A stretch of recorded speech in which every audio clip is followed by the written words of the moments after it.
Alright, so this will be our first Sega Master System game. We're running through my entire Sega Master System collection. Nick's going to play a little bit of the games. So, First game on the list is Psychic World, which is one of the best Master System games. Now what you're hearing though is the FM sound of it. I'm using a Sega Master System from Japan. The Japanese systems had an FM sound chip that was omitted from the US system, and many of the US games are compatible with it. So there's actually an expansion port on the back of a Japanese Master System where if you buy or build a connector and wire it the right way, you can plug US Master System games into that connector and it will be read by the Japanese Master System, and then the FM sound capabilities will be activated. So this game sounds better through this system than it would through a US system. I might show some comparisons later on maybe on more common games, but just to clarify, United States Master Systems will not sound this good musically as this game does. This is real hardware, and Nick's playing on a raised thumb pad, 3-button Sega Genesis pad. So it's kind of a rarer version of the 3-button pad with the raised thumb pad. They do have them, and they're very rare, kind of sought after. And they have a thumb pad that's very much like the 6-button pad. So it's not really low and hard to press. It's actually very easy to press, and it's light and kind of floaty. Okay, so the Master System only uses 2 buttons. On the Genesis it's button B and C. On the Master System it would be button 1 and 2. Okay, so this is the game.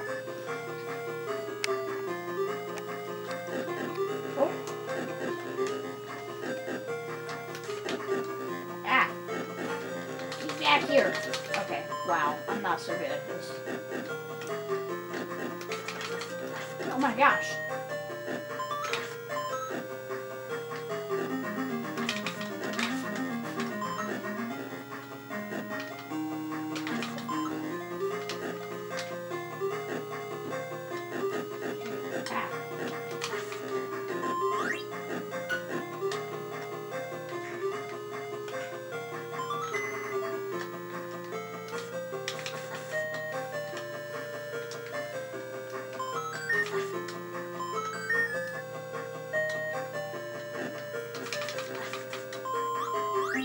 In this game, as your character runs, they speed up. They'll run at a certain speed for a couple of seconds, and then they'll start to run fast. This can kind of be sudden and distracting. The left side of the panel at the bottom, it shows your psychic abilities that you've unlocked. And so if you press jump and down, then you can choose, you have to hold jump and down, and then you can highlight an ability. So if you press right and down, then it will go down to that one. Okay, so right and down? So like, oh god. No, you have to press and hold. There. Now, as that's lit up, there you go. Now let go. Now see, you've activated that ability. That's cool. And I think it's invulnerability for a couple of seconds. Okay, I need to get a running start. Ah!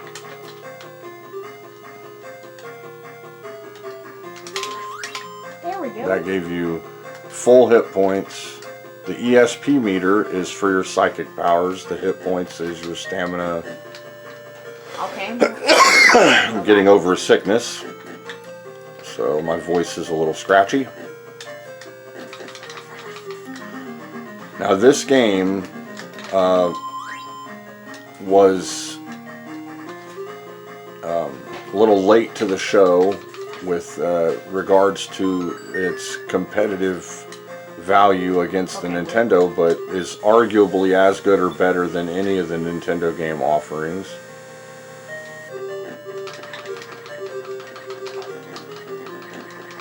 Don't run into her. Oh man. Yeah, when you run into that plant, it just hurts you. That's not what I did. What I did was ducked right in front of her and shot her.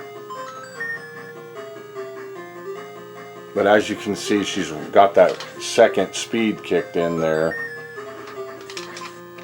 And you can unlock more and more psychic abilities as you play, till you have, much like Mega Man, a huge assortment of abilities to unlock. I don't know why, but I thought in this game you would fly.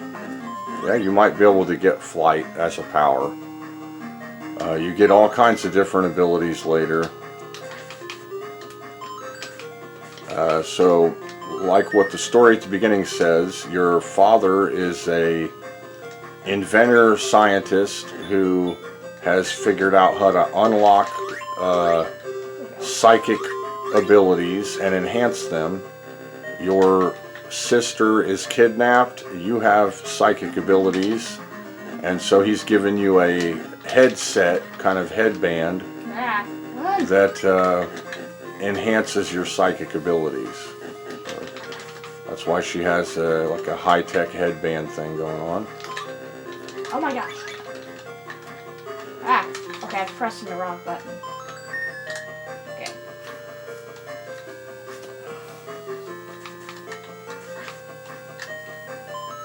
So it's a really great game, though. It's one of my favorite Master System games.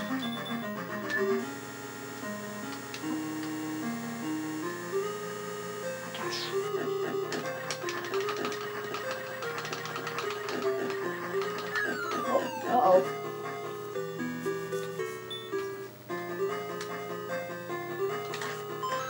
But yeah, if you want to look at some good Master System games, I would recommend watching a review or a playthrough of this game. The levels get really, really good as the game progresses. It has really nice backgrounds.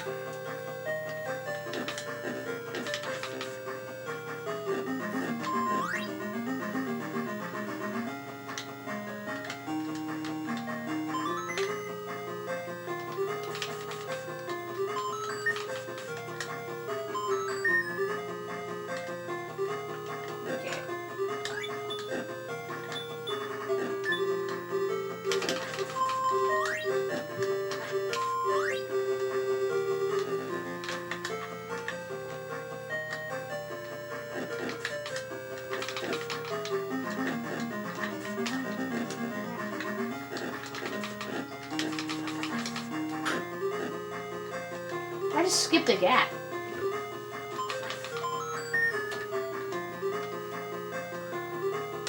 So this game kind of has elements of like Mega Man, maybe a little Castlevania kind of feel to it, even with a touch of kind of Mario to the speeding up and jumping part. Very much like a Mega Man game, where you get lots of abilities.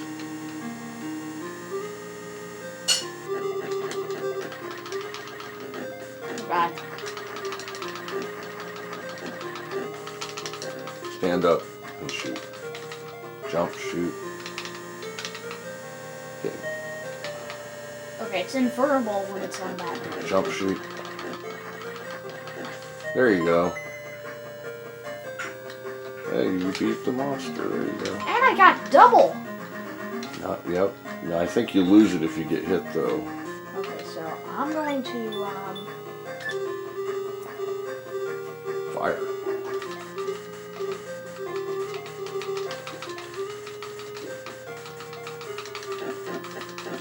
okay, you just gotta run at that part. Just keep on firing.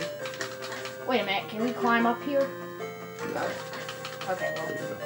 Now you can go to the left. Oh gosh. Well. There you go. Okay, now I want to go get that. Okay. I'm gonna go get the thing. You have to run to make that jump, probably. Yeah.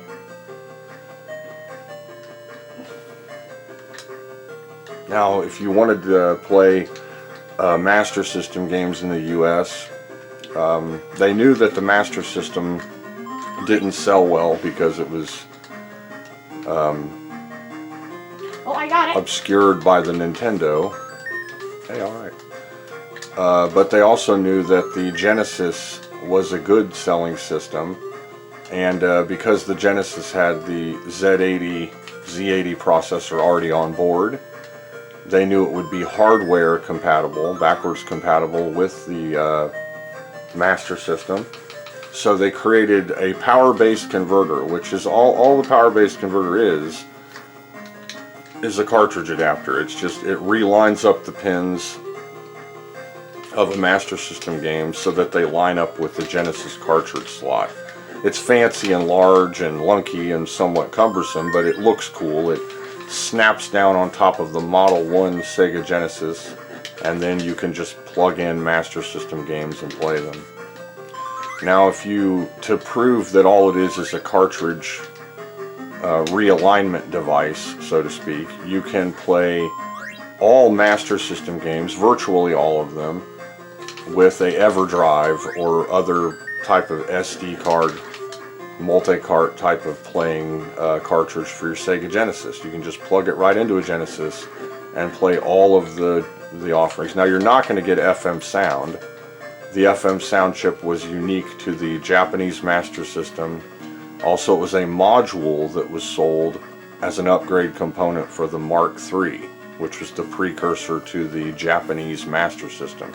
All the Japanese Master System is a Sega Mark III with the card reader and the FM chip built in.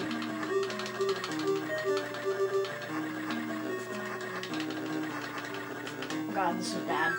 Oh.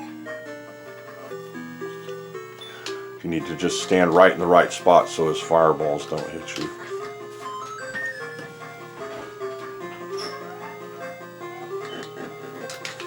Alright, so the next game we're going to check out, first we're going to run through the US offerings, but they will be FM sound enhanced through the Japanese Master System. Okay. So our next game will be Activision's Rampage. Now, these cartridges were smaller. Let's see if I can get that on the screen here. And They're really small. they're basically like flattened out Atari cartridges, and they take up about as much space as a Famicom cartridge or what a US Nintendo cartridge could have taken up if they didn't waste all the plastic, making them intentionally ridiculously huge.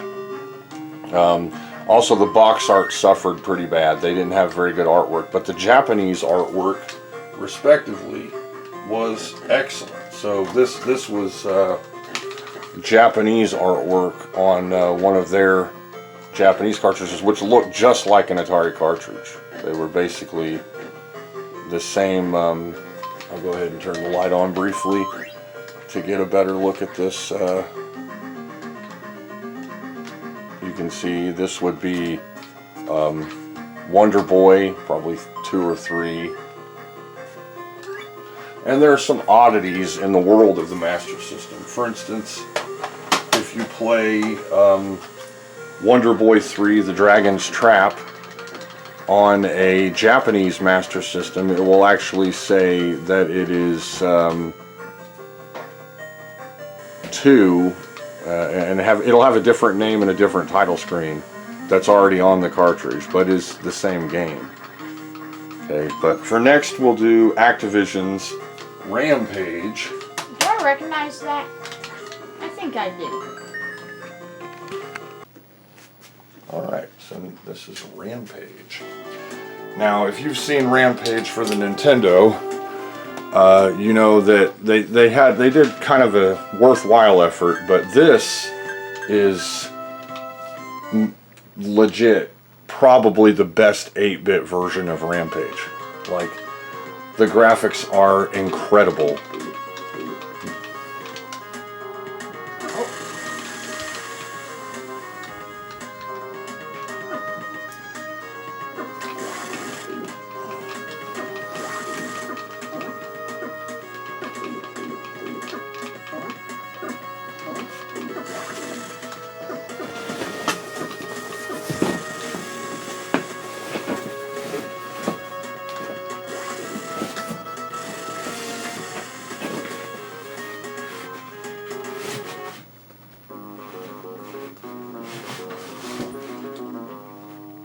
Wow. Try to fix this. Did I just eat somebody? Hopefully.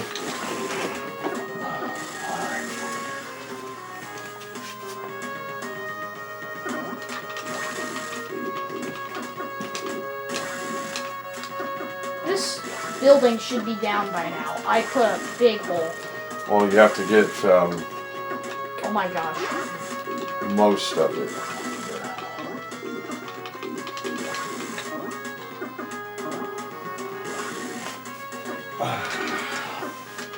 Of course, like all Rampage games, this is a two-player co-op game.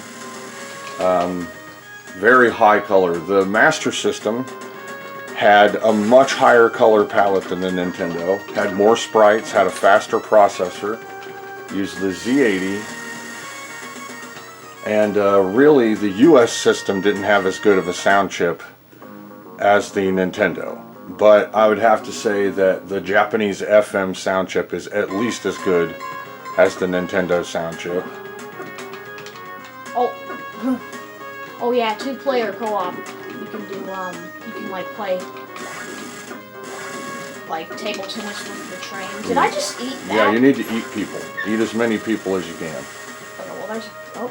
Yeah, it's how you get health. There are health bonuses, and some of the things you eat will hurt you.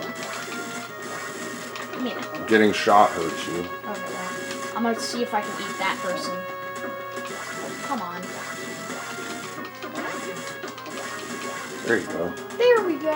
Keep doing that. Yeah. I think I just ate somebody.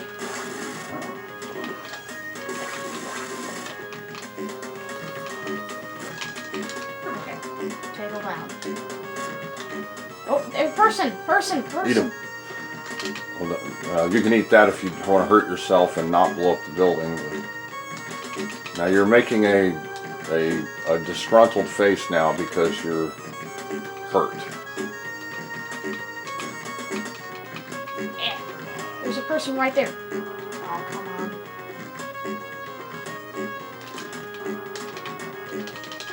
There we go.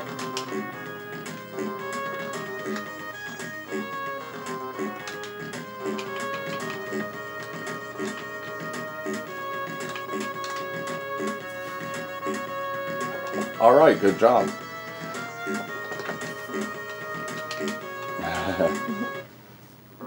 Now you're gruntled.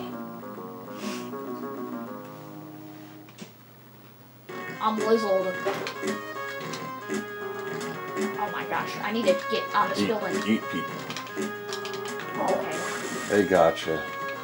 As you can see, there are a ton of people everywhere. There are very high-colored sprites everywhere. It is a legit representation. There's probably only one version of the game that's actually better than this, and that would be the Atari Lynx version, but that's a 16-bit system, and it does a scrolling screen. So if you like the, original look and feel of Rampage, this is probably as good as it can get. And if you wonder, hey, why didn't they make Rampage for the Sega Genesis or something? Well, they really didn't need to, because this looks like a Sega Genesis game. It looks very, very good. The graphics are top-notch. Now,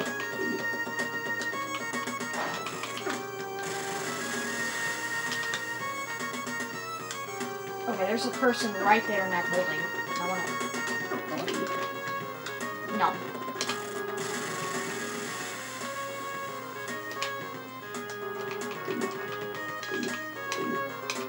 there's milk. Nom nom nom.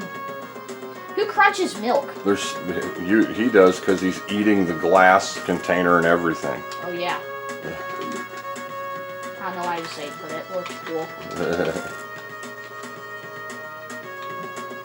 So yeah, this game is absolutely excellent. And the only reason Sega didn't dominate the 8-bit and 16-bit wars, video game wars, was because of Nintendo's exclusivity clause. If we would have had Castlevania and Contra and Metal Gear and all of those popular games on the Master System, then Nintendo would have the sales would have curbed significantly, and the Master System would have dominated. They would have come out with better controllers and better colored versions of all of these different games. I gotta break the bridge, that way the tank can't do that. They might have even made a better, like a sound chip enhancement that could be on the cartridge, or done something like that. But that kind of, and later that was seen as unfair business practice, what Nintendo did, by forcing everyone to side with them. In fact, they went so far as to make it so if you sold competitor systems, they wouldn't give you Nintendos. And so the companies, the stores already knew that they had to have an insane amount of Nintendos for holiday seasons. So if they found out you were selling Master Systems, then they wouldn't send you Nintendos, or they'd send them to you. They'd send fewer, or they wouldn't send them on time. Really stingy, backstabbing kind of evil, unfair business practices. And I remember that the same thing happened with the 7800. They wouldn't let you sell the 7800. I remember my mom got me a 7800 for one of my birthdays because she found it for $50 at Big Lots. And I was just like, he's just gonna blow up a random area. Bewildered by that, because I'm thinking I'm getting an entire game system. I loved it. I played it a lot.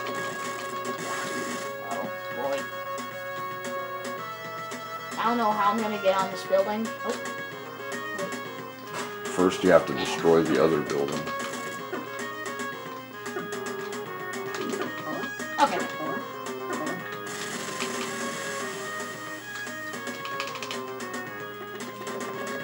Now, the lizard's my favorite. I like him. Pretty sure it's a girl. Her, yeah. I like her. And I think one version of the game has a rat. I just jumped on. Just ran into my fist. Super good. Now this, again, these are likely much better music than what you would get from the US Master System.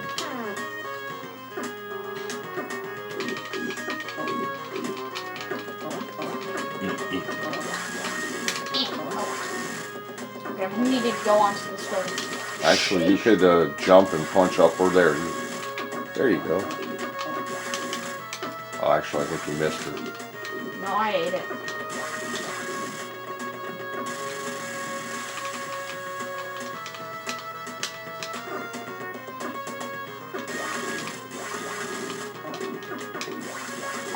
I'll destroy the building with the most military soldiers on it.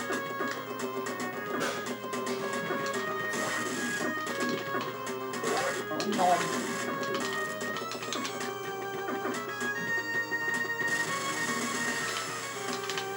I like Rampage. I think it's a good game. I actually like the home versions better than the arcade. The arcade was kind of small, and I don't know. It's one of those games where you might not want to put $10 worth of quarters in it, but if you have the cartridge, then it's really fun with a friend, like hanging out, bashing buildings and eating people and stuff. And I think that Sega really outdid themselves on this one. This game is, it showcases the Master System. Look how huge the sprites are and how much color there is. Now the Nintendo game has pretty good looking, considering the limited color palette, pretty good looking sprites. Eat that guy. Run it. Eat it. Nom, nom, nom. Reach up and eat that guy. You gotta get that bar.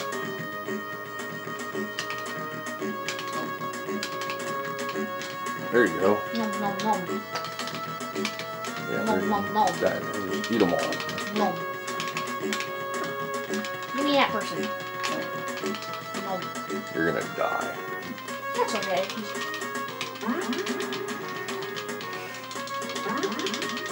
There.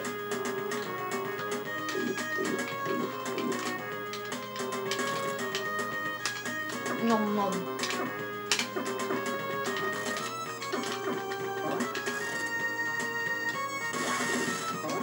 Oh. Yeah, if you see that guy plant the dynamite, then that building's going to go up. You can eat the dynamite, but it slightly hurts you. But then you get to climb the building and you can get more prizes from it. So sometimes it's beneficial to eat the dynamite so that you can get more from the building. There's a deceptive amount of strategy in Rampage. It's not just mindless punching and stuff.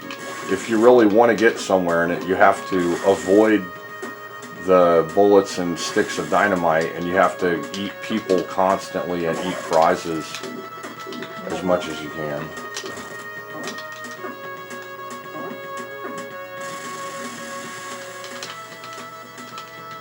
Oh yes, this person.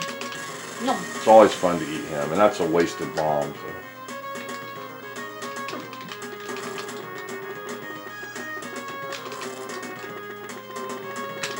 Alright, so I like the music. next up will be, you can keep playing. Next up will be World Grand Prix, a racing game. You know, there's really not much artwork on any of these US Master System games. There's the name, maybe a little label on it. You got your drafting board, red and black lines, and that's basically it.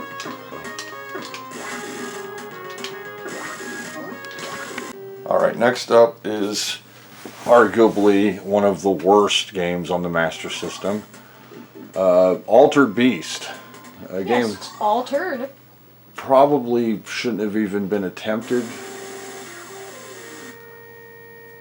Now, I played this when I was a kid, before I had a Genesis, when I did have a Master System. I traded a friend something for a Master System. Honestly, I think his dad worked in a recycling plant, and I think some of them came through the recycling plant and they ended up with them, and so he ended up with one, and then he didn't ever really play it. He didn't care about it, so I traded him something for it. So I had one, and I got a few, you know, cheap used games somewhere, or got a... This game is horrible. And I had this one. I mean, just look how terrible the colors are. This would be a great game for one of these guys out there who likes to redraw all the graphics, like what they did with Golden Axe. That someone actually did a Golden Axe redraw for the Master System and made it Tyrus Flare instead of Axe Battler, and redrew every graphic in the game. It ended up looking excellent, although there's really not much you can do about the really sputtery, janky, choppy gameplay. Down and the button will kick upward. What? Yeah. That's a weird kick. Yeah, it's how you fight those guys as they're coming down from above.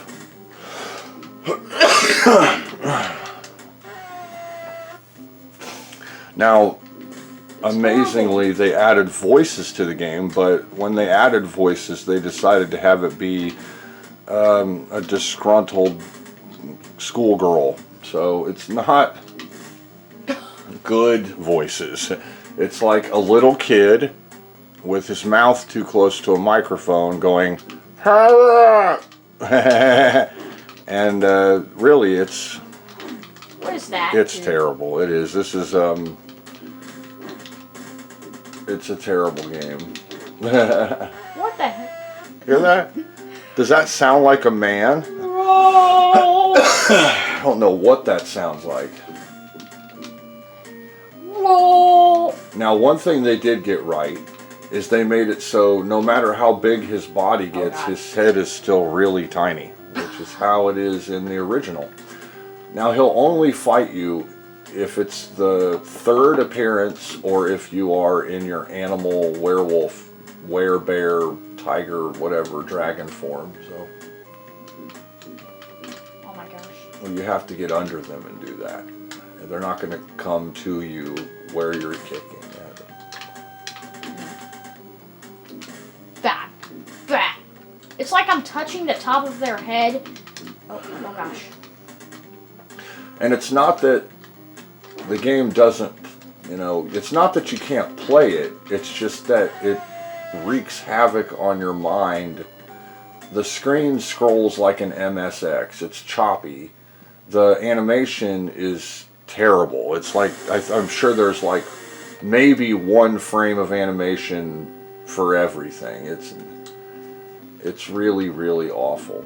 And when you've been spoiled rotten by the Genesis version of this game, which was arguably better than the arcade version, then this was trash. It wasn't really. I'm just kicking them in the knee. No. With my very toe, with my very front big toe. Jump.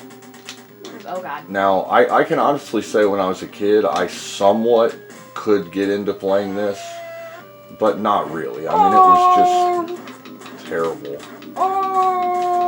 There, get that. You need to power up. You're never going to get through this. You need to kick the crap out of every dog creature thing. That's supposed to be Cerberus, which is this horrific three-headed monstrosity from Greek mythology that like was waiting in Hades to terrify you forever. And it's this dog. It looks like a dog that escaped someone's backyard and it's flying. And it's kind of hopping in giant leaps. There, kick. Oh man, kick. Oh man. I can't see anything on the screen.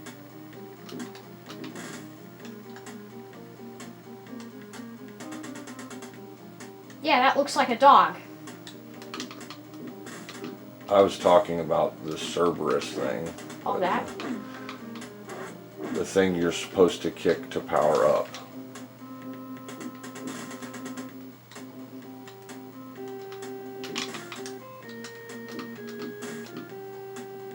Now the music on this is FM enhanced, so believe it or not, the US version has even worse music than this.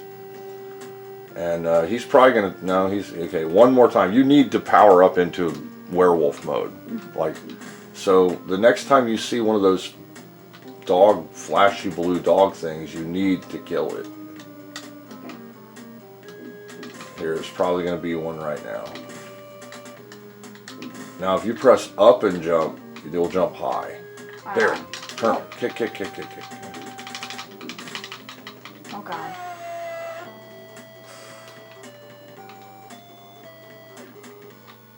So yeah.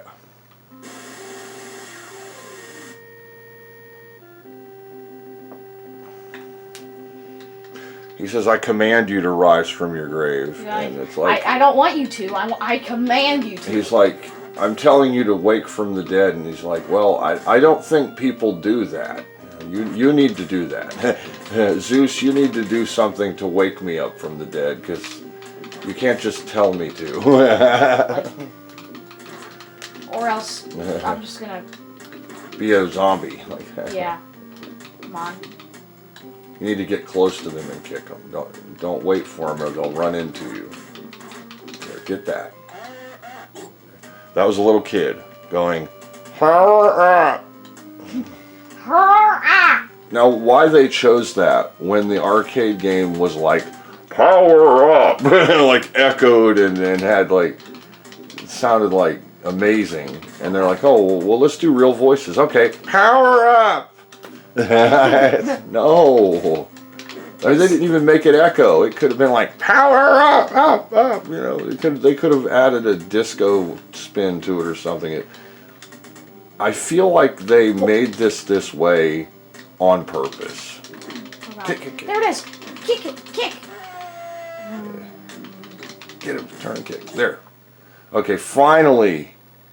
Now, and that's terrible, because his face is supposed to morph into the thing. Oh my gosh. Now, instead of a fireball, he has a fur umbrella made of hate for his flying move.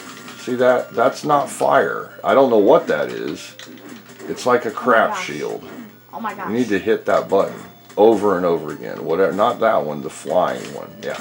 Just do that back and forth.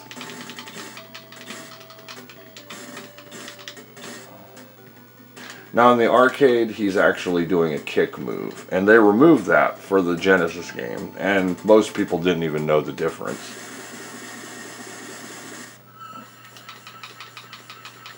Oh Yeah, you're gonna die if you do that. Okay, no. Ah. Yeah. It really sounds like a little kid that's sad because the game sucks. It doesn't sound like... Is this like red Medusa heads? Well, they're horns, and it's a dude, so I would say no. But what he's doing is, he's so mad at you that he's tearing his head off and throwing it at you, but then, because he's in hell and he can't die, he's immediately sprouting a brand new head and then tearing that off and throwing it at you. He also has dead bodies inside of him. Of course, yeah. So yeah, this game is something. Now the other game I was going to try didn't work, so I cleaned it and it still didn't work. So later on I will show it on a power base converter.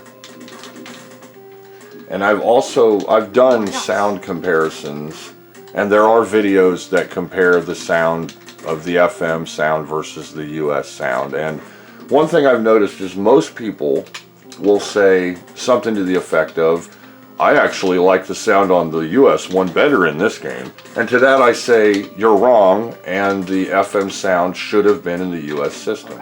That Sega crippled their system was retarded. And I think if Sega would have left the FM sound chip in it, their system would have been that much more appealing. Their music would have been competitive with Nintendo. Because they left it out, they had their noise generator doing all the music, and it is significantly worse. So the music on the US Master System is categorically worse than the music on the Japanese Master System. And the problem with that really is that most of the games could still do FM sound. Werewolf!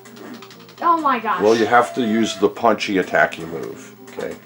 You can't wait for them to run into you to attack them. You have to attack them before they run into you. Otherwise, it hurts you. Oh my gosh. Kick.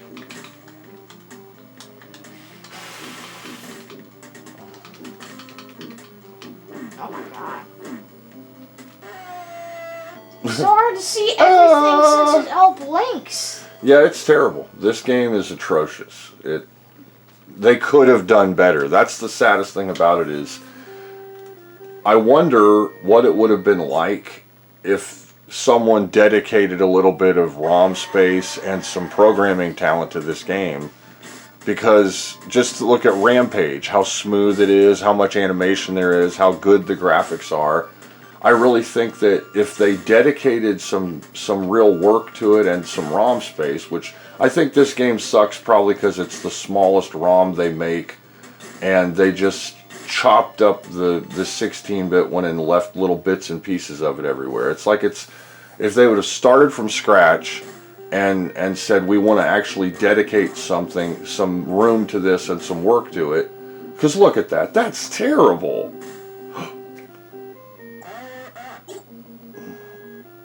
And I think there are only 2 phases in it. There are actually 3 phases in the arcade game and the Genesis and other versions of the game. There's actually a version of this for the PC Engine and the PC Engine Super CD-ROM, which I have.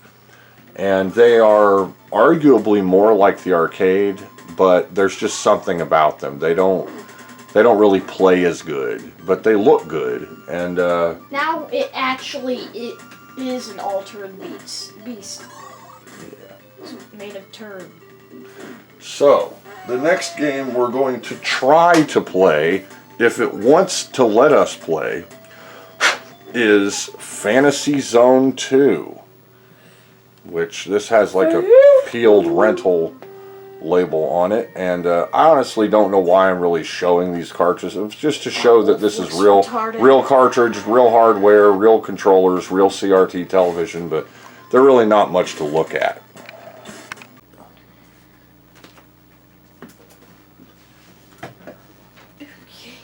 Now see, it says Sega Mark III, even though this is the US version.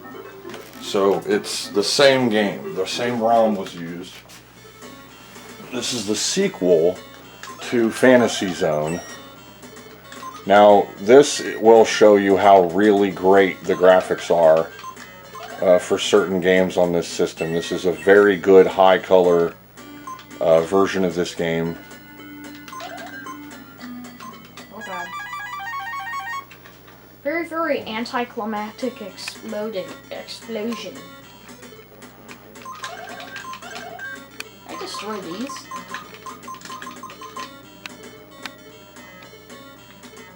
Maybe. Oh. Well, it's either I get TV lines or flashy stuff.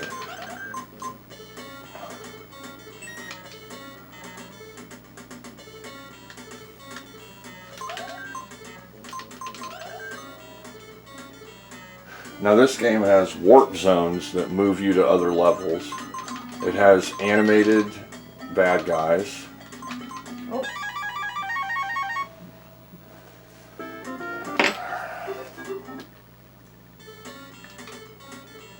Postaria. Is this the one with like the weird weird beginning cutscene? Oh, oh come on.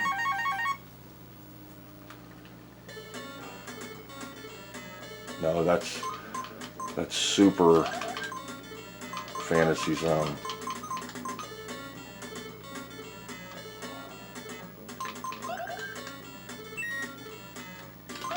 Oh come on. Let me see it. No, I want to try again.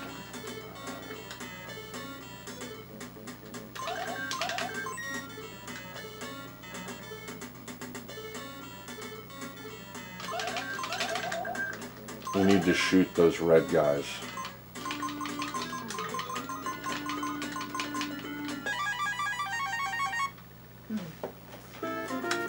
Alright. Now, this is called The Tears of Opa Opa. In Japan, Opa Opa is the same as Papa. Now, if you hit both buttons at the same time, you launch missiles.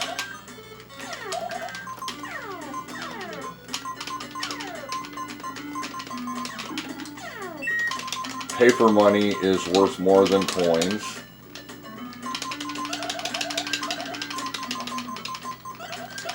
Now the game's kind of frantic. I didn't even see that guy. It's hard to see everything since it's really, really bright colors.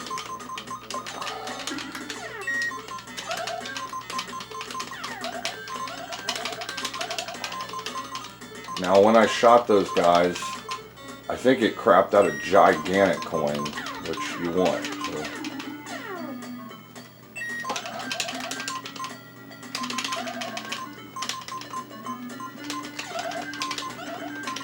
Now, one of the first things you want to do in this game is try to get into the store so that you can upgrade your wings, like immediately, because your wings, you're way too slow. That was the first warp.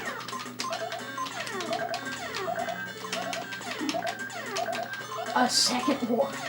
That'll take you right back to the other level. So you know right where that is. The store, I think, is on the ground level somewhere.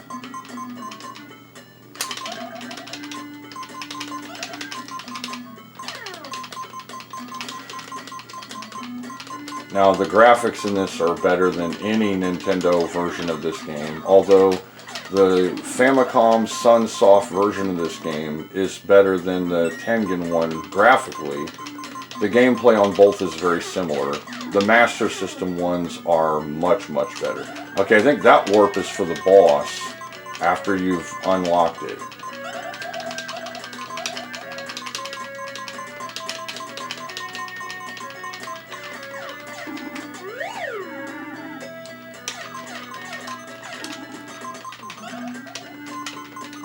There's the shop. And I think I'll at least have enough to upgrade my wings. So you get normal engine, twin bombs. Whoa. Okay, so we'll do wide beam. Oh great, I can't get big wings. Alright.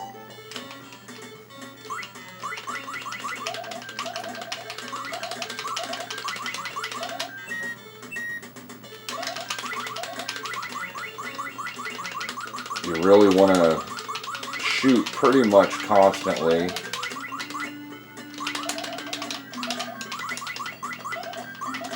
Now I have enough to get the wings, and I'll fly that much faster. But you really need to fly faster. Here we go.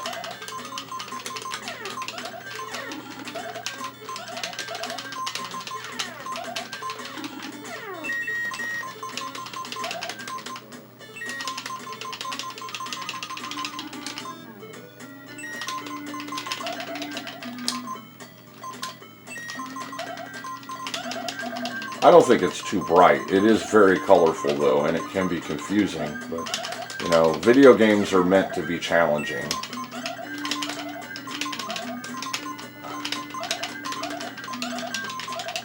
Now notice how I'm watching what's going on, and I'm moving out of the way of things so that I don't get hit.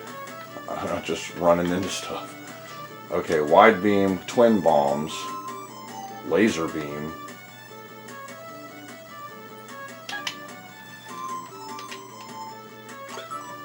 And I can pick which one I want. So I'm going to pick laser beam.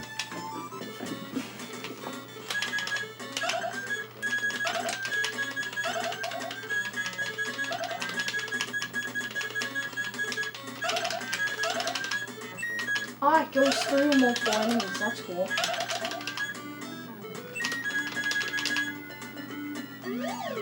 Here's where the other warp is.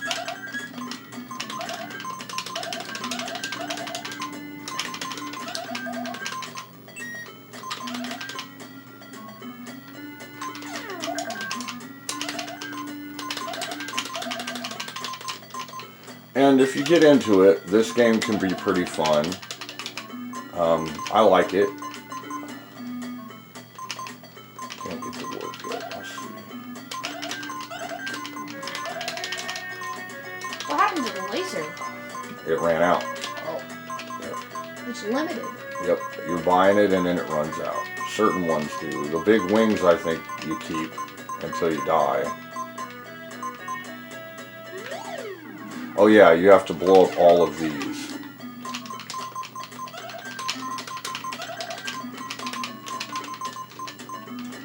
So let's see, I think there might be one more.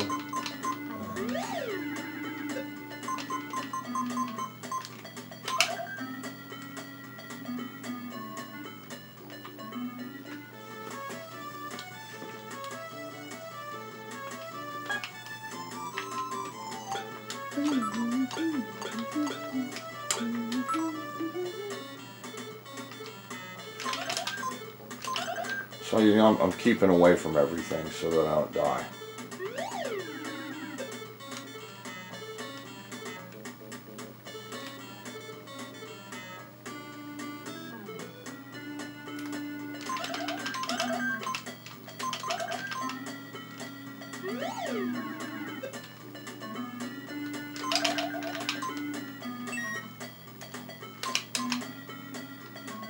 There we go, boss. Haha. Oh, this one sucks.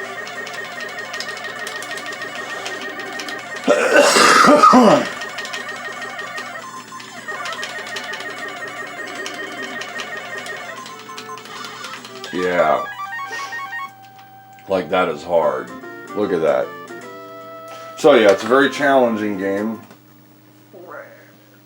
Alright, the next one we'll try will be Great Golf. If I can't even see it. I don't know if that's showing up at all. It's because of the TV. Yeah, it's so dark.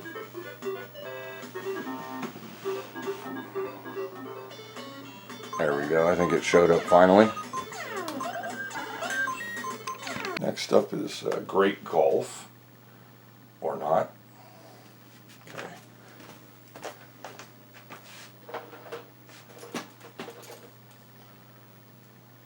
There.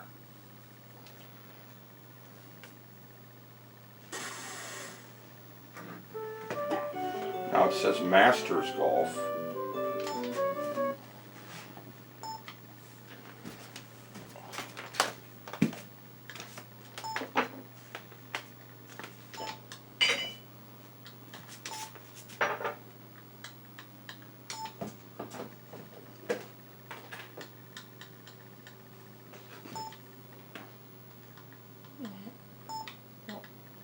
Okay. It messed up. Ooh, it did. Now, some of these games have not been played in a long time, so let's see.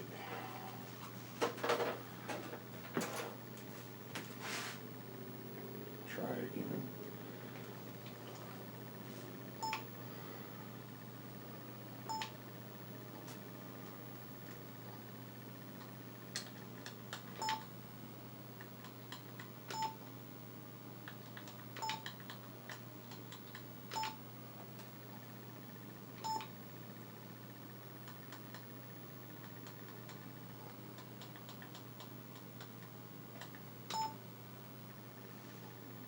All right, is it working? All right. Drink here.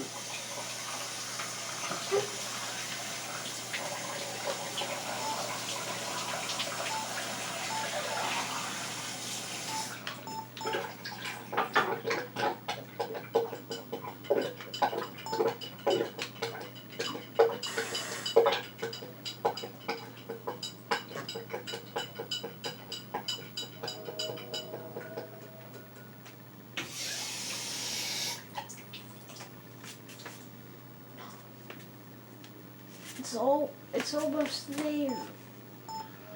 Oh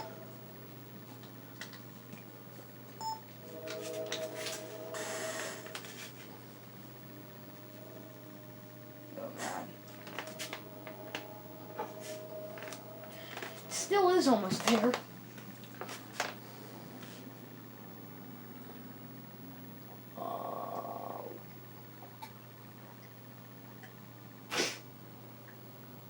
What?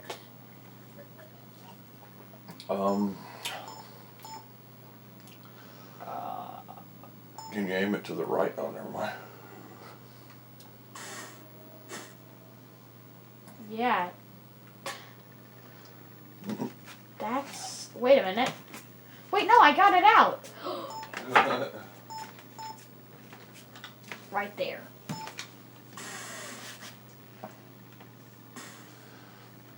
Oh my gosh, it hit a tiny pixel of the sand.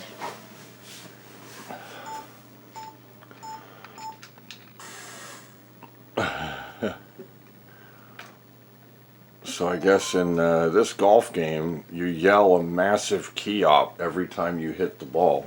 Wouldn't that be funny if when you're watching golf, every time the guy hit the ball, he went, yeah! Oh my God.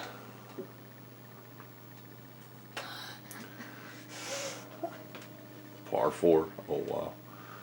Okay. Oh God. You got it in the cup. You got it in the cup. Or you made the, you did it. I don't think you made par, but you did actually get it in the hole, which is amazing. Now for this first one, oh man, you want that red bar to be at the very top. But that will make it turn to different angles. No, well, you need to angle based on the wind. Now look, the wind is blowing this way at 8 whatever miles an hour, so you want to point your shot a little bit to the right, because when it's in the air, the wind is there. Yeah, that's right, to the right, just a little more. There you go. Then full power? Yeah, make that bar go to the very top and then hit it. There, that's good.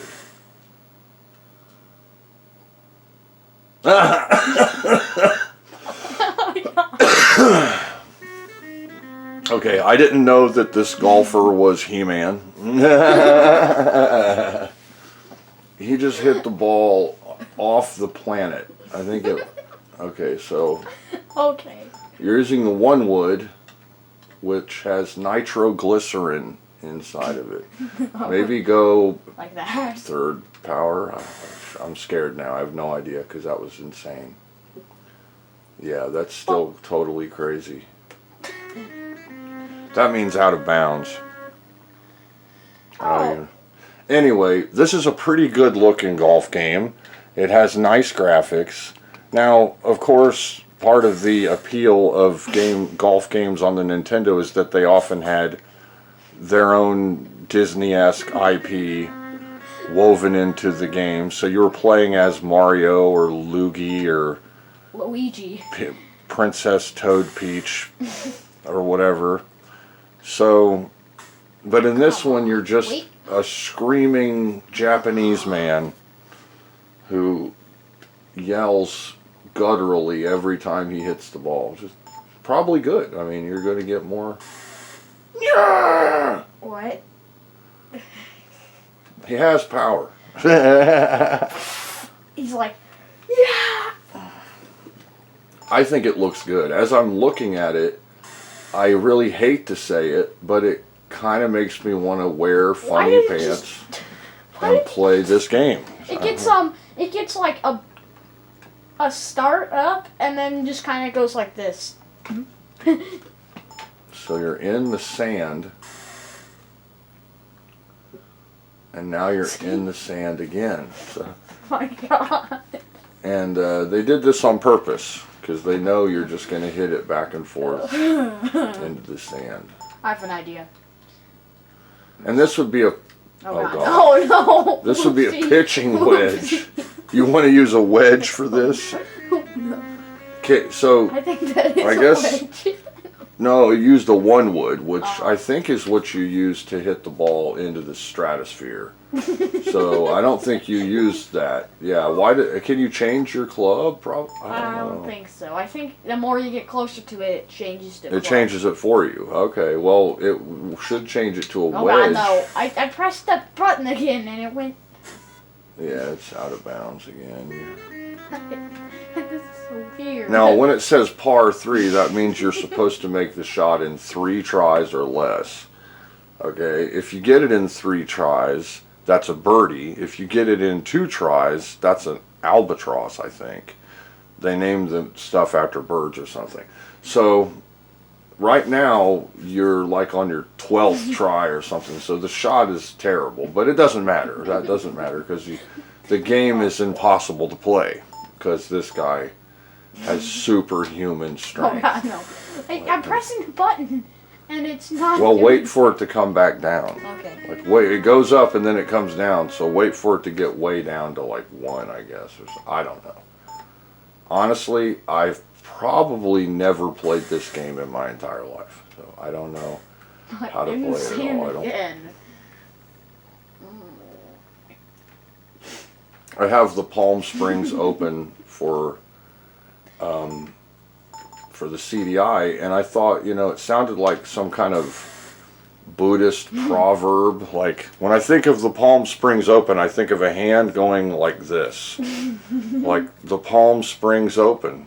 What does that mean? But it's a golf game. Okay.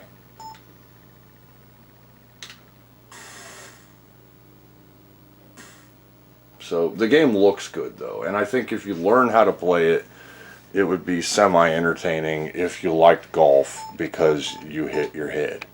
I don't like golf. It's fun.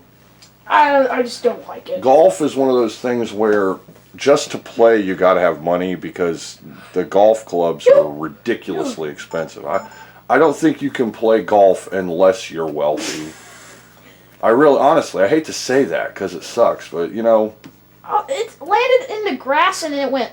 Whoop. I mean, I think like a professional tennis racket is probably like $1,000 or something, and I know that a professional baseball bat is probably $500. I know that baseballs in the professional game cost about $7 to manufacture, are coated in top secret river mud from an undisclosed location, but are sold for $25 a piece. Oh no.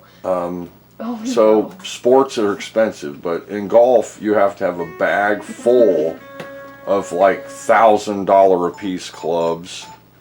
You have to pay a membership. You have to have a life where you can give that much time to a sport where you're. How did it go all the way over there? You're going to 18 different holes.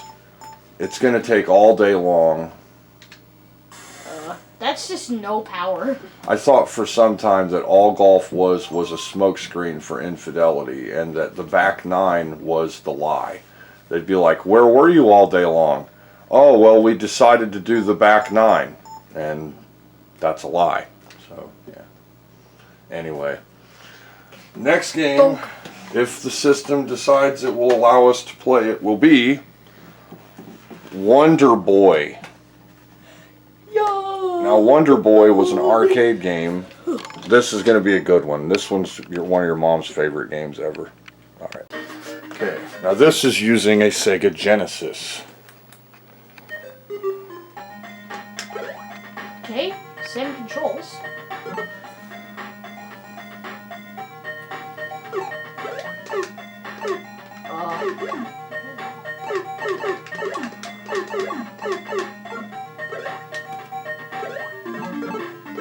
Okay, it's working. So yeah. Now this is the way that the music was on the US system, and it's almost, I mean, you kind of can't tell the difference, I guess, but there is a difference. It's very subtle. That's bad. Well, I'll just, yeah.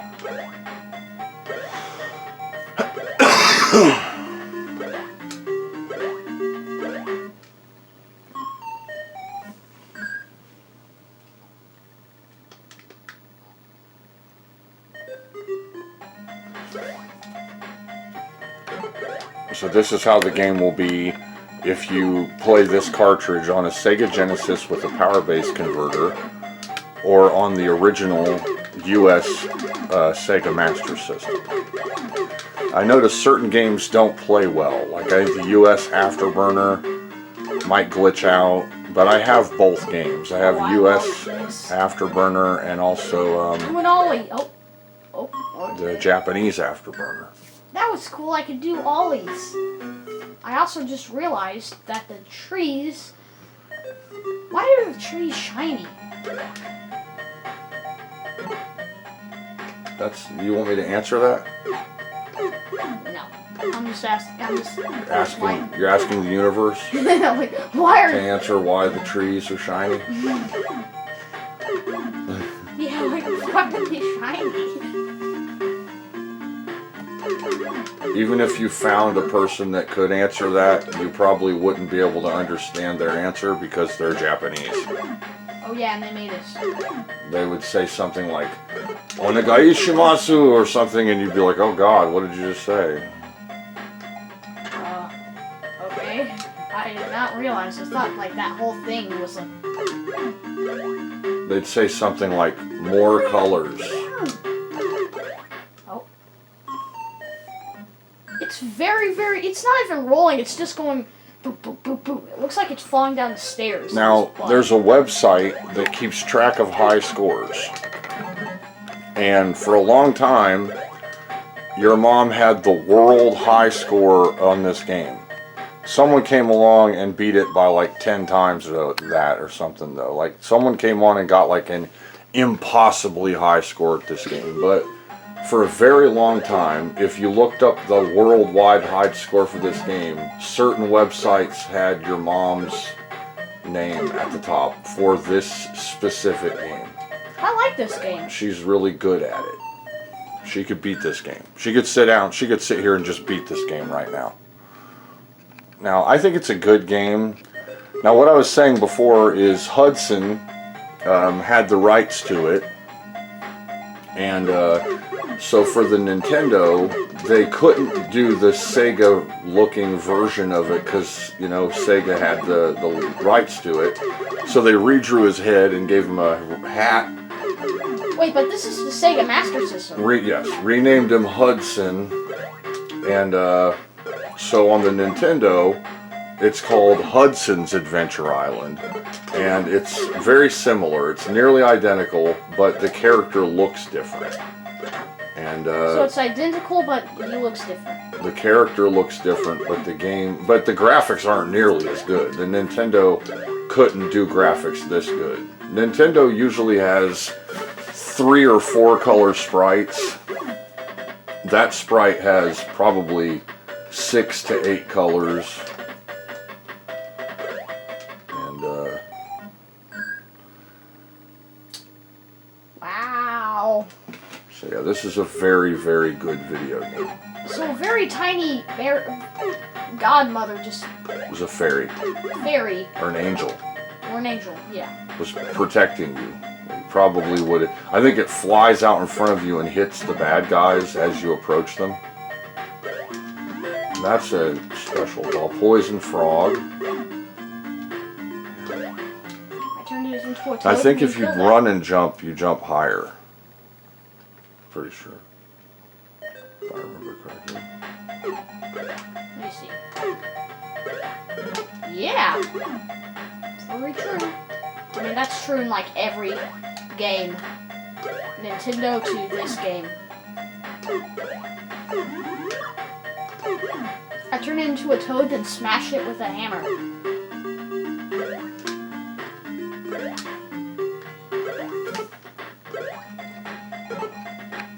Goal! Is that one of those, cool, German doll things? No, a nesting doll. No, not that. I forget what they're called. They can, like, open up and there's smaller versions inside. They're called nesting dolls. Oh. I thought they were called, like, a different thing. Yeah, they probably have a foreign name, yeah, that translates as nesting doll. I think they're Russian, though. Oh, yeah, But Russian. no, that's not Russian. nesting dolls, but that's not what that was, though. It's just a Chinese pretty girl doll, or Japanese. They're giving me Nan Bandits. I think it's a doll of the girl you're going to save, who is your princess girlfriend. And the bosses are, I think, all the same body, but different heads. And they're tough. Okay, yay. Now, if you went to the arcade and put quarters in Wonder Boy, like we all did when I was a kid and stuff, there was a place called Du Bois Creek, and they had a Wonder Boy arcade game, so your mom probably played that a lot. I know I played it a few times. Du Bois Creek. Du Bois, it's one word. Du Bois. Not Du Bois. Du Bois. Du Bois. But there was a family called the Ellemans, and they were the woman was a teacher, and her husband was a farmer, I think, and also a bus driver for the school. And they had a son and I think a daughter that went to our school, and they had money. So they had a Du Bois campground and also Du Bois Creek, which was near a river, and they had a pool. And so a lot of us kids who went to Union County junior high or high school would go there to swim. And they had an ancient pinball machine. You would pay at the counter to play because it didn't have a place for coins, and it was wooden, and you would stand up these little pins in it and then spin a top with a little, like, rope, and then the top would go in and knock over pins, and there were little rooms that it could go into and stuff, and I guess based on the room and how high up the board it was how many points you'd get for the pin that you knocked over. It was kind of based on the original pinball designs before they became more mechanical and used steel balls and stuff like that. It was a really fun place to play. And they had the Wonder Boy arcade game. And if you played it in the arcade and then you bought it for the Master System, then you would have gotten the closest home version that you could get. This game was very, very much like the arcade game, to where you almost couldn't tell the difference. Some of the sprites are smaller in this, but the feel and look and music and all the levels and stuff are almost identical. Very, very good. A masterpiece for the Sega Master System. I like it. Yeah, super good game. Okay. So for the next few games, we'll go ahead and show them on the US system. That way it's easier. We'll just kind of cycle through the US system versions of these games. Okay. Okay, we actually went ahead and did this on the Japanese system because I didn't have it set up right on US. So this is Hang On for the Master System. KEWL. Pretty cool. Okay. It's basically pole position but motorcycle. It's a game where, like pole position, you comically will explode no matter what hits you. It's just like you're riding on a nitroglycerin rocket where if anything touches you, you just detonate. And I think you have to press up and down to change gears. There you go. That was middle gear. Now you're low gear. You need to go up to top gear. So I'm trying. there you go. Down. And down again. There. That's top gear.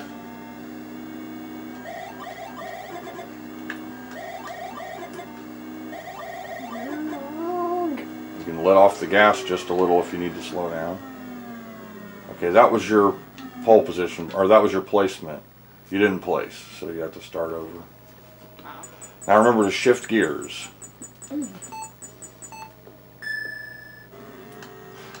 Now, Super Hang On for the Sega Genesis, you're in, there you go. You want to start in low gear, so you speed up, then go to middle gear, then go to high gear.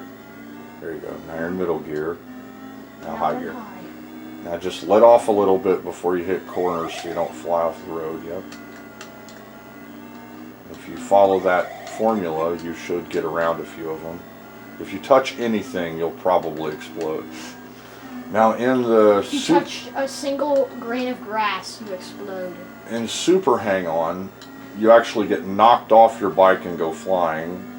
Kind of like what came out with the much later, much more advanced Road Rash game, which also came out for the Master System and was exceedingly good. Like, Road Rash for the Master System is almost as good as Road Rash for the Sega Genesis. It was a legit excellent video game. So the Master System really evolved. The games did especially. It started out with these kind of crude, low color graphics, almost bordering on, you know, almost like ColecoVision kind of stuff. Now the Master System did have multicolored sprites all the time. Another group of games, once we reach the Japanese games, which will be soon, we'll also be showing some SG 1000 games that I have, because those also work with the Japanese Master System. Hey, now you're kind of getting the hang of it. As long as you don't go flying off the road, maybe you'll win.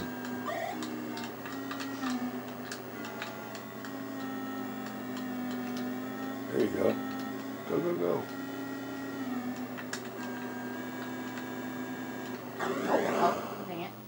There's somebody in front of me, and then I was thinking, Yeah. what if I turn a bit to the left? Or right, I mean.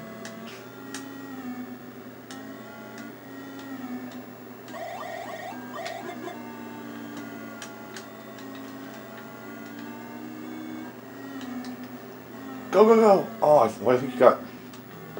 I think you placed. No. Alright, I thought you got somewhere with that one. Okay. Pretty good looking. Now, this is on the double cartridge that came with the US Master System that has Safari Hunt. Safari Hunt is actually an excellent video game. And I just remembered, I do have the light gun. So, do you want to try out Safari Hunt? Sure. With the light gun? Okay, that would be cool. You get to shoot, I think you shoot these big birds and they turn into like roast turkeys in the sky. And it's a fun game. I don't know if I'll have to adjust the brightness on my screen, but this is a CRT and it's on real hardware, so for all intents and purposes, the game should work with the light. And I have the light gun for the Master System. We'll see. Master System also had 3D glasses with real 3D working games, and you know, it had a lot to offer. It had a pretty solid little arcade stick called the, I think it was called the Power Clutch, which they later on had Genesis controllers that, oh, you got an extension. Keep going. Go to, yeah. Come on. Now if you can't speed up, go to low gear real quick. There. Now go to middle gear. Now go to high gear.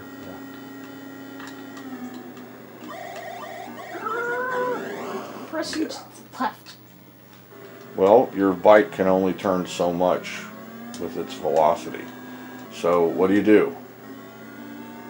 Either hit the brakes or let off the gas.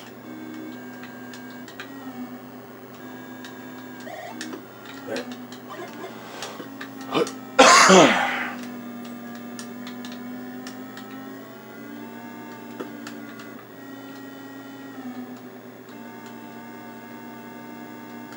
You have 7 seconds left.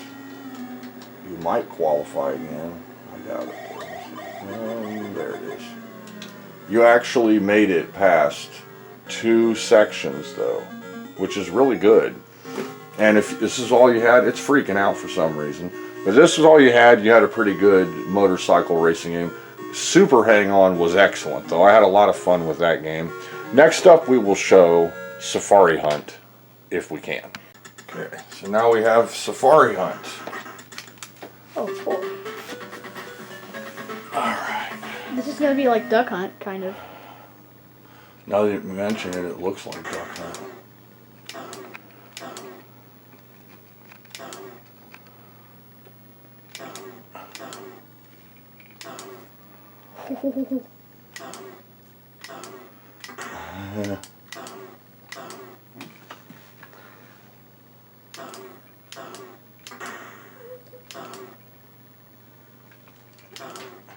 Can you like reload by pointing it down?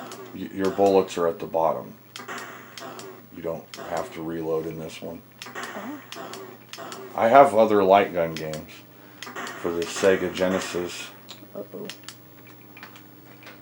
You're out of bullets. Oh.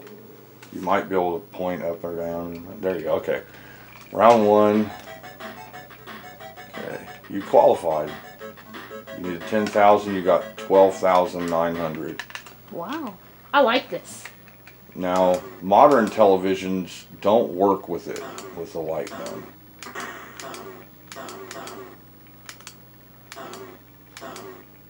That bear's really... You have to shoot him in the butt. There you go. Right in the butt? I don't know. That's what I do. There we go. It takes multiple shots. But it's not working in the butt. You got 22,700, so you qualified. Next is 30,000. I'm pretty good with this. First time ever using it. It's not bad. Now some people thought the phaser, the light phaser for the Master System was actually better than the zapper. And but they were very similar. Duck Hunt is actually based on a Sega game that was a arcade pellet gun game by Sega when they were making carnival games for the military or for islanders. So they had success with that. Service games is what Sega was called, and they did pellet gun carnival games, like where you would shoot little pop-up targets and stuff. And they had one that was enclosed, and it had little ducks, and you shot them. So when Nintendo made Duck Hunt, it was very much, you know, kind of stealing off of Sega's original idea.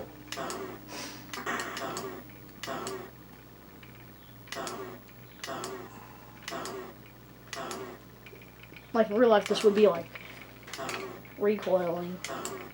Well, it depends.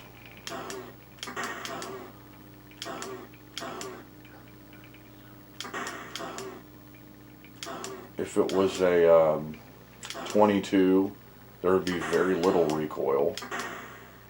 Pellet guns had almost no recoil at all. Yeah.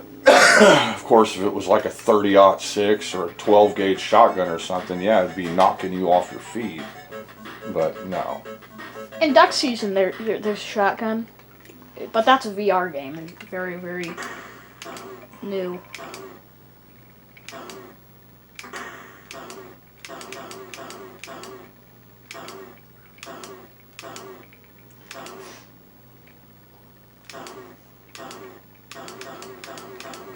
So to enjoy this experience, one really needs a CRT and pretty much the original hardware. Now, if you have a CRT and somehow hooked up a light phaser to a computer, then you would probably have some FPS problems, like the screen refresh would be wrong because the computer is emulating that refresh rate, so it won't be the same. You'd probably have, it either wouldn't work or you'd get really bad results. So this is real cartridge, real hardware, real light gun, real television. Oh boy. Now, of course, today we have VR.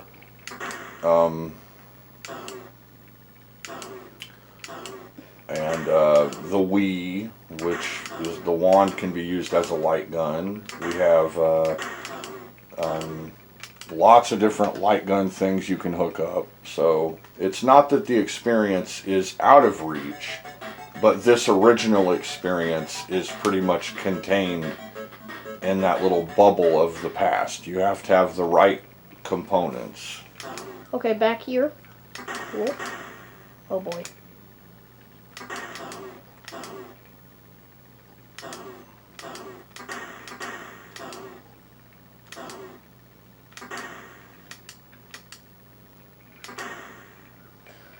Gosh. You're starting to yank it. You're starting to, like, I don't know.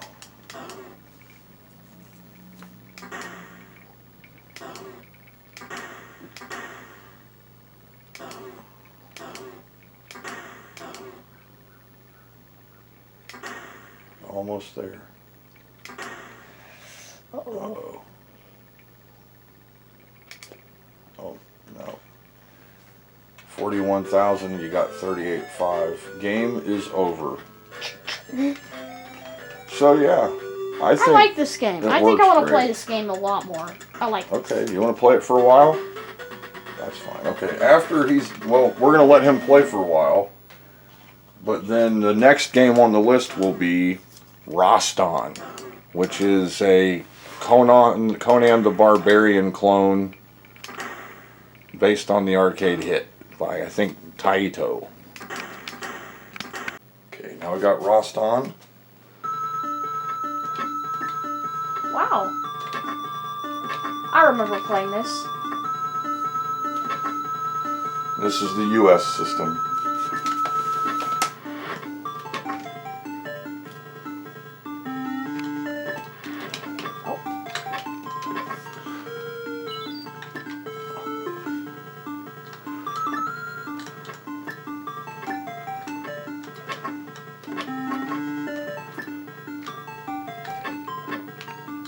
Oh wait, I think I need to. I know what to do. Oh. Just need to jump. Wait, did you come up from the rope? Yeah. Oh. Uh-oh. You should be able to make that jump. Maybe press up and jump or something. There we go.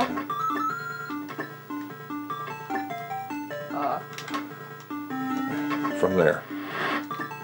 There we go. Alright. Oh.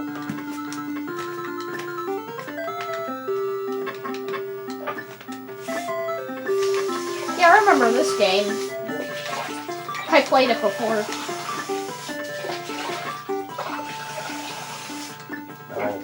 In the arcade, it had bigger graphics. I think it played slightly slower.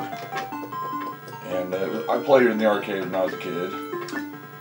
I played I played it on our arcade cabinets.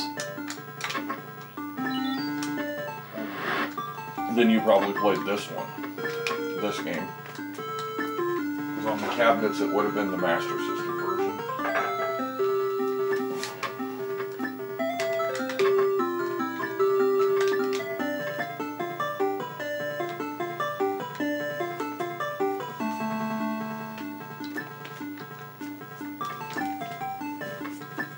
It's getting darker.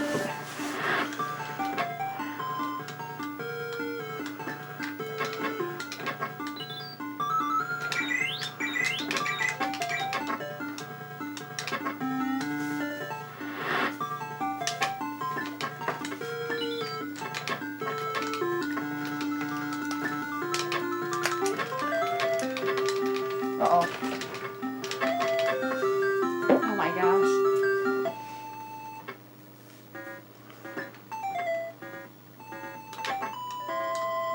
I think this game's a good example of why the Master System's music hardware was inferior. I mean, it works, Oh my gosh. but it's really bleepy and bloopy. As much as the graphics are better than what you usually see on the Nintendo, the sound is not as good. Oh, there are spikes there. Yeah.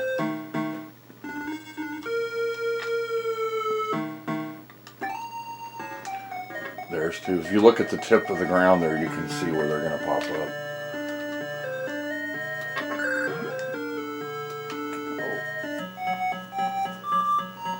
So yeah, pretty good. Excuse me. It's a pretty good game. I like it. I had this one when I was a kid and very much enjoyed it. The arcade game is harder, and I think it doesn't really play as good as this. This is considerably smaller and less color with the graphics.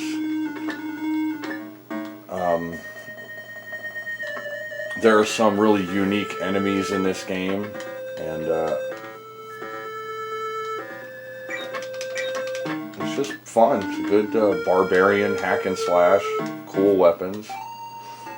Well, this is new. Okay, maybe I should go up this way. Oh. Ah! No! What? There we go. Now, this game didn't work with the 6-button controller, even in 3-button mode, so we had to use the Sega 3-button pad. Okay, these dudes can hack like that.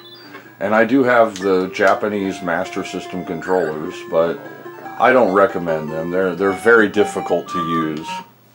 One of the shortcomings of the system, and you know, an argument that I'll always pose, usually in favor of seemingly lesser systems, is that regardless of how good the graphics or sound is, if the gameplay sucks, then the game sucks. And one step further, I would say that regardless of how good the graphics or sound is, if the controller sucks, then the game sucks. Because the controller is your connection to the action, so if you're stuck using a terrible controller, then the game's never going to be fun. The Master System controller in appearance resembles the Nintendo, but it doesn't have the same feel. The thumb pad is broad and wide and tight and very hard to push. The buttons are good and very responsive, and they stick up pretty high. There are only 2 buttons on the Master System controller. There's 1 and 2. I don't know, for me, I like the controller. So the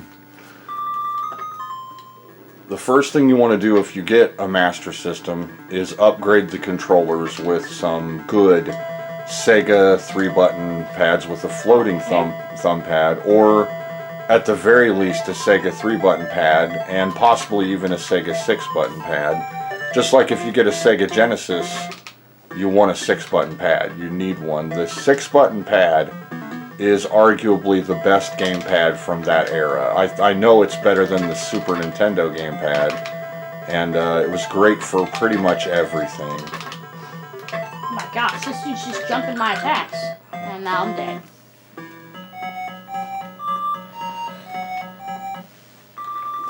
Alright, so we've covered a few games now.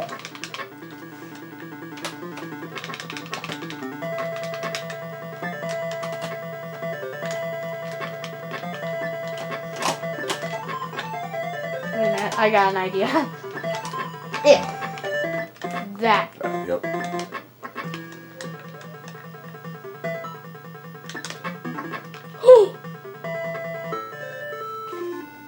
It worked, I guess.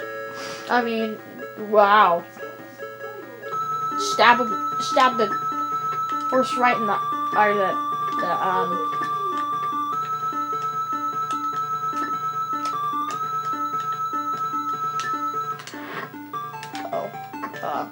I'm standing on water.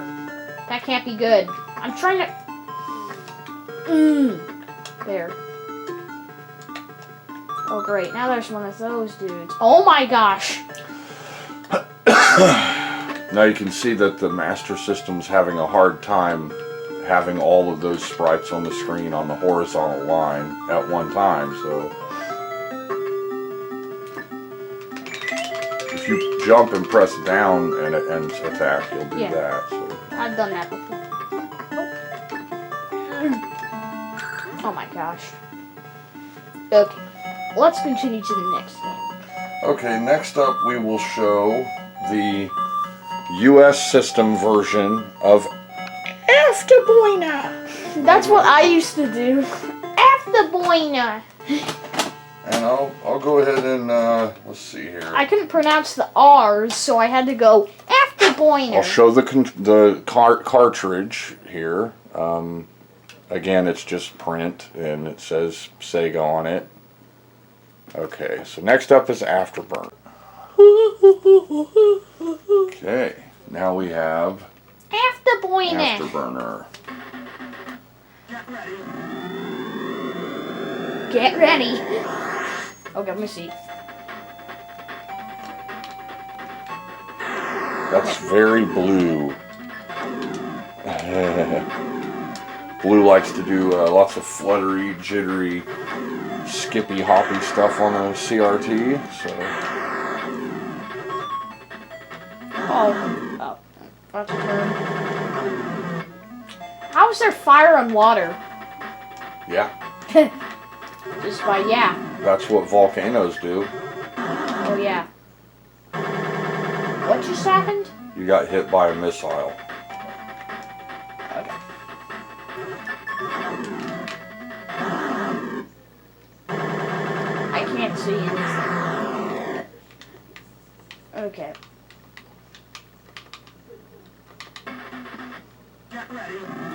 Get ready. Now the graphics are good. The plane looks better than on the Nintendo version, the Tengen version there. I'm locking on the people.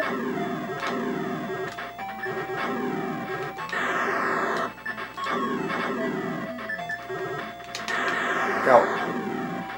Let's go. Missed it. Look out. Oh. Okay.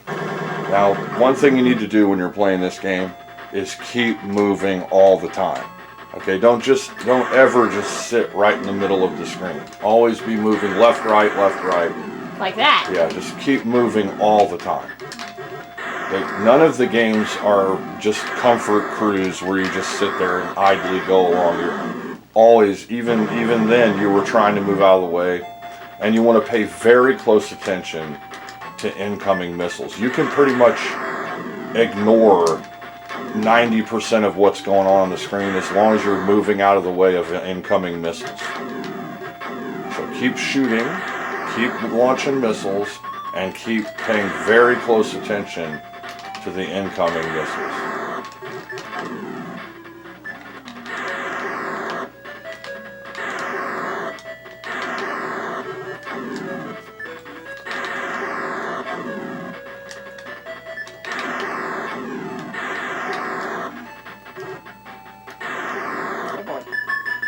That's the furthest you've ever gotten in this game. I mean, now I play like Afterburner Climax. which is an amazing 360 game.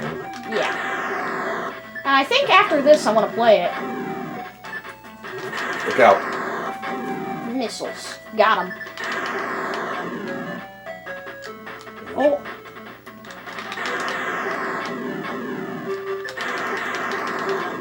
Let's go.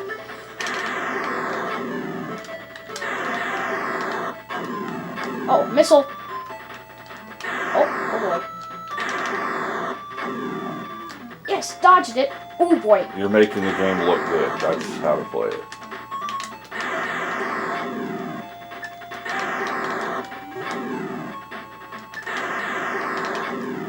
Just kind of doing barrel rolls. Actually, it's just... Oh, we gotcha. Yeah. Now, I really wish they'd have you eject, because the ejection systems did work really well in these planes, and you could get out of them and stuff. Wait, I just got an idea. Why don't they make an Afterburner game that's like 3D, and when you eject, you're on the ground and it's first-person shooter? Yeah.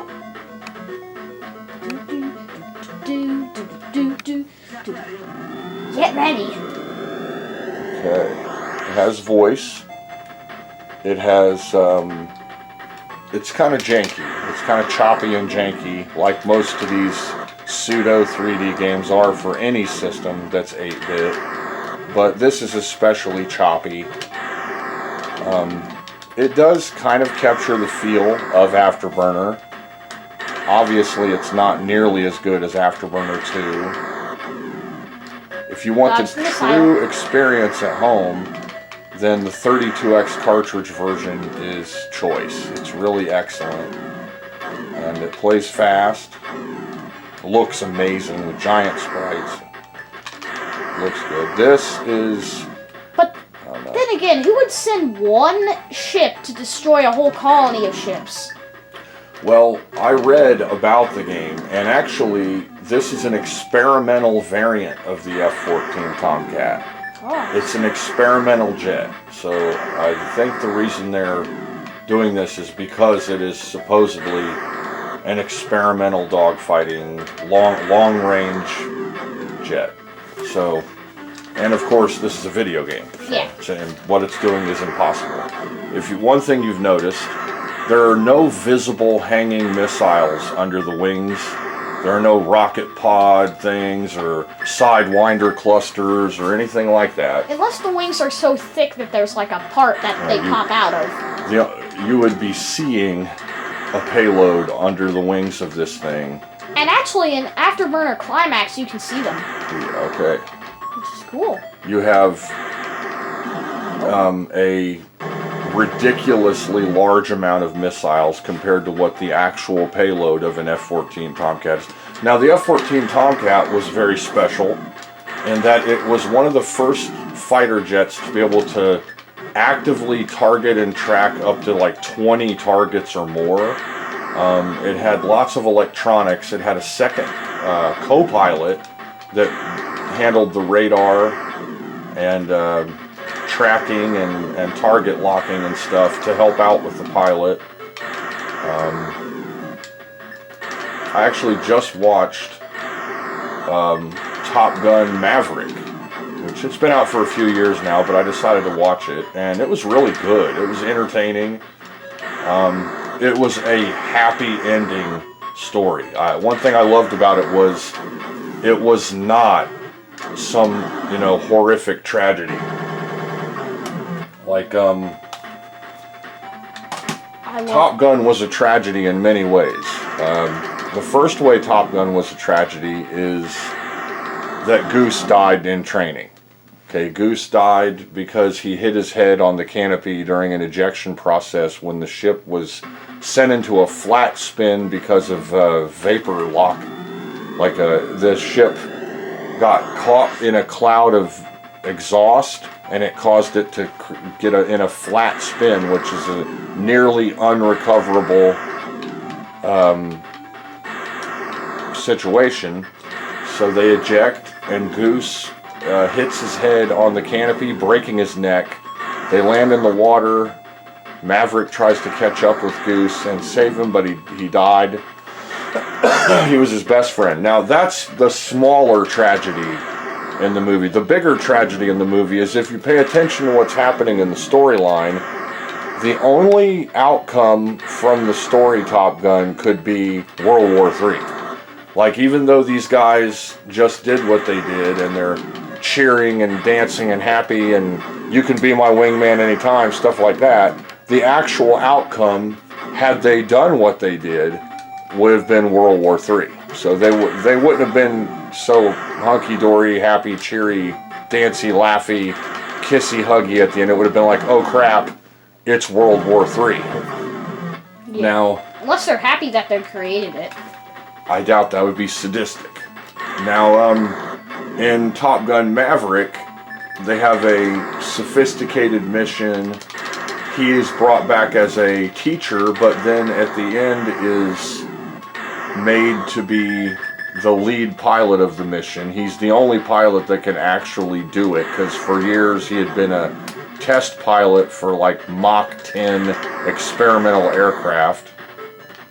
And it's just an all-around triumphant experience.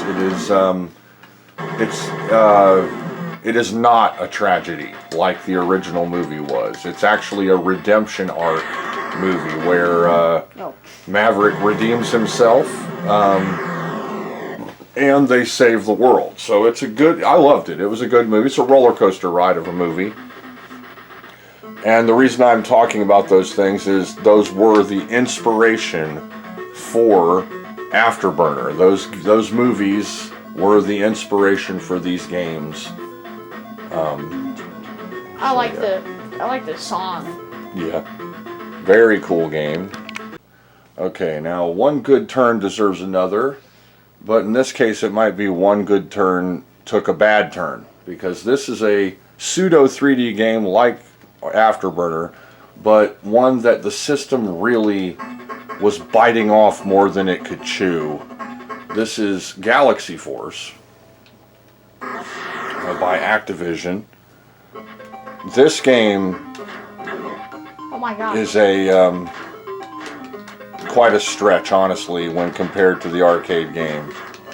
Okay, this is very weird to control. Like, literally. I don't know what I'm looking at, but I'm looking at something.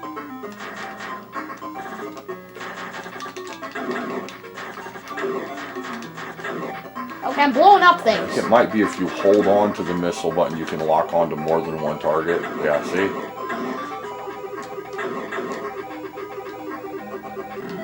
Look out. Blowing up meteors and stuff. Don't get hit by those. Yeah, you got hit by one.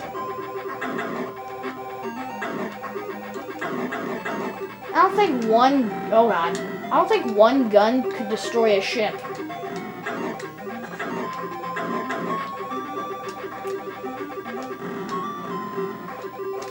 Okay, stay low. That's what I gotta do. Oh, I just ran into their shot.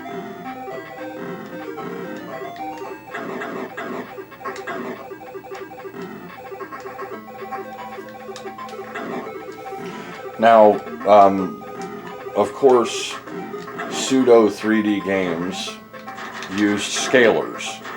Those are special custom hardware within the arcade games that would take a certain higher resolution image and then scale it from big to small or small to big, and that took the burden off the processor and it saved ROM space, where you may have to draw, you know, several facets or whatever, different sizes based on distance of an image.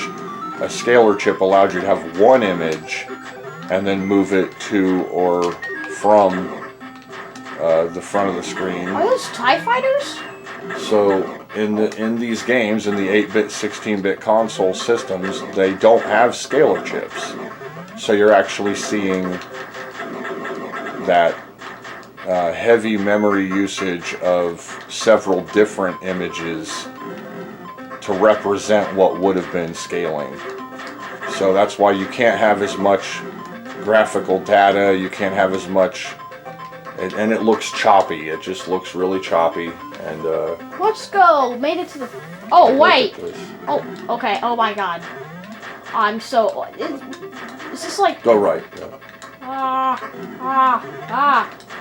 I can't. Why is it so flashy? Yeah. Ugh. Now, if you ever want to see, you know, how bad it can get, just look at this compared to the arcade version of this game, because the arcade version had scaling and it looked really, really good. So yeah, now if you can tolerate this game, it does get better as you get through it, but it really is just a eyesore. How terrible the chunky, choppy, poor scaling graphics are. Also, it's very hard to see everything on that part. I wish they had like auto machine gun.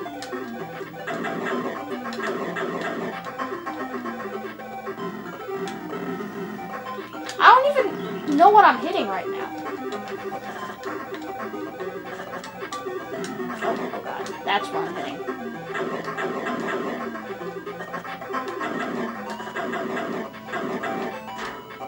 Now this is on the US system. The game has slightly better sound on the Japanese system, and that's just going to be the case with most of the games.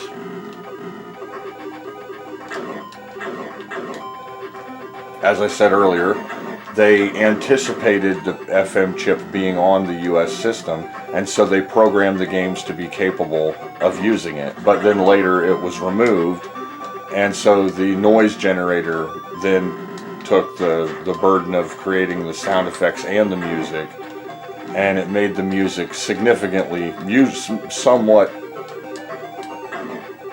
worse or significantly worse than the Japanese system. I like the music. Yeah. The music's... Well, I mean, it's better on the Japanese one, though. Yeah. Much better.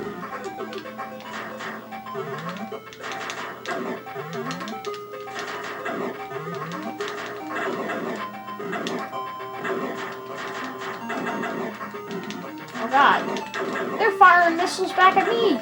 Now, I think the reason it's saying Mark III before these games is because I have a Genesis that is a Mega Drive. Excuse me. Certain Model 1 Segas you could very easily convert into a Mega Drive, which would play the majority of both regions' software. You could also install a switch that could change the region very easily.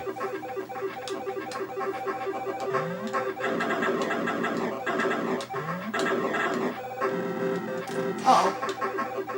So it's playable, but this is a far cry from what the arcade game was. Okay.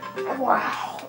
So next will be the Master System version of Shinobi. Okay, and this was a arguably very, very good conversion. Okay, now we have Shinobi. Shinobi. You can already see the title graphics are better than the NES. The level transition. See, more color for the character. The captive is not animated, but she is higher color. Looks much better.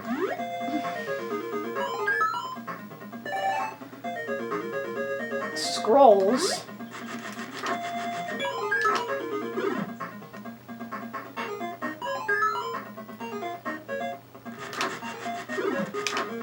Oh, okay.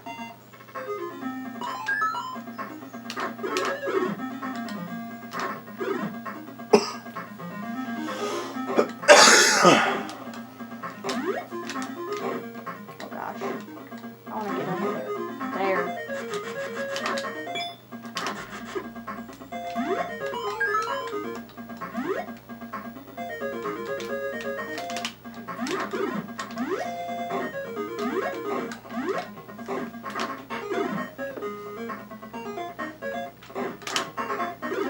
This is the US system. Okay, right here. I don't like the fact that it scrolls. Oh.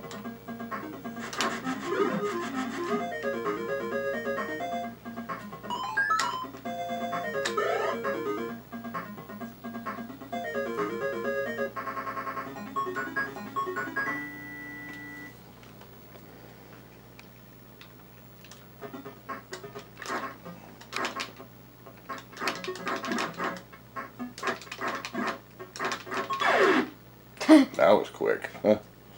Now the graphics are really good on this. That looks almost like the arcade. It's not as big. I figured that was a bonus. Yeah, it's a bonus. This is the second one. This is where there's the Marilyn Monroe picture, which is better than the NES. This is just all around kind of like the NES, but better.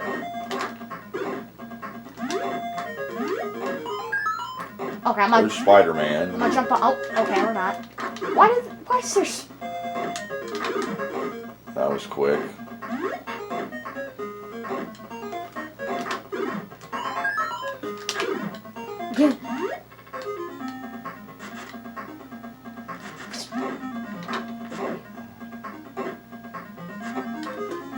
Oh boy.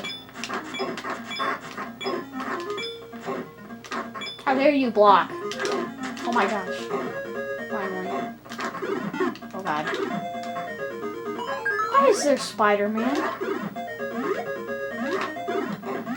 Oh boy. This is going horribly. Should jump into the bullets.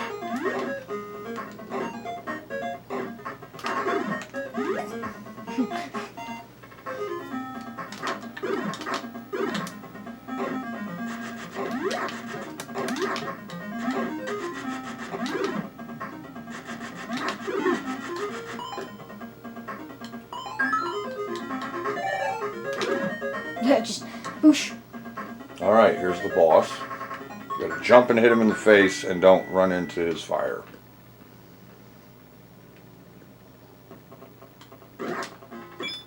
Oh boy, oh yeah.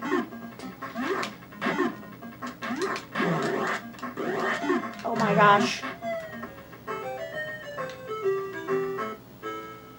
Alright. Jump.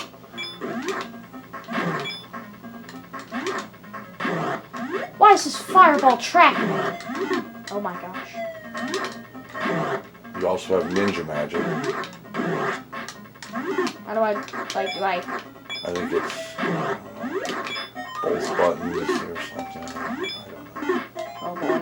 Oh my gosh. Why do fire... You got it. It looked like he got hit in the knee, but I hit him in the face. Actually, I think you hit him in the face and so he fell over. Aw. Black Turtle. But now are we fighting like Teenage Mutant Ninja Turtles? No. The only black turtle was Raphael. Anyway, no, this is a much better looking level than what was on the NES. I always like getting close and hitting him because he does a sword move. Whoa.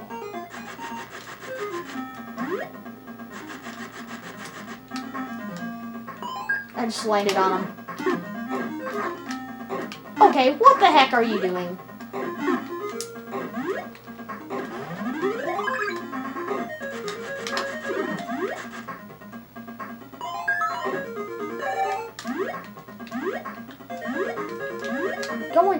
Go down! You don't want to go down in front of the guy with the gun. Go down behind him. So you just cut him with your sword. So, alright.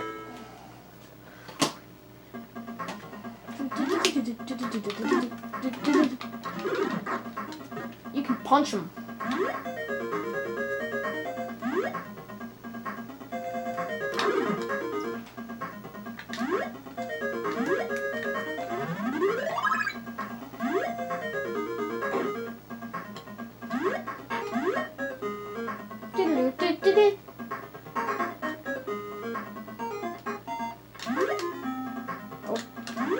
Oh yeah.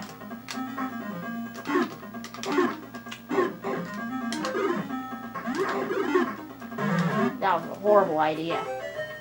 Okay. So next we will play, or yeah, we're gonna be doing when we come back we'll do, I think, either We'll show this one on the Japanese Master System, and then I think we'll do Vigilante. This is the Shinobi on the Master System. It also has...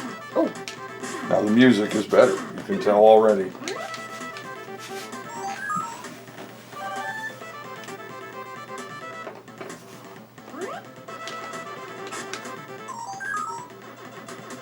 I'm gonna do a close-up. Now, some people probably don't think that music really matters too much, but I actually think it matters a lot. And I think even subtle differences like this make the game significantly better. So this is on the Japanese system. This is a US cartridge through an adapter in the back of the Japanese system.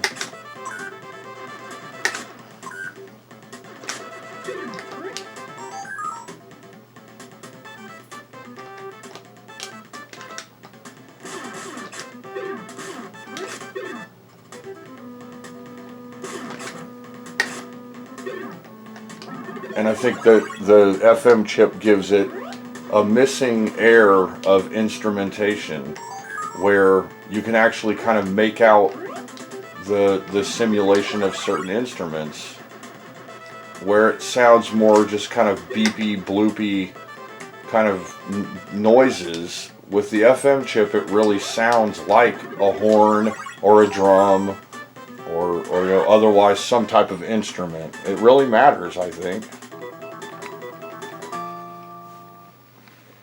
I like it.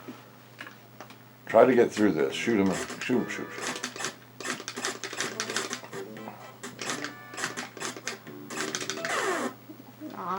You have to hit them constantly. You're supposed to be going like this.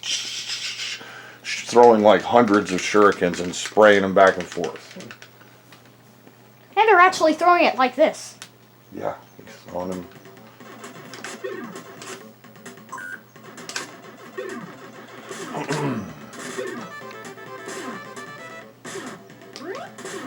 Okay, I know what to do. I'm like, oh, okay, or not. Jump. Ah!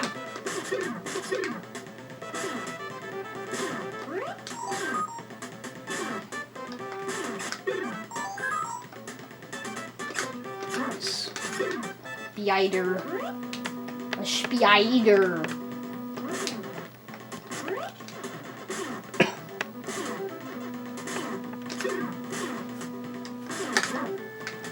Why would Spider-Man be trying to take people hostage?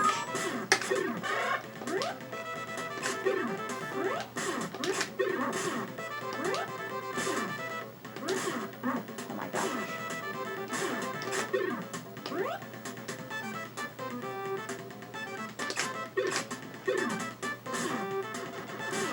Right in the face.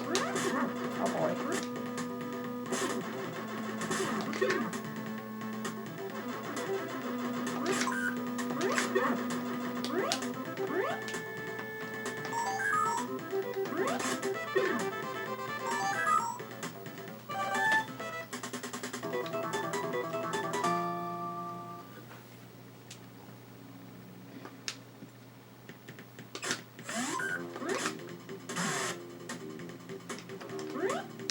Oh boy. Yeah, there's... music's a bit different.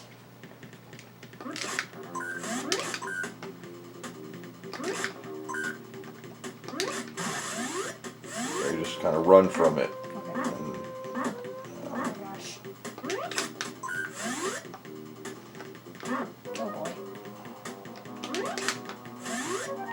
That one went right over his head.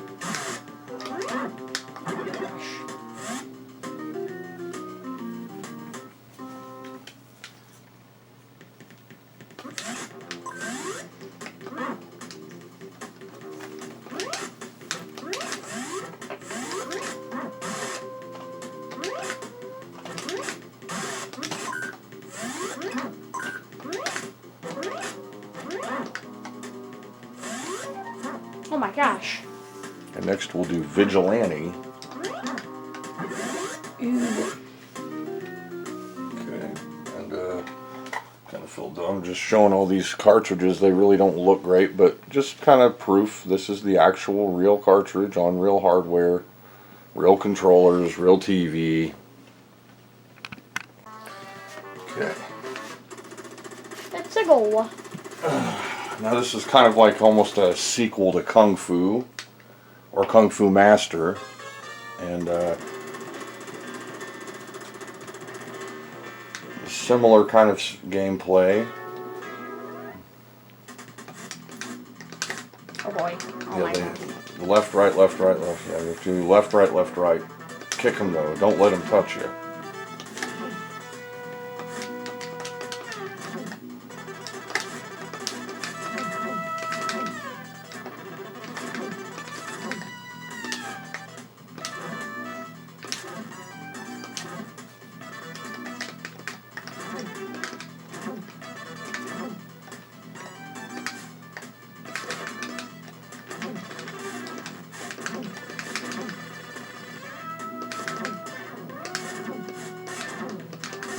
Oh my god.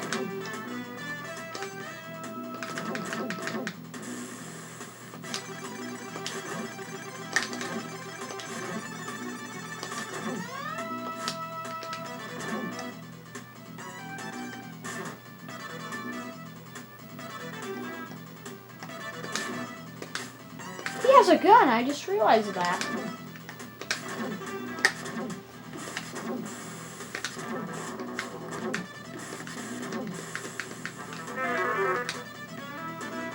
Okay, cool, I just tripped. Actually, he killed me. Now the arcade game has much larger sprites, but this has a very similar experience. It's almost the same gameplay. A nearly arcade perfect port was made for the PC Engine. Of course, it has a 16-bit graphics chip. So the PC Engine, which was the TurboGrafx 16 in our country, I'll do a video on it later.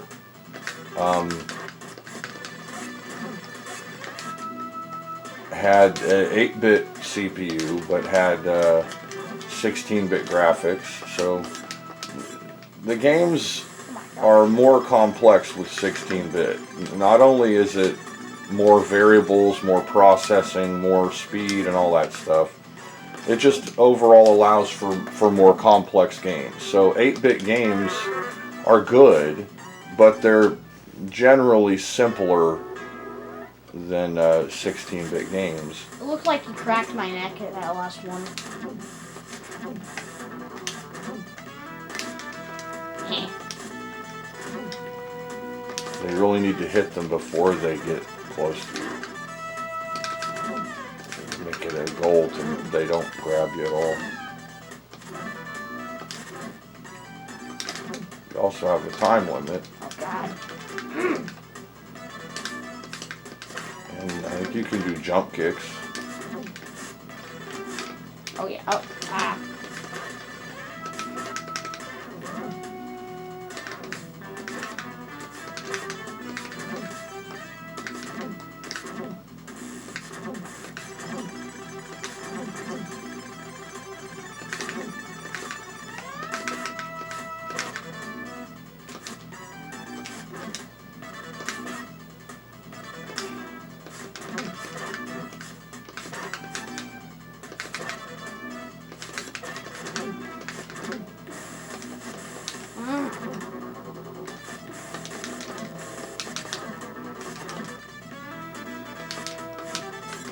Oh my gosh.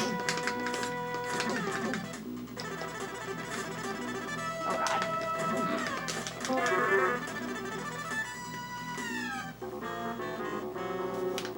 So yeah, the music I think is better on the Japanese game.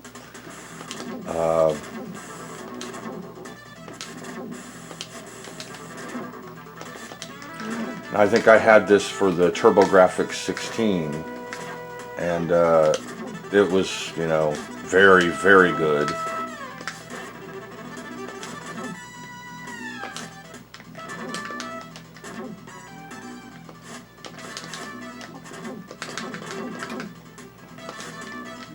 gosh. You can hear that FM sound really kicking butt. There's infinite inside of that door. There's just infinite people. Oh my gosh.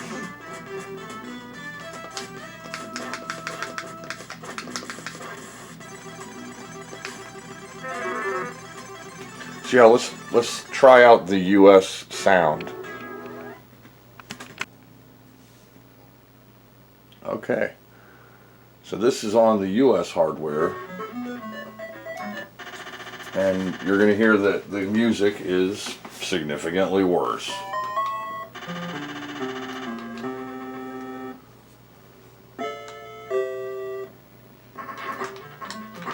Oh god.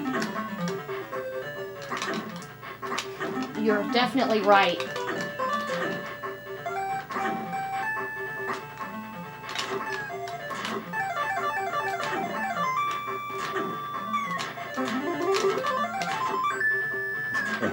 Really bleepy, bloopy.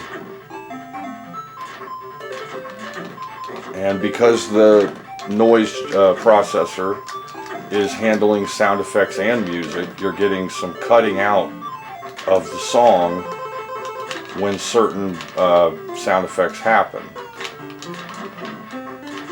It really degrades the experience, and I don't know, I think music has more potency than is given credit for in a lot of these, and I think that, again, the FM sound chip would have drastically improved the overall experience of the US Master System, just that little addition. I think it was wrong to omit it, but now I think the reason they omitted it is because the US didn't know anything about it to begin with, whereas in Japan they had the SG-1000, SC-3000, Mark III, and then the Mark III with the card reader and FM module enhancements, which greatly enhanced the system. The card reader introduced lower cost games. The FM chip made it sound much better. So the US version is just the Mark III without the FM chip. Now in Japan they would have been like, if you were to make the Japanese Master System and it didn't have the FM module built in, there would have been no reason to buy it, because it would have been identical. Well, other than the card reader, it would have been identical to the Mark III. And they had a lot of what was called the My Card games. Come on, punch, punch, punch, punch, punch, punch. Oh my gosh. Duck and punch. Punch, punch, punch, punch, punch, punch.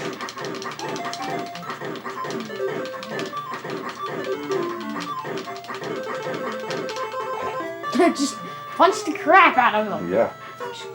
Just gotta keep on going like that. His weak point is his crotch. That's funny. So you only have to punch him in the crotch like roughly 30 times, and then you will have defeated him. So yeah. Now the graphics are great. They live in a junkyard? Yeah, look at this. Well, it's a gang. Oh yeah. Gangs run junkyards because hidden in the junkyards are chop shops. What's a chop shop?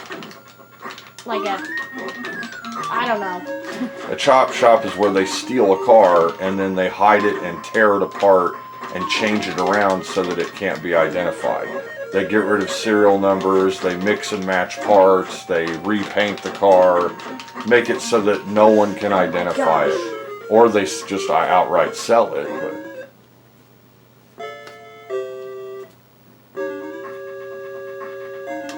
How are they coming from behind me? I'm not saying that this particular junkyard was used as a chop shop, but you know, gangs can operate effectively out of junkyards, and often hidden there would be chop shops. You could use the facilities of a junkyard to easily mask carjacking. So if all of a sudden they were about to come in, like maybe you see a cop car come up, they're going to investigate, or you see an investigator or something, you could put a new car that you just stole into the car crusher rather than be caught with it, I guess. So, maybe. I don't know. So as you can see, even though it might not be the funnest game ever, it sounds significantly better on the Japanese system. And you seem to be playing it better on the US system. I think that's the controller more than anything. I don't know, maybe it's because you just kind of got tired of getting your head kicked in. Oh my gosh. Oh my gosh. Duck kick.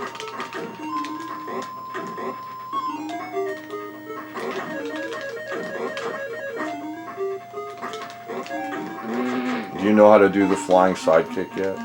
No, I don't.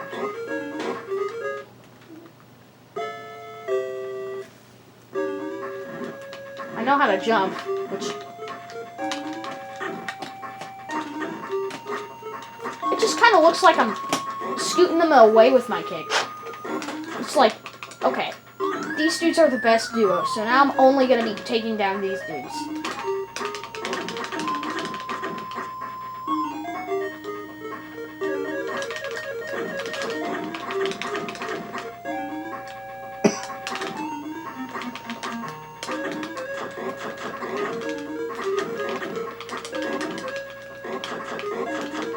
Oh my gosh, what is going on?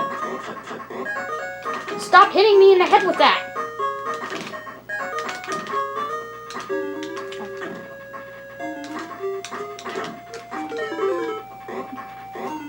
Alright, so next on the list will be Double Dragon. And it's actually Double Dragon, 2-player, co-op, arcade action. Okay, now this is the Japanese hardware running the US cartridge of Double Dragon. And after that we'll show the US cartridge running on the US system so you can hear the atrocious music that we were forced to have in the US. I actually do have the box for this game. So we have actual Double Dragon box here with relatively good artwork. Most Master System artwork was terrible. I think I even have the instruction manual in there. So. Oh, come on. What's weird is that, the Sega's competitor was in the same area that Nintendo was in. You want to do that a lot. When you stun them, you can grab them and do that. It takes them out really fast.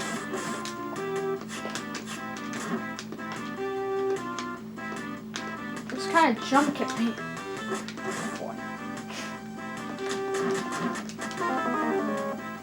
Oh my gosh. So you just punch the living crap out of them and then you walk up against them. What you do is move out of their way so that they can't line up with you, and then as they approach you, hit them. So you're lined up with him, so he keeps kicking you. So yeah. Whip. Oh, hi. Oh my gosh.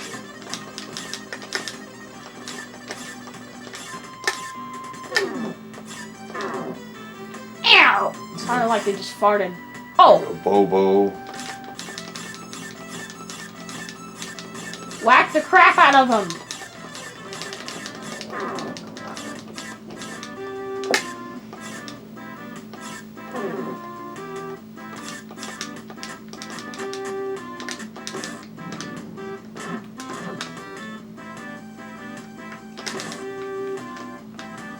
Oh my gosh.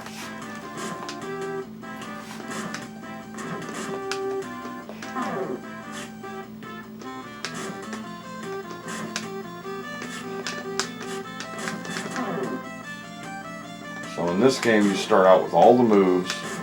You have a jump back kick, a jump kick, a headbutt, a punch, a kick, a grab, and then while grabbing, you can kick or throw them. You can also pick up items. So you have all of the moves that you have in the arcade. It looks like You also have an elbow. It looks like we just did a wrestling move You know, like those wrestling moves where they like pin each other's heads down? Yeah, you also, I think you can sit down on them and hit them when they're on the ground. So there's a lot of moves packed into Double Dragon. Move up. Okay, when you're lined up with them, you want to move so you're not lined up with them. Then they can't hit you. I'm just gonna beat the crap out of them with the barrel. Barrel. Here comes an Abobo. Mad a Bobo. Now hear how good the music is? Oh boy. Jump it! Okay, that was a horrible. That was a horrible. Oh boy.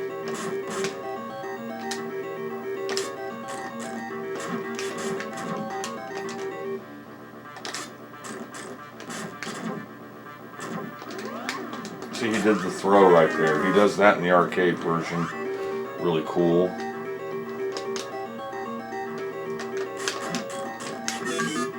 Beat him. I'm gonna hold up the barrel for victory.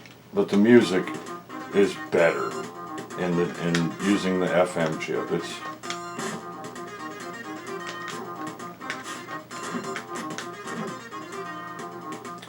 That dynamite's gonna explode your friends.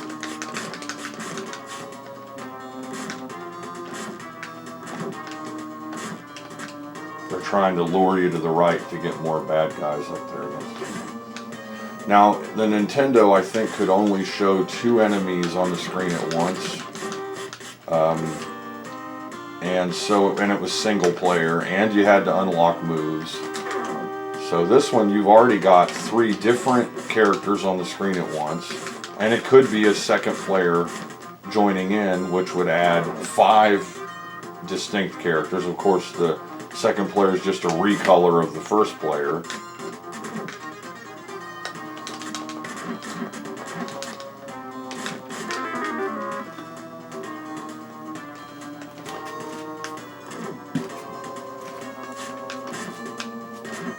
Yeah, he dropped a baseball bat. No. Yes, I have it. So when people say that the Nintendo version of this game is better, I cannot possibly agree with that. I think that this game is significantly better This game's way better. than the Nintendo game Double Dragon.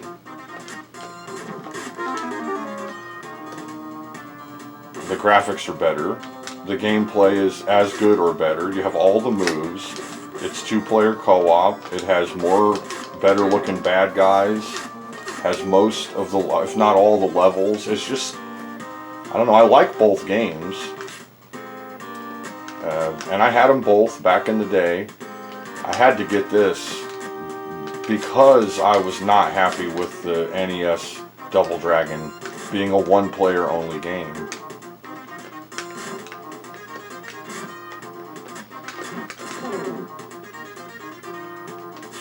Okay. Oh, oh.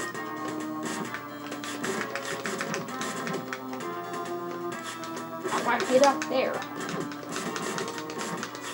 A vent? Ooh. That's what I used to do. That jump back kick you just did, if you time it right, you can just beat everyone with that one move. You just angle it so they can't hit you. Right when they come up to you, turn around and do that. Oh, come on.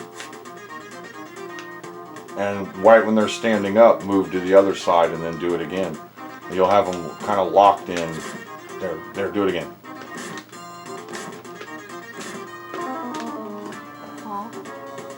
You have to time it, but if you time it just right, you can just knock them down over and over again with that. Too far away from them.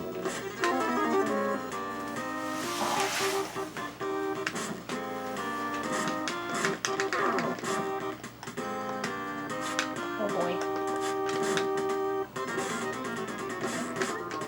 I don't like the Nintendo version of this game. Oh, really? Yeah. I mean, here's the weird thing. Like, the things like, say you're moving here, the kick has to be like, the kick will be behind. And if you move here, then the kick will be like. Oh, that's the second one. Yeah, that's the second one. I like that game. I think it's good. But yeah, the Nintendo original Double Dragon is what I'm talking about. It was in the last video.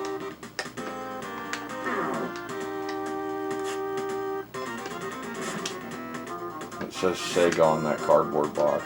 I love that. I bet you're gonna be able to pick it up. Wait. Yep. Ha. What if it's the Sega Genesis inside of there?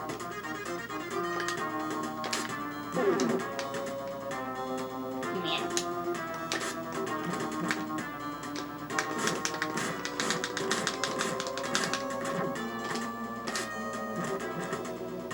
Taking my Sega with me.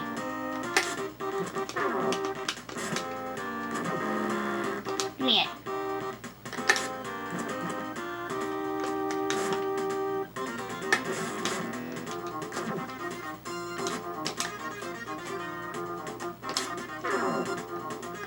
Double kill. Well, that's not a double kill. Yeah, the elbow's another pretty good move. What's that? Like a... He's a boss. Looks like a normal human. Or, no, I mean, that looks like a normal person, not human.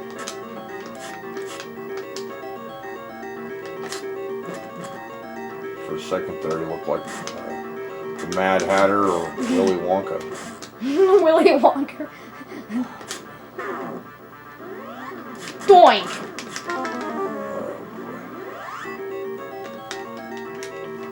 Game over. Alright, now we're going to listen to the music of this game on the US system, which I have queued up, ready to go. Which I thought I had queued up. Oh, there it is. Okay, so go ahead and take that controller.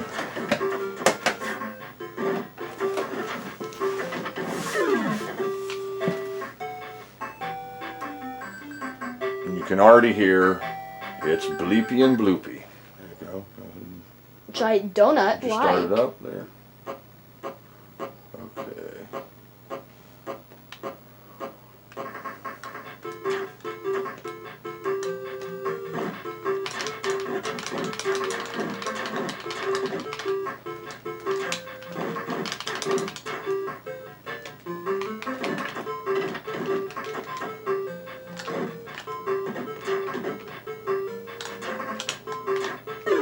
You need to do that facing the other way. Okay, like So this? it's completely ineffective. There we go.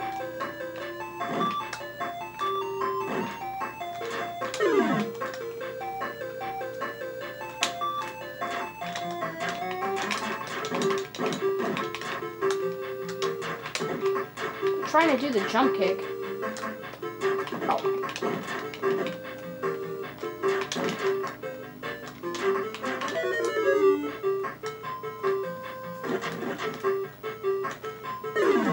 Now the music might not seem as drastically different on this, but it is quite a bit different.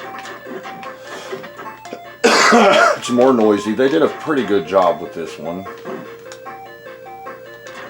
Definitely, it's like different shading.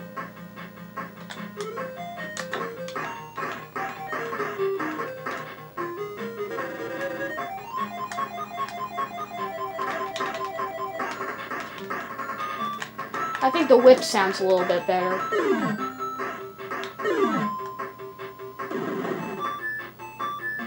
Okay, I'm about to whack this dude to death.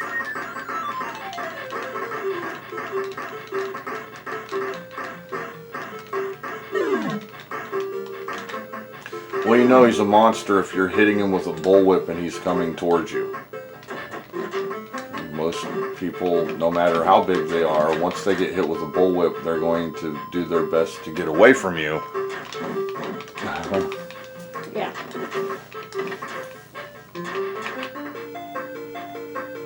Where's the barrel? There it is.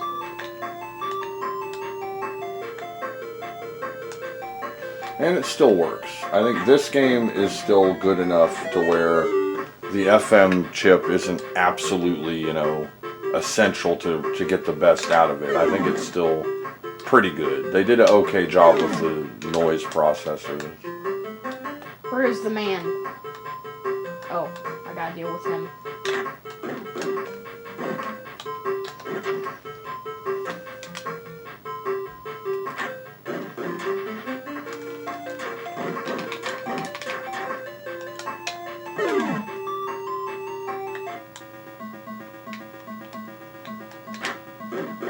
Why is he red?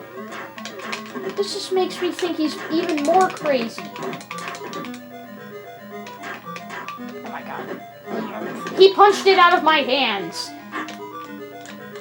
Okay, now in the flying arcade catch. game, when he did that, he'd go, ah! And it was really cool. Ah! Oh. He'd grab you and he'd go, ah! And throw you backwards. Now, the arcade version, the characters are much larger and kind of skinnier looking and less cartoony. The arcade game was notoriously choppy and slow. It's like they were trying to pack too much going on with too little of processing power. It was kind of hard to get into when you got a ton of stuff going on the screen, but it was still fun. And the Sega Genesis version of it is kind of almost the opposite problem. It gets a little too fast and too smooth, and I don't think it has much slowdown. I might be wrong about that. Okay. But I actually like both of them. I think the Genesis did a good job on the Double Dragon games. He's running away from me because he just killed They're two of trying his to lure. teammates. They're trying to lure you over there.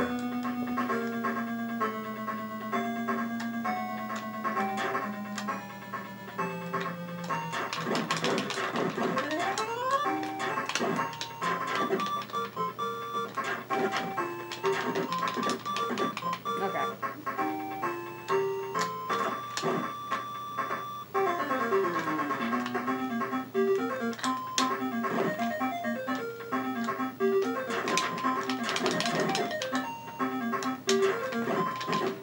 Now here we see something that the Nintendo couldn't do. There are 3 different bad guys on the screen at the same time. Now it could do 2 of the same type, and I think maybe one of each type, one of two different types, but it couldn't do 3 different bad guys, and it couldn't do, and that was just because of the, you know, ROM and the way they set the game up and everything. Eventually, of course, they showed that they could do 2-player co-op with several enemies on the screen, with Double Dragon 2 on the NES and 3. Okay, so next we will try out a pretty cool game I like for the Master System, Time Soldiers. And you can't even see this. This is too dark. It's there we go.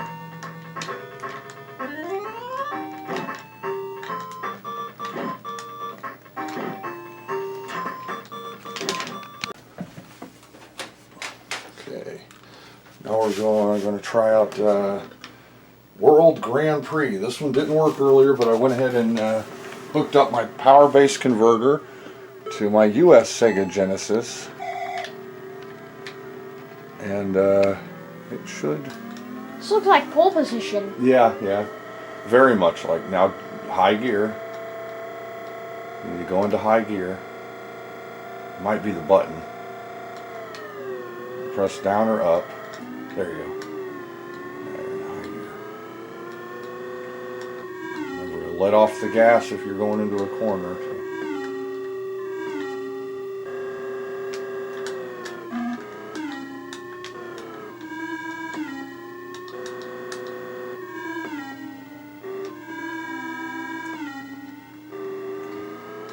Sounds like it's going like new. Well, they got you blocked in.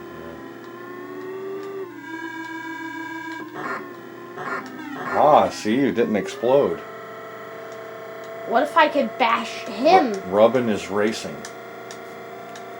That's what they said in Days of Thunder. It was a silly movie about NASCAR racing. I'm gonna see if I can, like, bash him into the road. Oh, He said he almost said there. he hit me, and he said he didn't hit you, he didn't bump you, he didn't what did he say, wreck you. He said he rubbed you. And he said, and rubbing is racing. Oh man, oh, now lots of parts. That was a very detailed explosion. Like you could see every part of the car just going in all directions. And this looks like a legit track. Oh. And Finish. now I was having problems earlier because I was using a Japanese system with a power base converter and it didn't like it. So I went ahead and switched to a all US. This is all USA Model 1. Hasn't been converted to a Mega Drive. I happen to have several Model 1 Sega Genesis systems. All of them are the original. Okay, high gear. There you go.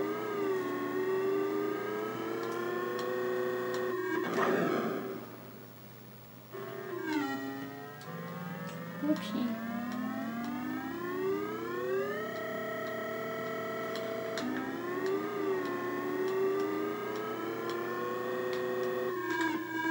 That time you moved out of the way.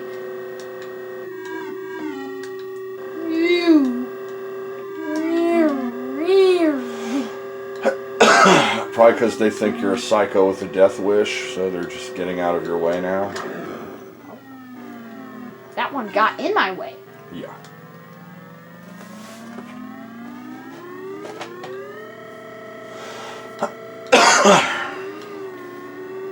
Now, ideally, when you're up in the yellow is when you want to shift into high gear.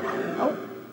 You don't want to, because the longer you're in the red, the more time you're wasting. So shift now. There you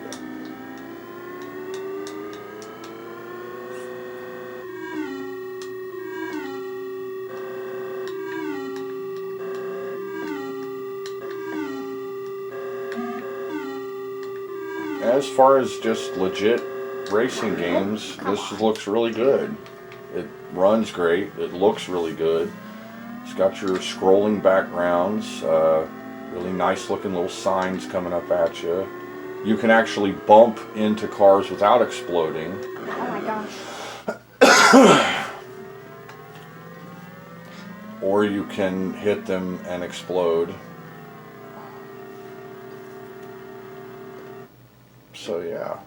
A tiny screen with game over in the middle. It has a lot. It has kind of a lot of pole position feel, but also it has its own kind of feel to it.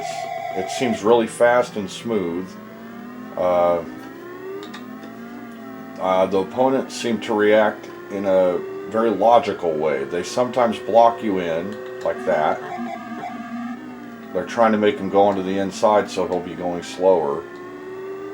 Sometimes they will get out of your way, but often sometimes they'll turn to get in your way, just like in real racing. There. So look out. I tried to move. You moved into them. Should have moved to the left.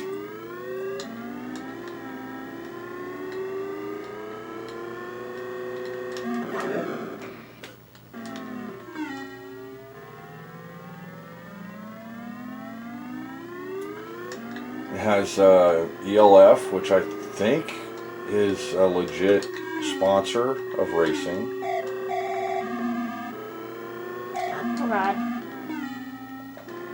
Well, now they have me blocked. No, go faster. Faster and faster. Racing is passing and bumping and getting out of the way, blocking people. Stuff like that. Really, you just want to look at the horizon the whole time. So you're reacting to things way before they get close to you.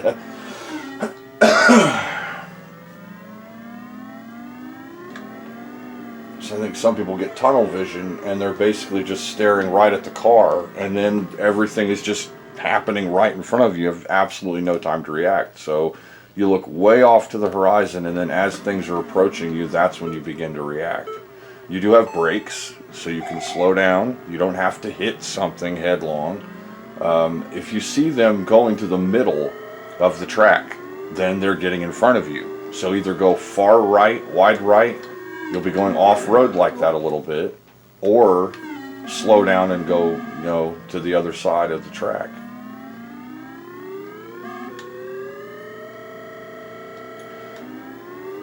Now later on, Monaco took over as kind of the king of these styles of racing games, and the arcade version was extravagant. It had really gigantic graphics and beautiful scaling, and of course it had a scaler chip. When they made it for the Genesis, it lost a lot of the graphics, and it affected it greatly. If you'd never played Super Monaco in the arcade, then the Genesis would be fine, but I played it in the arcade, and so the Genesis was really hobbled. It was just not anywhere near what it could have been. Now they also made several other Sega Genesis racing games. Some of them used some 3D geometry and better backgrounds, and so there were much better racing games. This one really looks like a good one though, especially considering it's on the Master System. I think this is, yeah, there's Mount Fuji right there, so this is the Fuji track. The shape of the track in the top right is identical to the track from Pole Position or Pole Position 2. It looks like a Tommy gun. It's a track it's based on a real world track. Of course, the background looks different. There's more visible mountains, accents. Well, buildings, farms, cities, and stuff all around. Seems like a pretty good racing game. Next up, we'll show Time Soldiers, which is an extremely good game. Okay, now this is by Alpha, who did a lot of other games later on.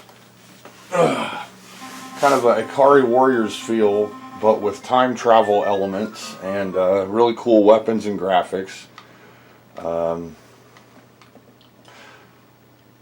Really great game. I love it. This one is a definite must-have if you have a Sega Master System, or if you have the power base converter for your Genesis. There's no... Ah.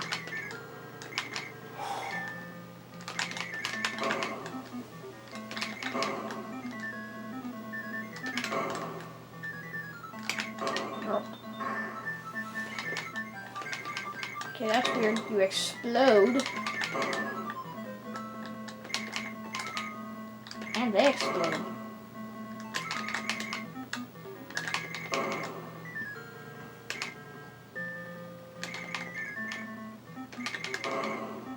Get that. Hurry, get that before it disappears. Oh. Get that other one. There you go. Are these like alligators? They're triceratops.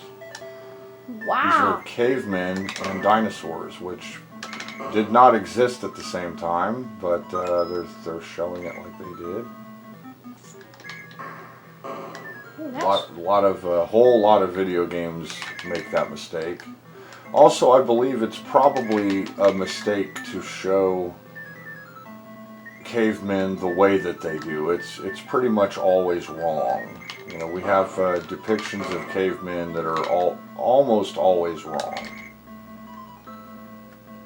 So yeah. I'm saving my big gun for this. Big triceratops.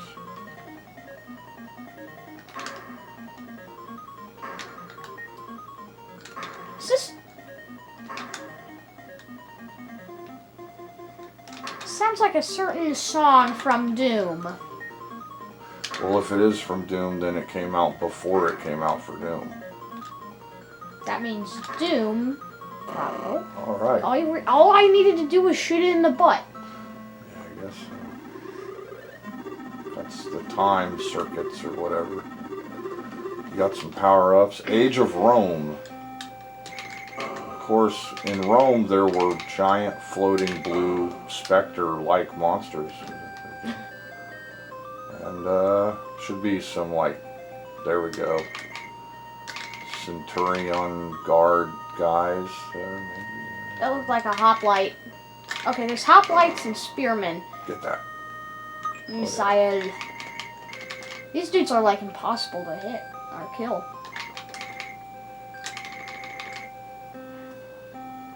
I think they're in green water. Pretty sure that's what's going on here. Oh boy. I'd like to hear the Japanese music for this, but this cartridge won't work on my Japanese system. A lot of the US cartridges will have glitches or errors. Well, not a lot of them, but some of them will have glitches and errors if you run them on Japanese hardware.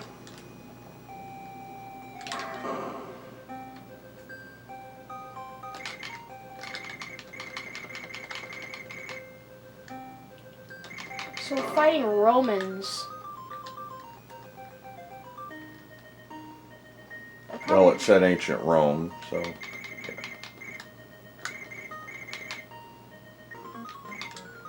Whoa. Of course they have fat dragons that eat too much hot dogs.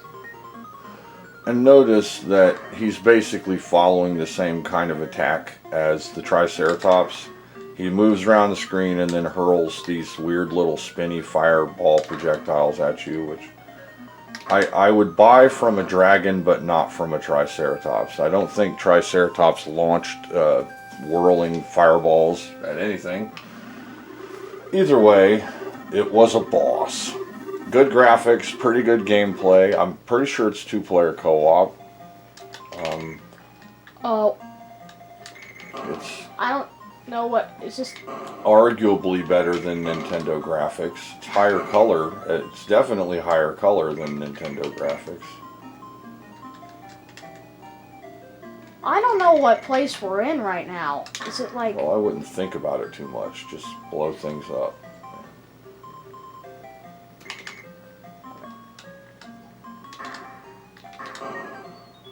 That worked. Nice. That also seemed to work. Power gone out.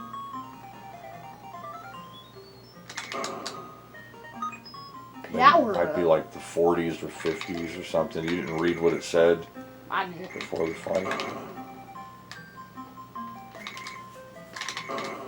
Yeah, this looks like Might be trying to imitate World War II look.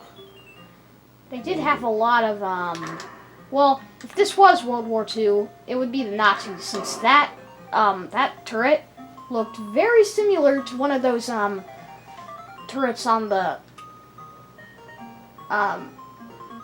Here's a boss. Whoa. And Oh, look, it's throwing gigantic red blood cells at you. also kind of looks like here I am. Also kind of looks like poker chips. Yeah. Throwing poker chips at me.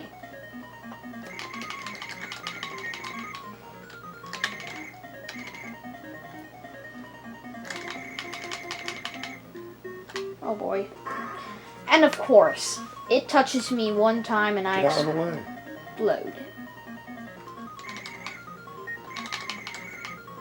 Oh my gosh.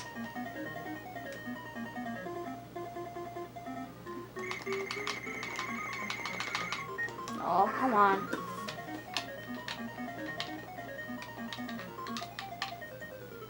Anyway, I think it looks like a great game. I played it. It's very fun.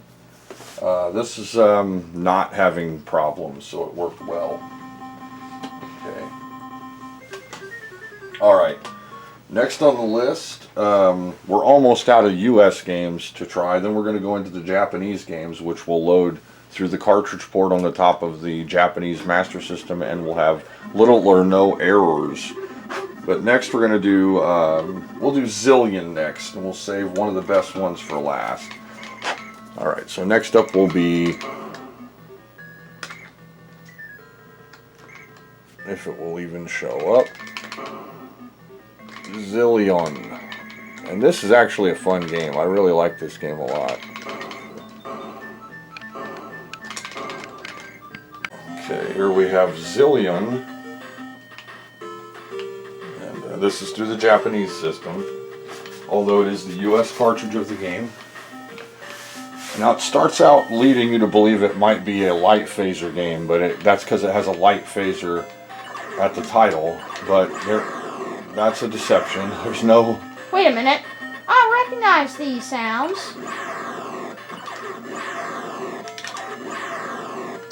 What, are they coming from the ship I'm from? Hey. Press down. Now here it kind of has a Mission Impossible, or Impossible Mission I should say, kind of feel to it, even though, in fact I think it might be a little like that. Like I think you get maybe codes and stuff. Yeah, here we go. Yeah.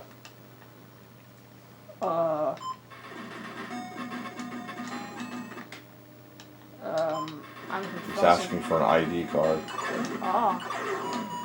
Now I think the music is bloopy and bleepy enough to where this might even be worth just playing on the US system. Then we can read it. Is that and right? I don't think the music's going to be significantly worse. So you want to try it on the US system so you can read the messages? Sure. Alright, we'll switch it over to the US system real quick. Here's on the US system. You see it looks like a light phaser, the light gun for the Master System.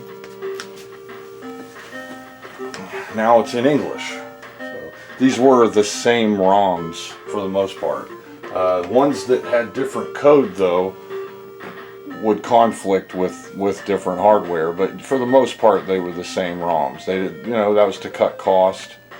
They would just, have that same ROM put on, and then the system would determine the region. And of course, what made them, require that specific region system was that the cartridges were different. The US cartridges were wide like this, and the Japanese cartridges were like an Atari cartridge. So. Oh my gosh. It has the ship. It has a little opa-opa. Yeah.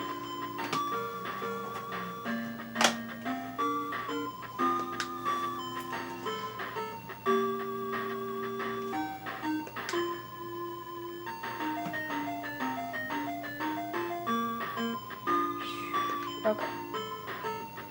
It seems very much like kind of an upgrade to Impossible Mission, which came out on a lot of 8-bit computers. It had the voice, so when you started it, it had like a deep voice going, "Destroy him, my robots," and stuff like that. And it came out for the 7800, but that game actually had a glitch on the last level where it could not be finished. So it was legit, it was impossible. It's not supposed to be though. Okay, then we have other versions of the game which actually could be beaten, I think for the Commodore 64 and other systems. And so, but what this is kind of a take on Impossible Mission, only with a anime theme.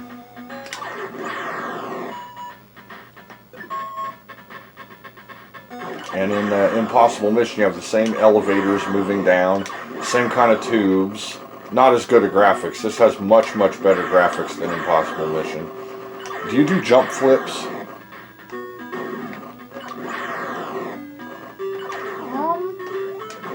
There's a jump.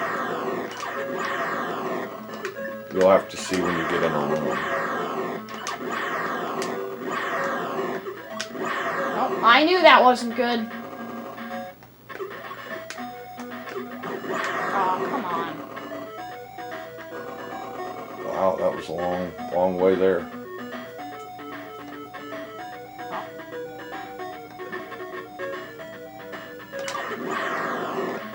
Okay, just a random area. Now try to do a jump flip.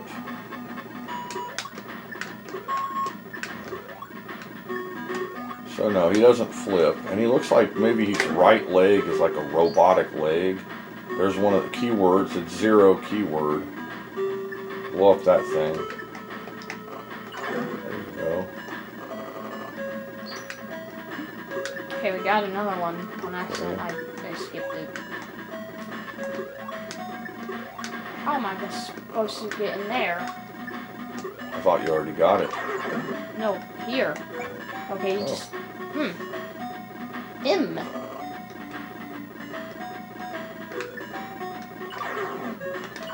Maybe you shoot it, then you pull it. Yeah.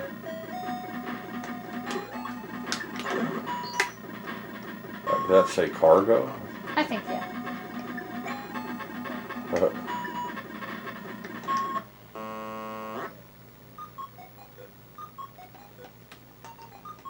Do you remember what the symbols were? Okay, there's that. No, I mean what you in the room. That is explosion, and I don't like that. Oh, you're right.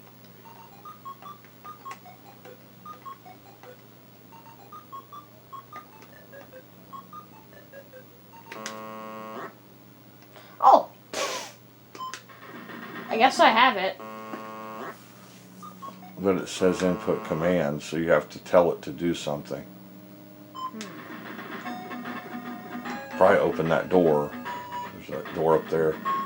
Oh, yeah. You can't get through. Do you remember what any of the commands were? Let's see. The open door was it?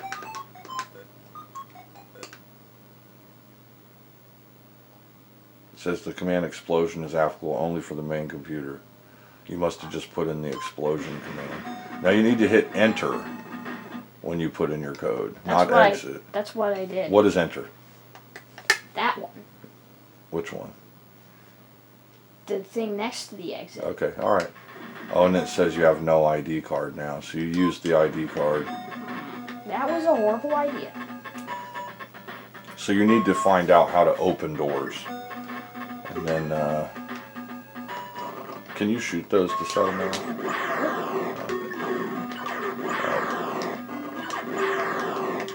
No, you can't. You gotta jump over them. Oh. Your guy doesn't seem to be dying at all, though. Has he died at all? No.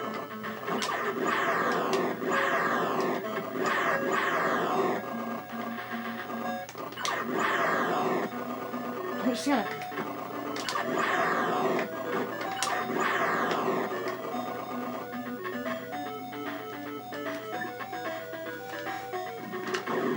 Oh boy.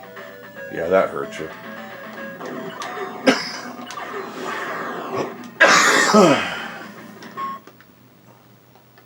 Oh, I guess you get a card from those.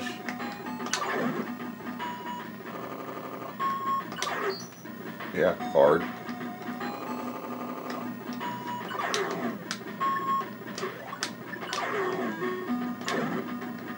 bread. Power up. Like bread. Wow.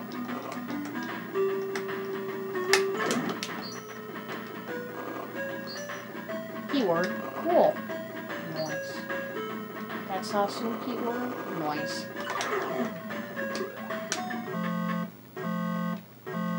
Here they come. Uh-oh. You need to look at it long enough when you look in there. Yeah. There.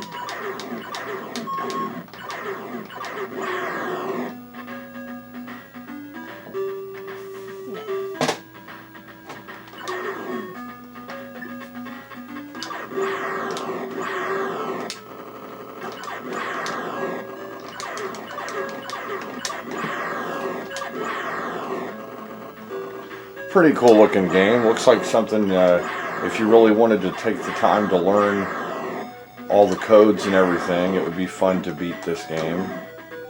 It's very much like Impossible Mission.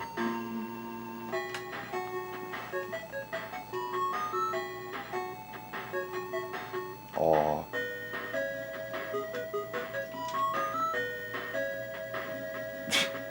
That dude. I bet that's the bad guy. Why does he look like that? Yeah. And it's got Opa Opa there. So I don't know how that's tied to this, but somehow maybe it's the same universe as Fantasy Zone or something. But It's so weird. Oh boy. Okay, cool. Start me off right here where I can get shot by a dude. it continued though. You don't have to start over from the very beginning. You may still have your ID card, and you have 520 hit points now.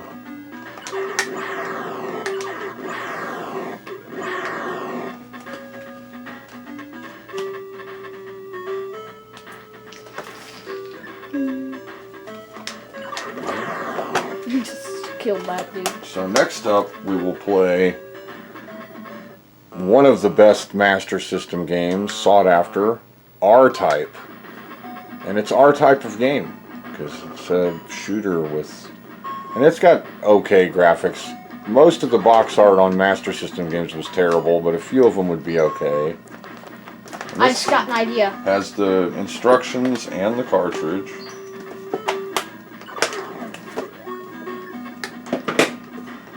So next up will be R-Type.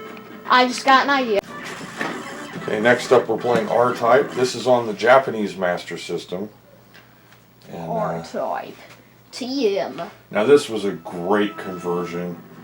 You know, this is the best 8-bit R-Type. Now most would consider the PC Engine better, and it looks better, but remember that is a 8-bit CPU with a 16-bit graphics chip. So the graphics are better on the PC Engine, but this is the Z80 Sega Master System version of it, and it's good. And the Nintendo couldn't do this game. It would have a very hard time processing this much graphics and stuff, and dealing with the little pod the way that you can. There's your pod. Get that.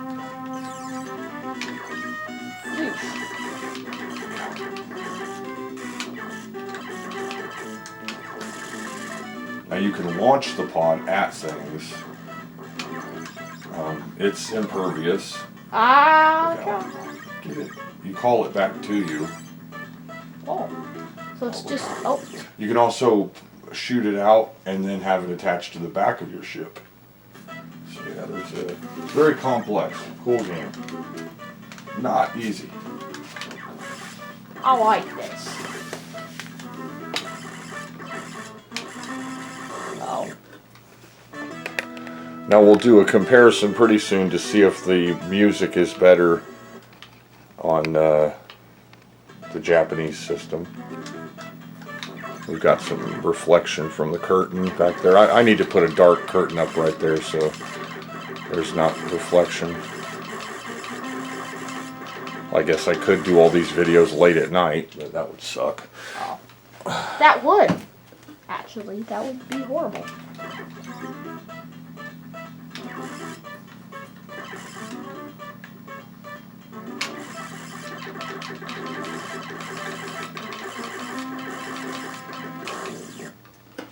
Wow.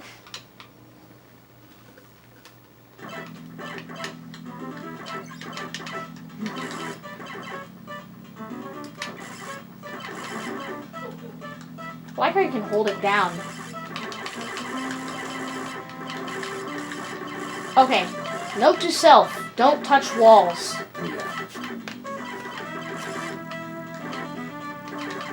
That will cause an shoot that guy right there. He gets you your R-Type pod and gun power-ups. Okay, oh. Okay, this is... Wow. Oh. I could have fit in there. Yeah, it's set up to where you have to get in there at that when it's at the opening.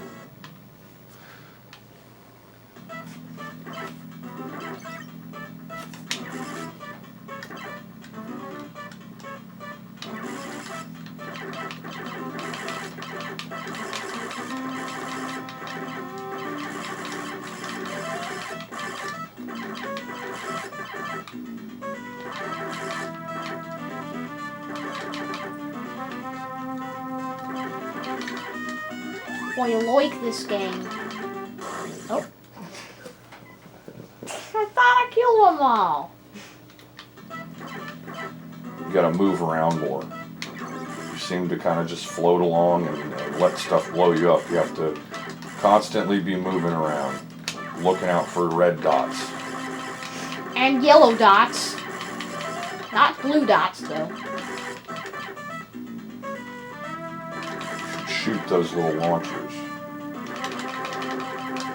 They're so tiny. Yep. I got something. Yeah. Shoot that one that's blue. Oh.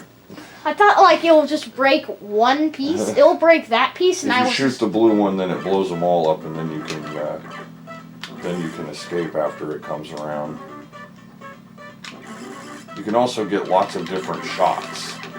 Like there's a really super powerful swirling shot. There's a shot that bounces and leaves like a line behind it. It cuts through stuff. So, get that. Oh, missed. I still got this. Oh. Wait a minute. Yeah. Shoot the blue one. Oh god. Okay. Alright, I'm gonna cut through here. They all shoot once you're in.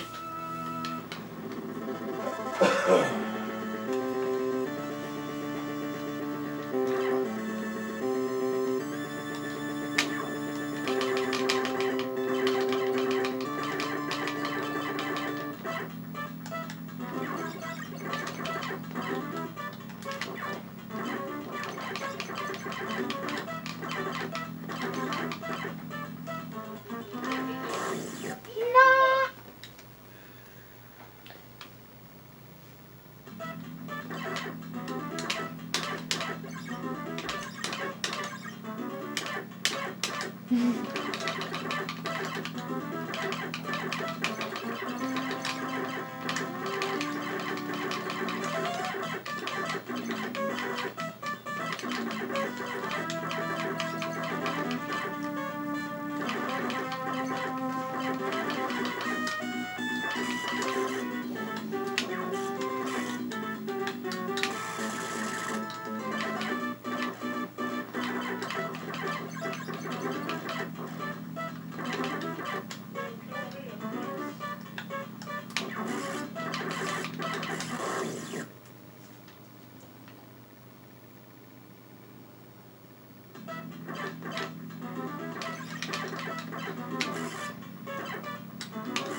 Oh my god. Alright, this is on the US system.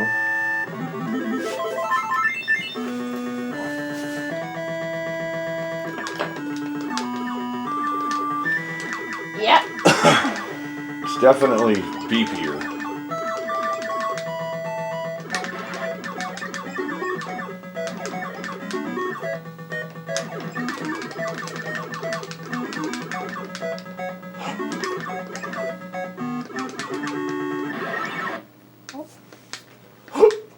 Didn't even really see what happened there. Just kinda... I didn't either.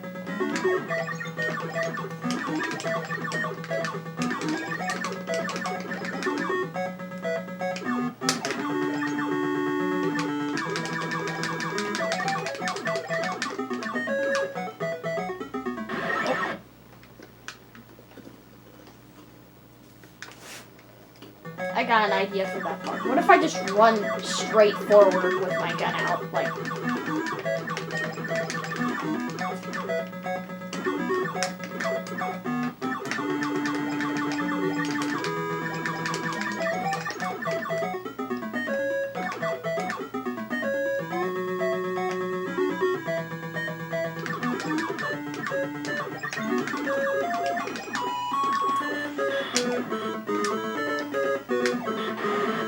Of course, the sprites in this game are much smaller than in the arcade.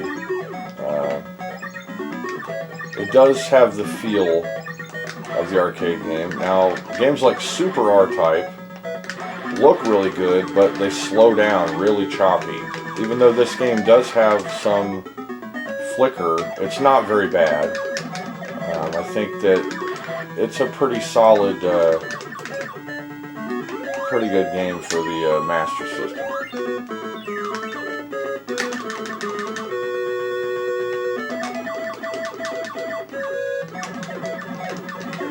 Oh, dude, it's slowing down. Yep.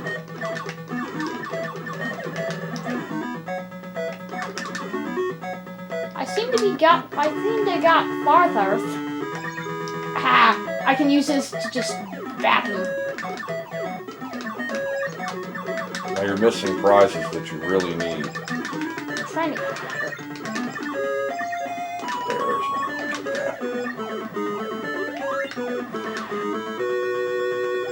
Just,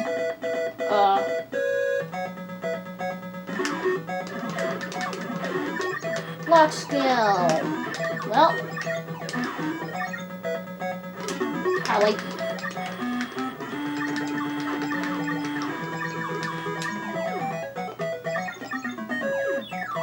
I called it back. Now get ready. Big scary monster. Shoot the little blue eyeball, I think. Look out for the tail. Look out.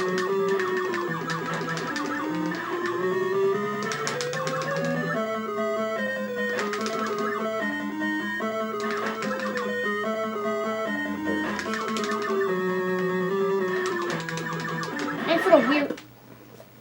You could shoot your pod straight in front of his face, then move around, and it will be right in front of him, shooting the whole time while you move out of the way.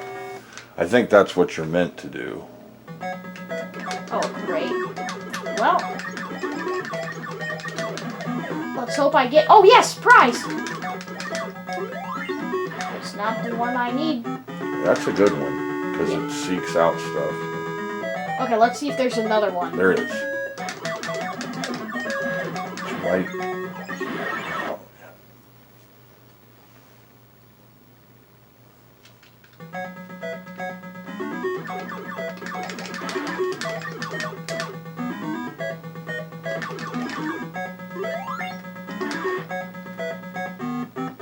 I'm gonna keep firing right now, so those seekers will blow stuff up.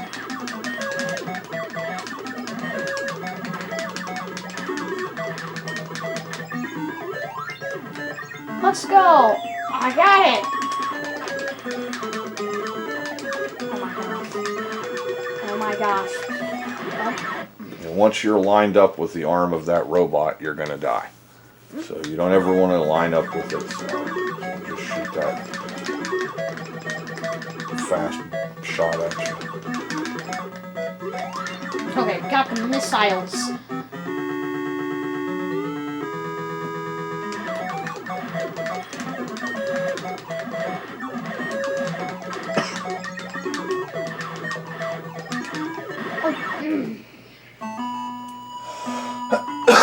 So yeah, the music is better on the Japanese system. Next up will be Alien Syndrome, a 2 mega cartridge. It's got some Yeah, okay, artwork. Okay, so this is actually on the Japanese system. Hopefully it will work.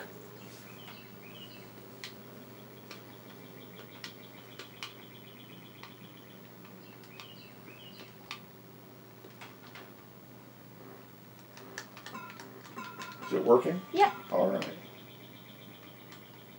What just happened? Comrade, you saved somebody. No, go pick up the comrade. There you go. There was a blaster back there you skipped. That square up at the top right that says FB, or whatever that says.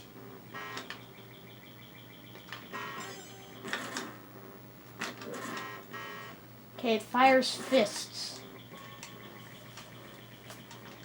This moon walked into a different room. What's those? Oh, they shoot. So when you hit them, it pauses them briefly, but I think they shoot at you.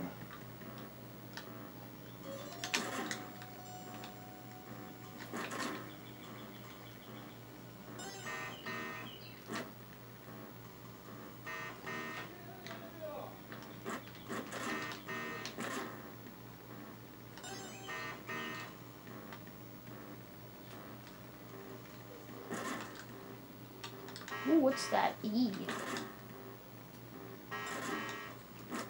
Oh. Huh. Cool. Did it speed you up? No, it actually killed everything in the room. Oh, cool. Oh. Yeah. E is for bomb. Alright, I gotta get past her real quick.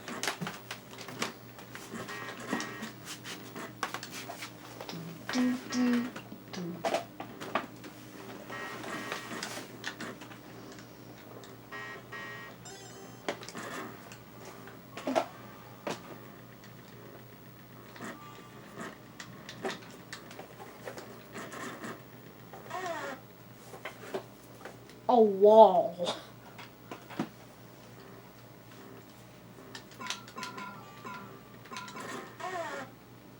R. Why do they sound like that? It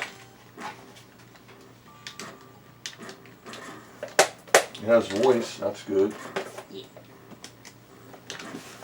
Now, the graphics, I pretty much think everyone could concede that they're better than the Tengen version of the game, but I think the Tengen one might be two-player co-op. I don't know about this one. I don't remember if this is two-player co-op or not. I know the arcade version is supposed to be two-player co-op.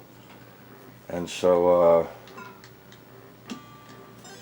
now this didn't work right on my US Sega Genesis Model 1 with the power base converter. He ran to the left and the A button actually chose the character. So I think that it would either require a Master System controller or this system, which is the Japanese. This is the Japanese system, and it seems to be handling it fine. So it has probably slightly better music with the FM chip, but also it's working with the 3-button controller. Probably because it's coming through the Master System, which would limit it to the 2-button mode. I think that S is a good one. Maybe it's for, that was bad. Wait.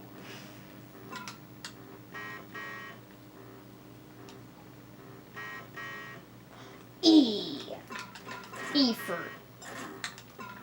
Oh, that's the one that destroys everybody in the room.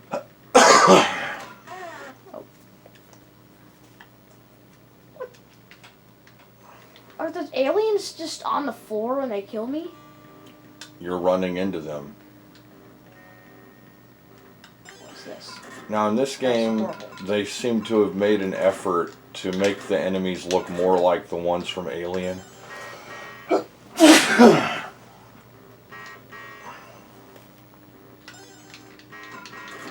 And it does seem to play pretty good. And there's pretty good graphics.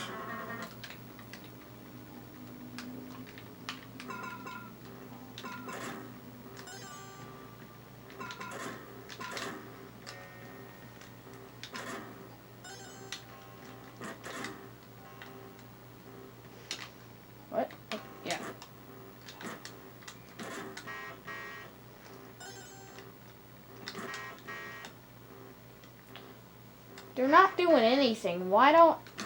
Well, they're trying to run into you, and sometimes they shoot No, at I'm you. talking about the comrades, the people. Yeah, they're just waiting for you to save them. They could do something else than wait. They aren't armed, so they could get killed, or they could wait. Or, if they have a pocket knife, they could stab one. Which they probably don't. I really don't think a pocket knife would do anything to one of those xenomorph creatures. Anyway, this game looks better than the Tengen one. I think it plays... It's got good smooth scrolling. I don't remember if the original or the Tengen one actually has the scrolling screens. I think it just kind of jumps from screen to screen. It has the slightly different enemies. Laser! This one's your favorite. Yeah, it is a pretty good one. A Twinkie Wiener sandwich. It goes all the way across the screen.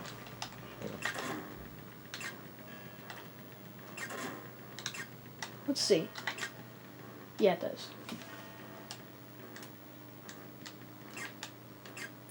Now you have 253 seconds left Wow. to get all of the captives and then get to the exit. Get to the egg.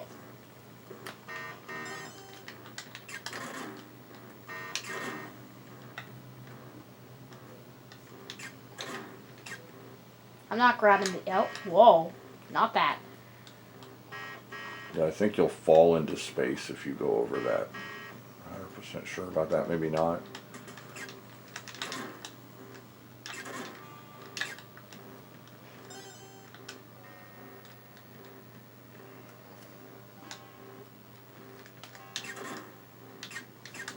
Oh, God. There's too much aliens. Oh, my gosh. They're respawning.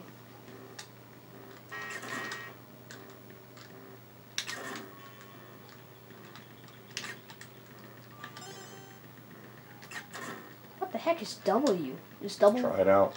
Nah, I'm gonna keep laser. Maybe it's Wazer. Wait. A Twinkie Wiener sandwich.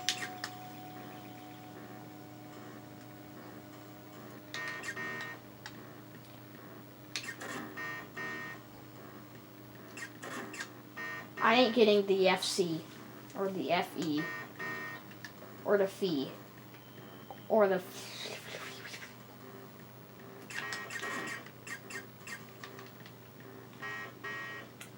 Oh my gosh. Let me see. One left. Yep. You could, in theory, make it off of the ship. Which would be semi-entertaining. So yeah, this was a good one. I think some people think it sucks. I think it's a great game.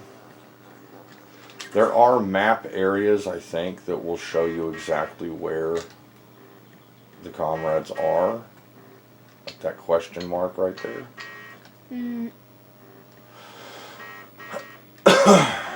Oh my gosh. I have 190 seconds left, and let me see. Yep, I still have one comrade. Maybe that's over here. There was a question mark back there that shows you where they are. Actually, that just gives you There a it is. random thing.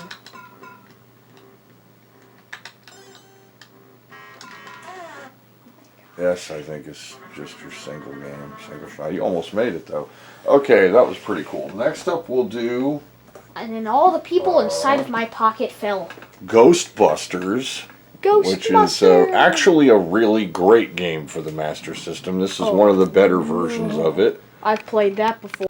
Alright, so now we have Ghostbusters for the Sega Master System. We're trying it on the Japanese one first. I think it's still going to be in English because I think this had separate versions of the game. So I'm hoping it will be in English. Now this game, they enhanced it significantly over the 8-bit computer versions. It has multiple ghosts.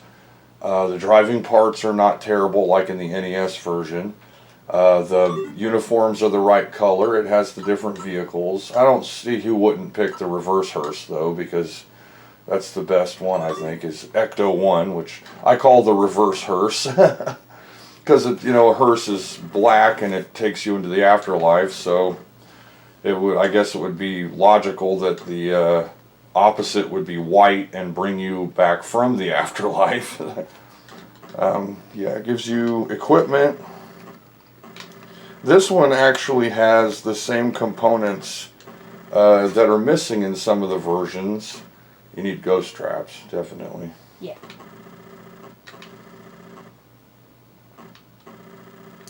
Now, you're supposed to get like a whole bunch of the cheap ones, whatever though. Now, don't run into the keymaster or the gatekeeper, which are the people that are walking, because it will really screw everything up. So the first thing you need to do, I think, is go to maybe that red spot. I don't know if you have to go to GHQ first. Now, don't run into stuff that will hurt you. Oh yeah. You can suck that guy into the vacuum. There's also... Now in the Nintendo, when this happened, yeah, you would blow up like that, or you would run out of fuel and have to push the car, and that was like unfun. Why didn't I suck that ghost? Oh yeah, that. Alright, here's the place, and there are no ghosts there, so that was a total waste. Okay, whoever just called them, whoever just...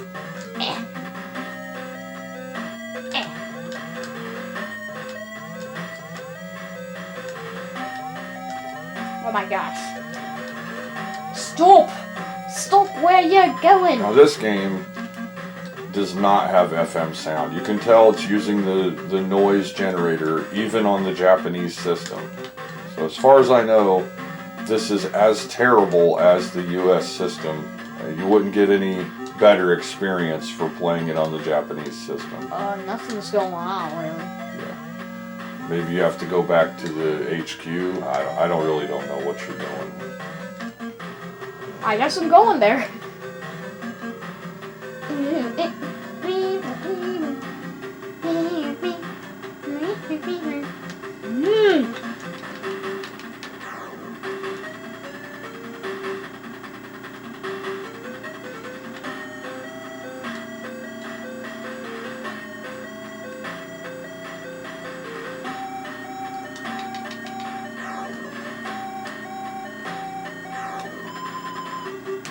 Just kind of sucking in ghosts. You're only got 48 kilometers left. Of course, it makes no sense to measure this in kilometers because here in the US we use miles, but they could have probably changed that to M or MI or something and no one would be the wiser. These dudes are like... Now, as annoying as these driving parts are, this is 100% less annoying than the Nintendo version of this game, which is horrible. The Nintendo version of this game is the worst Ghostbuster game. Oh my god, no. Now, one thing they did do, though, uh-oh, that hurt you. One thing they did do was somebody out there, like a fan, remade Ghostbusters. I think it was like a special version of 2 or something that they were gonna make for, and it didn't get released, and they released that, and that ended up being very, very good. But that's something you'd have to get either a custom-made cartridge or downloaded or played on an emulator or something. And I've played it, and it's nothing like this though. It's you actually are a Ghostbuster, and you have another one following you, and you have them trap the ghosts while you zap them. And the graphics are extremely good. It's more like it's a top-down view with kind of a role-play feel to it, but it's an action game, and it's really, really good. That is a better game than any of these ones based on the 8-bit computer game, which is what this is. Ghosts. Now, you drop the trap, you move your guy, you move your other guy way over, then you try to grab them all at once and mush them in there. There you go.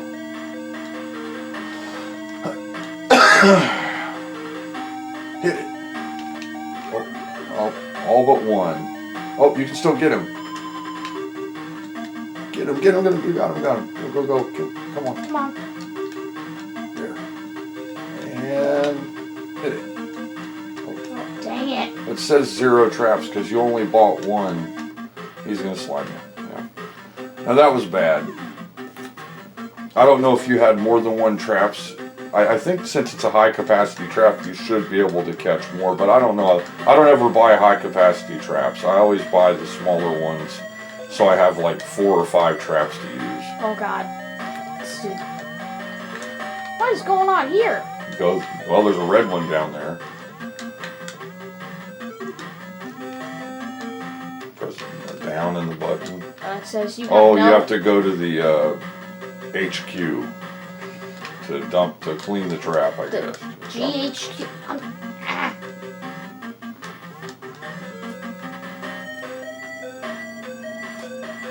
So wait, why are those two people important? Are they like One is the gatekeeper and the other is the keymaster.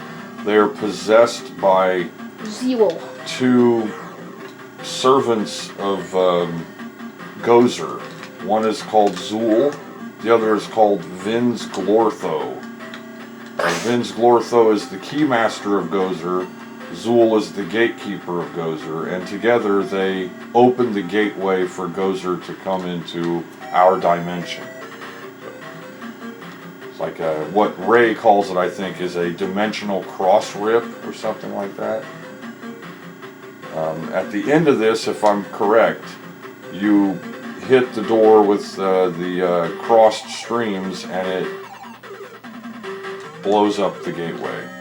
So it's following the movie story to a degree. So the white coated guy is Vinz Glortho and the red dressed girl is Zool. They don't turn into their forms until the end of the movie. They turn into giant demon dog monsters.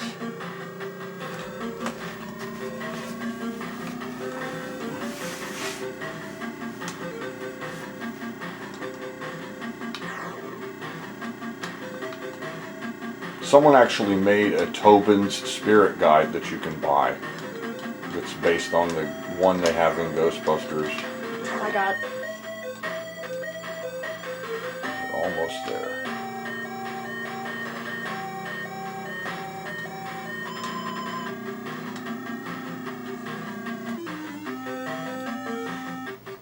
Ghosts. Oh, okay. You have to hit them with it so that they're stuck onto the... Yeah. Okay. Once they're all over the trap, you almost got them. Come on. You're about to run out of power. You need to use the trap. Get over here.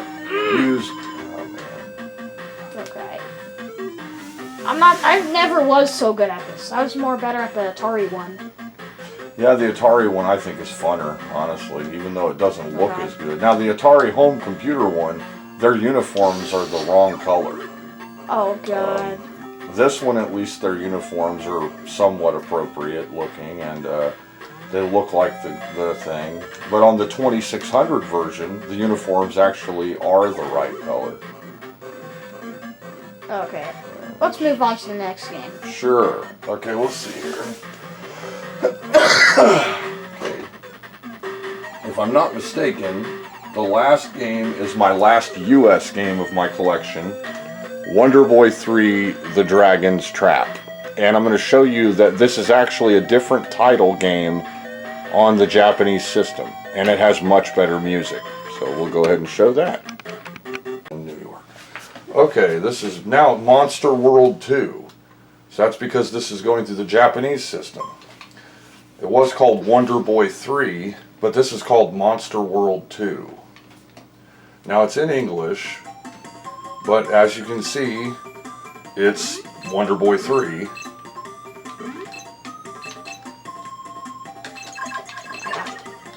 And this game is excellent. You get weapons, you turn into a dragon. This is through the Japanese Master System.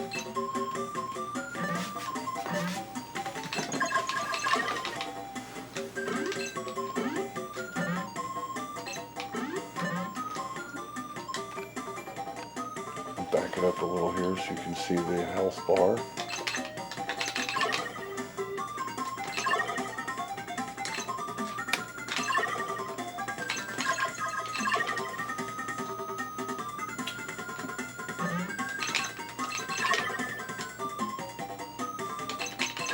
Now, if you're following titles of the games and their progression, then this would be, in theory, the same universe as the one that with Wonder Boy, the blonde-haired little jumpy guy with the Stone Age axe and a skateboard with a helmet and stuff like that. That was the prequel to this.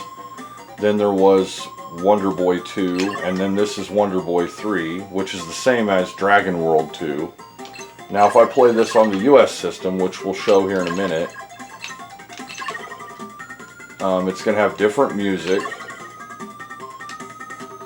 Possibly worse music. And it's going to have the different title. It will say Wonder Boy 3 instead of Dragon World 2. If there are any other differences, I'm not 100% sure. Okay. Oh, heart. The health bar is so big. Yep. I think it changes after you get out of this place, though. It's like it starts you out powered up, but then you lose everything and you have to regain it all. So like some really good games out there, it starts you out with a lot of power and weapons and shields and stuff, and then you get turned. I think you get turned into a dragon. I think I've been through this before.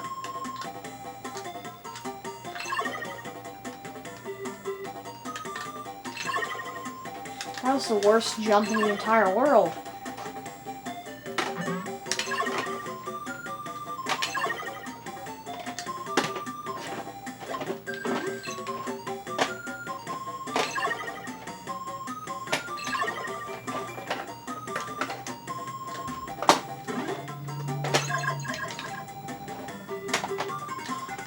That's where I was supposed to go.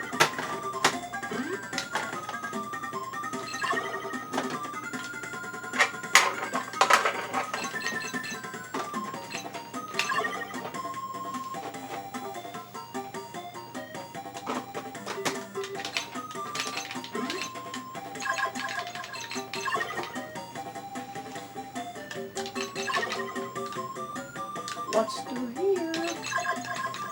Oh my gosh. Ah! Now it's high tech all of a sudden.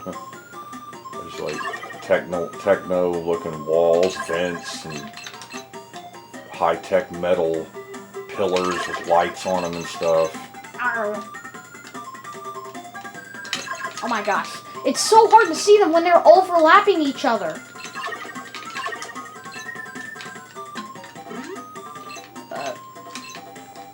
Pressing up. Press down. Wait,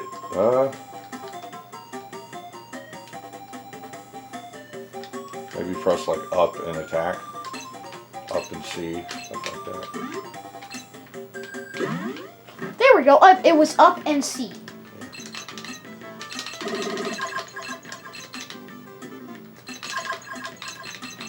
I think you have to hit him in the head. I'm not sure. Yep.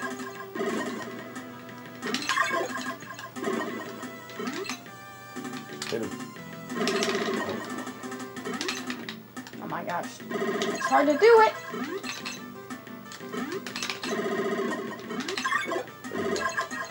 Okay, you gotta stand. Oh god. You gotta stand where he stops and then hit him. So like that.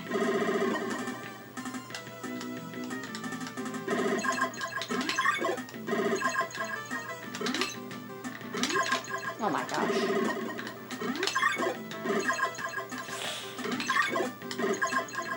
I'm horrible at this. Just keep hitting him. Definitely does help the fact that I have a lot of health.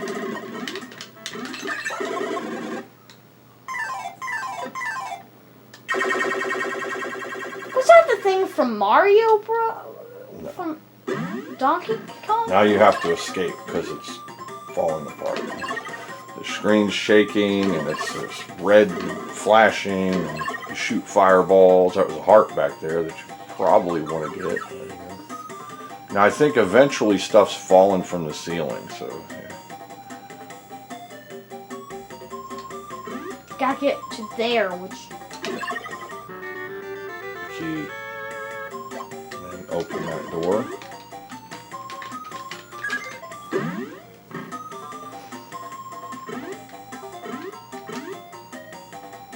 Ah!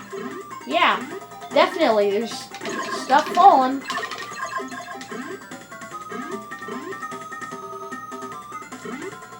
Oh my gosh.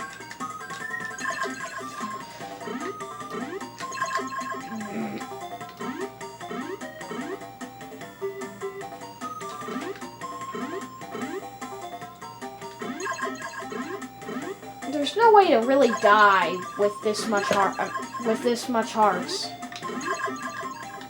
Oh! Go back. It's a stairway. There. Go. Keep going. It's creating it. To the left. There we go. There we go. Alright. You're almost there. You have to get the key, which I think is to the left. Yeah, I definitely recognize this.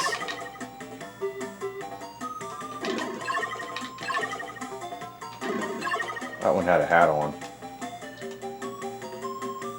Oh, okay.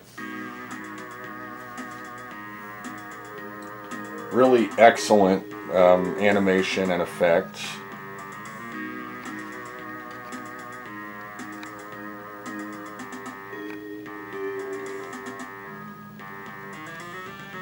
And that was the intro. I mean, that's basically...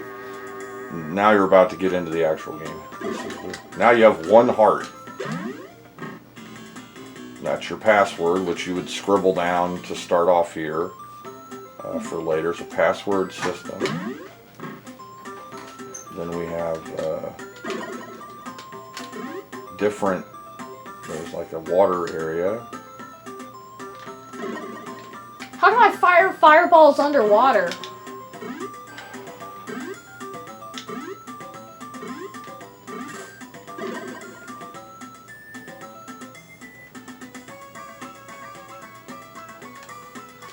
What's in here?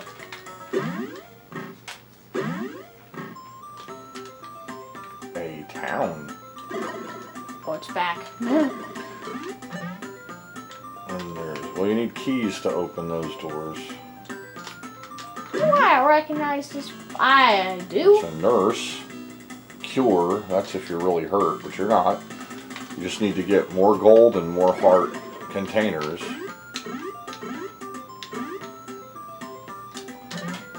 I'm like a little dragon.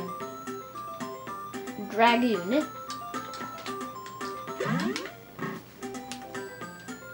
Alright, back to the place. Wait a minute.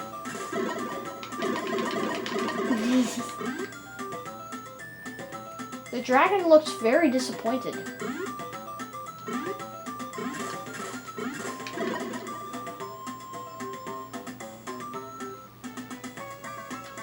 Now you need to go to the right and shoot bad guys to get gold.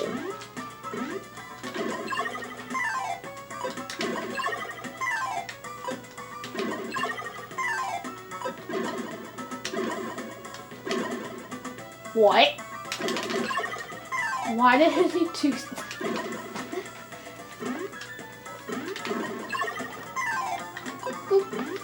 Lands on my head and then it disappears. Like I just ate it.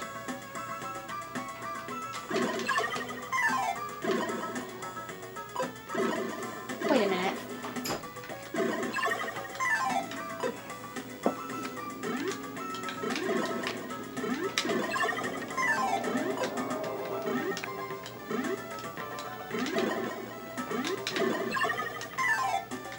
Oh no. Okay, cool. Now I get to get bullied. By these people or things, I'm dead. You Oh, had a potion and you used it. oh my god. How do I swim? There's no way to swim? Oh my god. Now you're dead.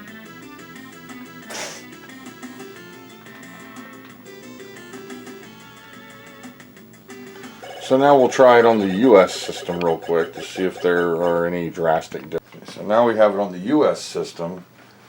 Wonder Boy 3. Here, okay, it messed up. So, restart it real quick. Hopefully it'll work.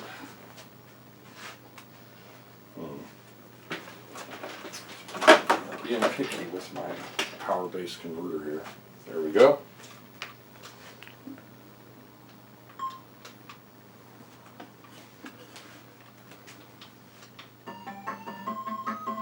Yeah, it's essentially the exact same game except the title screen is different. The slime!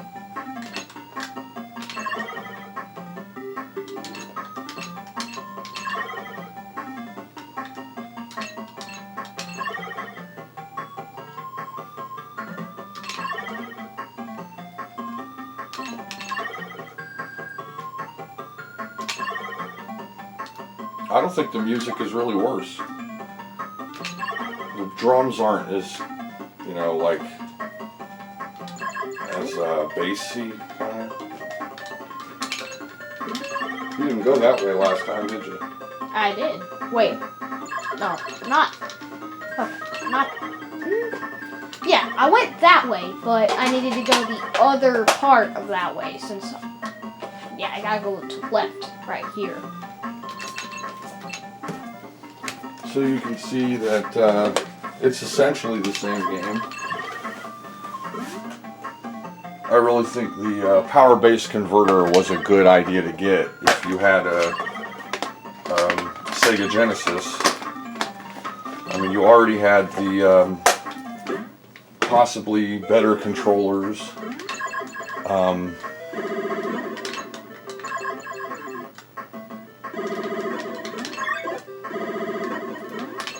And it just opened up the library. Back then when I was young, you'd go to a store and there'd be lots of games, some of them on sale. So if you only had 20 bucks, then you know you could probably get a couple of Master System games or one cheap Sega Genesis game. So sometimes it was just a good thing to have that. And the power base converter, you could get R-Type or Wonder Boy. You could get Phantasy Star 1, Miracle Warriors. A lot of games that were only for the Master System or that they didn't make Genesis versions of. Oh my gosh.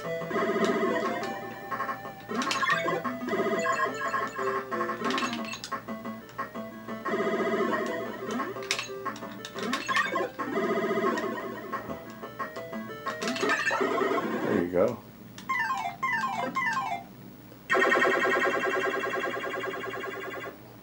Now you could probably run from them and get more gold.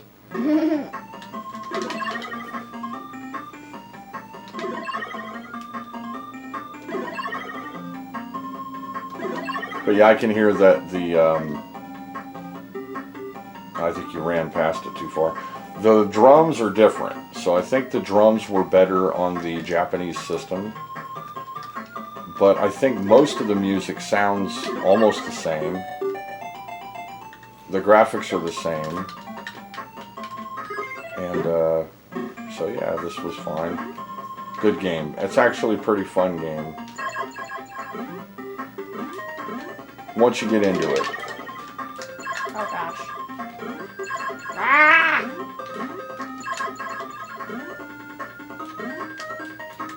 After this, then we get to be a drag.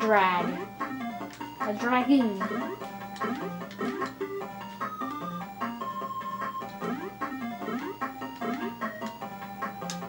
So on the Master System version, it was Dragon Warrior 2. Or no, Dragon World 2. Is that what it's called? Yeah, Dragon On the World. Japanese Master System. This is effectively the US Master System. It's a Genesis Model 1 USA with the power base converter. So it turns it into a Master System. It's identical. Oh my gosh. I think the only difference would be that you could effectively hook up stereo sound to a Genesis, so the sound might be better. That one got a hat. There we go, and that's the intro kind of phase of it.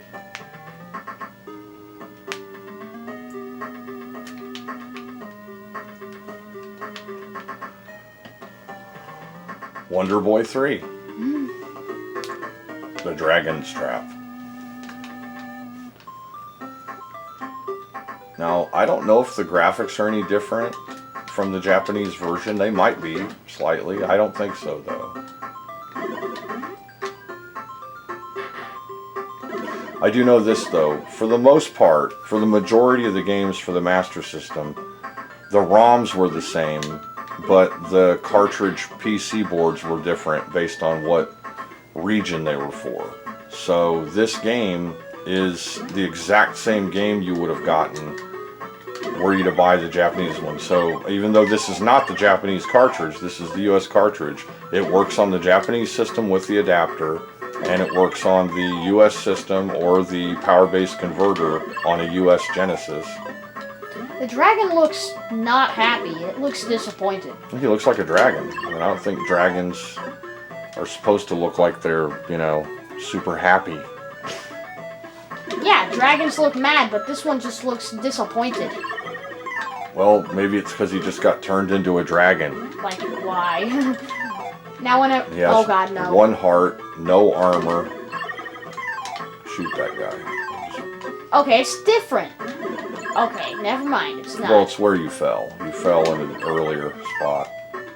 When you fell on the last game, you fell in the worst possible place where the lanternfish could bully you, as you put it. Yeah.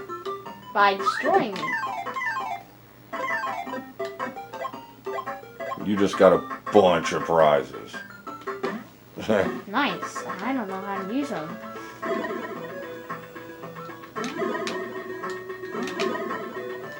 Oh, I shot. It's whatever the heck it shot at me. Back.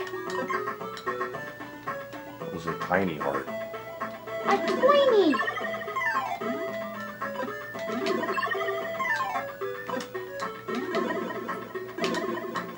Oh god. Yep, now it's about to happen again. Never mind. I can take that. Yeah. These are little tiny hearts. They must just fill your heart a tiny bit. Those are angry little octopi.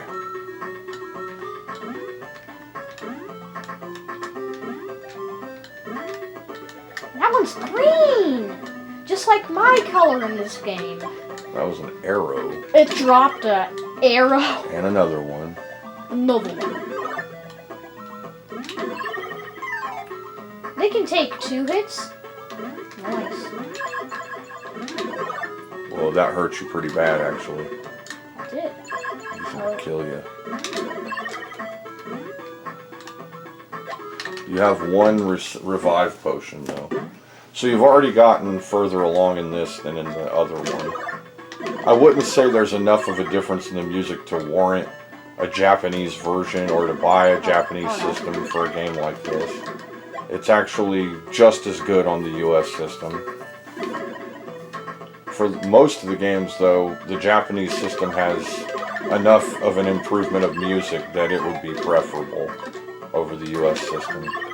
And the adapters to play the US games are relatively inexpensive, or they can be made. You just get a certain type of cartridge connector, 2 of them, and then you wire it a certain way, and then you get to connect your controller, connect your cartridge. Okay, what is that?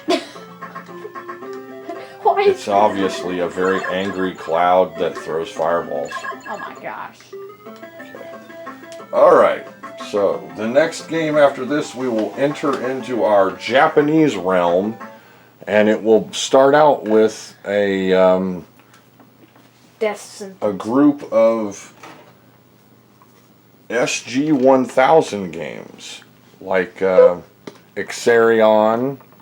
These are games that came out on an earlier system. The SG-1000 was Sega's first game system.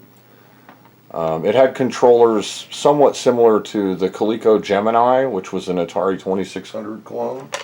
And it could play Othello or SG-1000 games as well. The Othello was essentially just another SG-1000. And so these games are not graphically as good as Master System games, but there are some good ones in there. I don't have Galaga, but they do have Galaga for that system, so that'll be next. Okay, so the first of the SG-1000 games I'll be showing is Champion Baseball. It's from 1983. And it's a, come to think of it, this might have to have the original Master System controls to work. But this is using the cartridge port, the normal top-loading cartridge port of the Japanese system.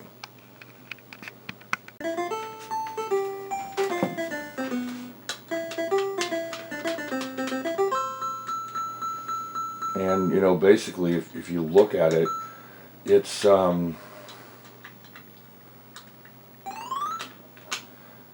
real sports baseball with some graphics enhancements, I guess. I think I just got hit.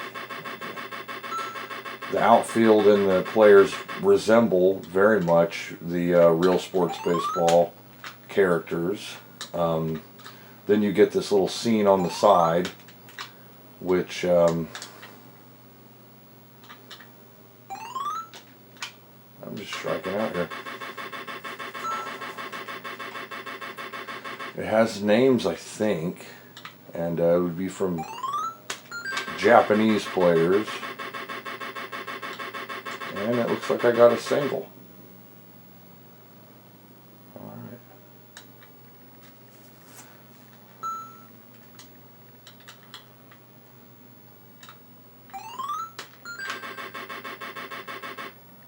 Oh, let's change sides. Now I get to try to pitch.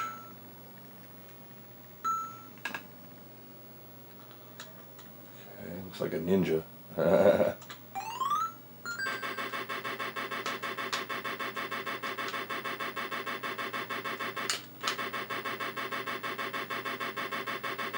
And when I threw to first base, he stole second.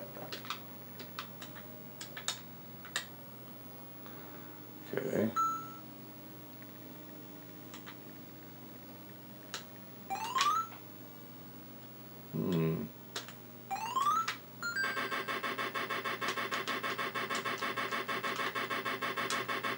And now, and it seems like you only have so much control over your players. Let's see.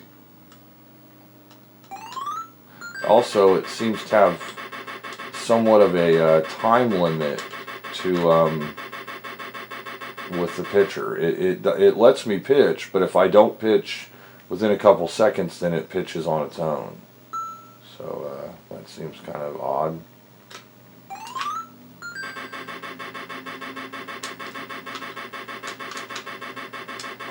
Alright, I just got a double play. That was great.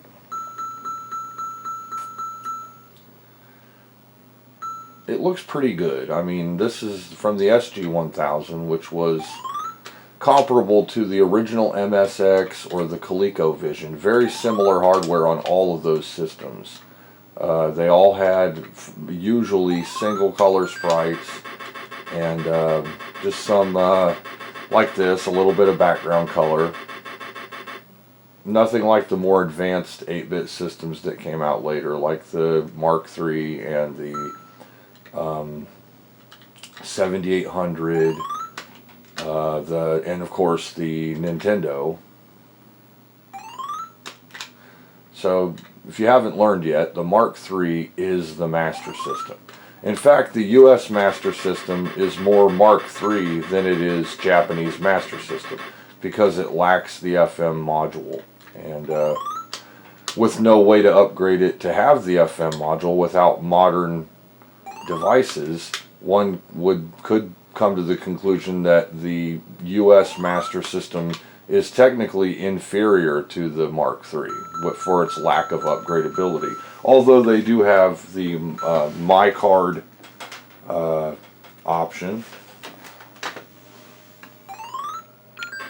Okay, now we have Exarion, which is a, you see here, kind of a shooter game with some horizontal movement going with it. So yeah, it's got kind of a Galaga Galaxian feel, but also maybe a little bit of Zaxxon thrown in there with the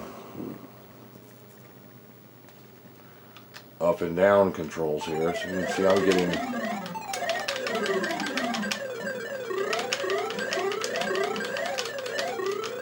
there, that even resembles Demon Attack. Okay. Now this choppy scrolling foreground is really quite a distraction, but it showed off that the system could do a little bit more than what was previously out there. Although the system was really, you know, dwarfed by the Famicom, which is the Japanese Nintendo Entertainment System. Even though it had permanently plugged in controllers, and it had, you know, kind of a, you know, not the greatest launch titles. It was okay. It was better than most of the stuff out there. Sega had a relatively small following anyway, so they were never a huge success in Japan. At least not until later. I think maybe one of their most successful endeavors was the Dreamcast. The Saturn did a little better there than here. The SG-1000 did kind of okay, but not really. The SC-3000, it's like it locked up on me. Okay, as I was saying, the XE-3000 actually had it was a computer. It had a keyboard and stuff, and I think it had some form of like Sega Basic, and so they were trying to kind of get in with the home computer market with that system, but it didn't really compare to the Nintendo or anything else. So I think even the Sega Genesis, which was the Mega Drive there, really didn't do great. Nintendo was really dominating up until the point when Sony started kind of taking over. But some of these games were pretty good. This also is an SG-1000 game by Jalico from 1983.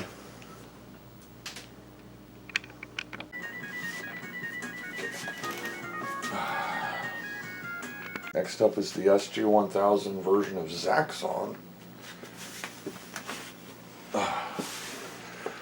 And as you can see, it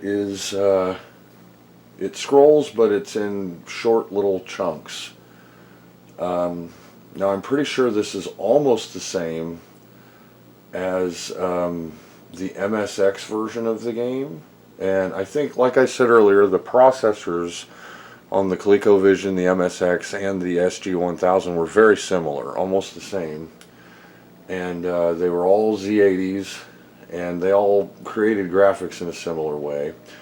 I want to say someone like made this for the ColecoVision possibly later, and I think it's the same game. So, and I think that, I might be wrong about this, but I think that SG-1000 games can almost be just like directly ported to the ColecoVision. Now this is a isometric headache of a game where, you know, everything scrolls in about as non-smoothly as possible. But I imagine someone probably really liked this game back in the day when you couldn't really get a better version of it. But it's not great, honestly.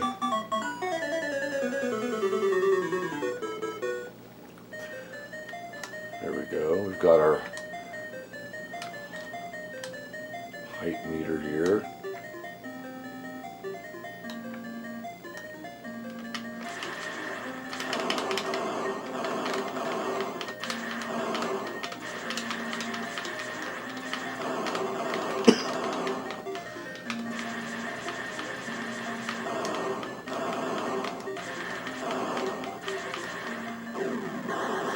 Wow, I have no idea what hit me, but something, maybe a missile launched from one of those holes or something.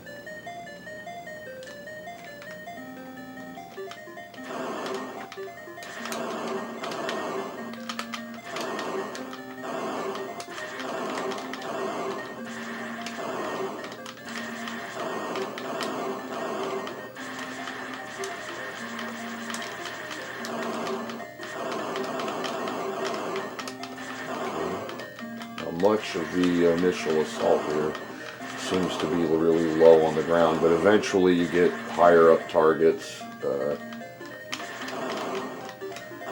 And you can see how this is, you know, somewhat tolerable.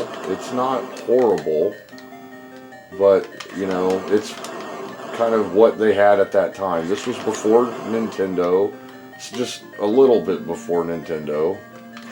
And really, Nintendo came out and had a pretty strong advantage over these systems. The ColecoVision, the SG-1000, or even the MSX. The original MSX didn't really, you know, compare.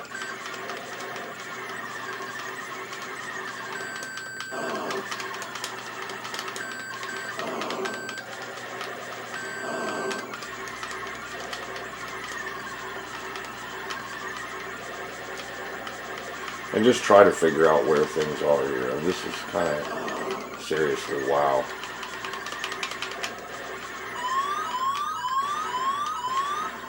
It's kind of a bonus round. These isometric games really play havoc on you. Now the arcade version, of course, was smooth, was graphically superior, but this isn't horrible, you know, it's relatively good graphics. It's like my game locked up. Now these SG-1000 cartridges are not playing well on my Master System. I think my cartridges are getting old and dirty, then everything just needs cleaned up. But the Japanese Master System does have backwards compatibility with the SG-1000. Okay. Now we have the first Mark III game. Fantasy Zone.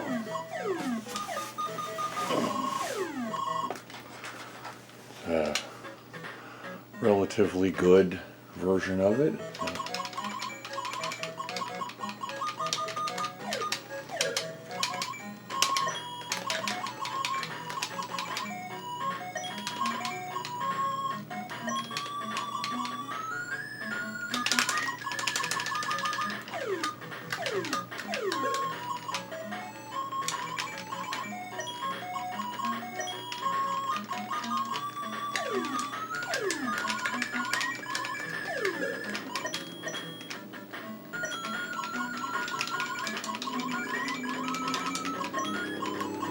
It's like my connector on the top got a little bit, just a little nasty over the years of not having much play. Usually I play US games to the adapter that I made, and so I really need to get in there and give it a good scrub.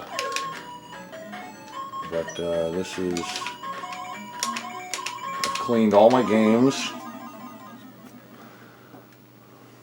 And you can see this is a really good game. It looks great, plays really good, pretty good music. If you like this type of game, it's cute 'em up.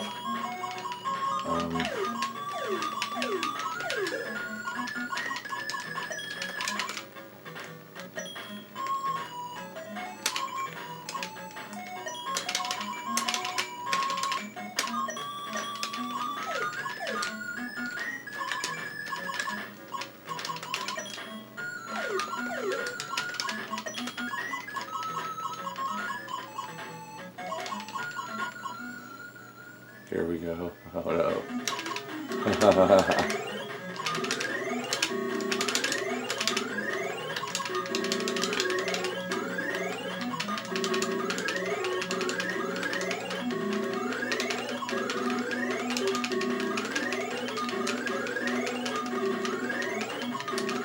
I've heard there are easy ways, oh no, to beat the guy, but yeah, let's see here. If I can back it up a little bit. Here we go.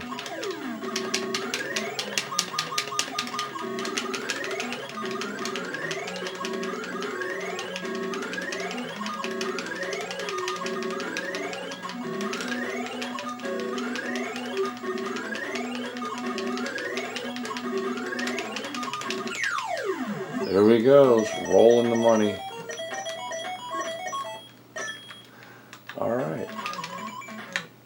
The first time I'm here at the shop, I've got a ton of money.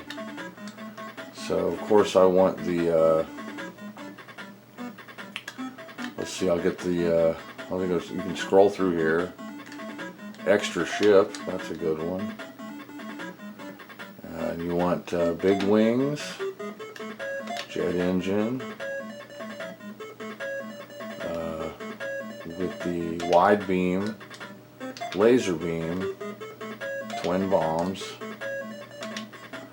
and then you get to pick what you want. You want big wings. I'll take the twin shot at first, and we'll go ahead and do twin bombs. And now I'm going to be zapping here.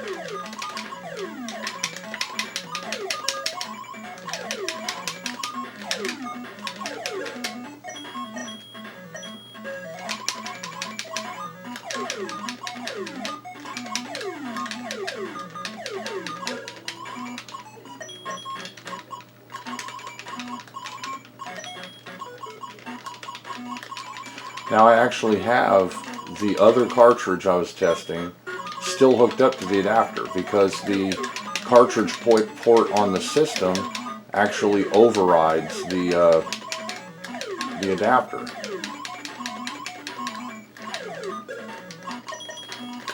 So once you've got the cartridge seated properly, and I noticed when I looked down in there that there's a little bit of dry, dusty kind of look to the connector, so I know it needs cleaned. I went in there and kind of cleaned it up a little bit, but I need to open this system up and get in there and really clean that cartridge connector.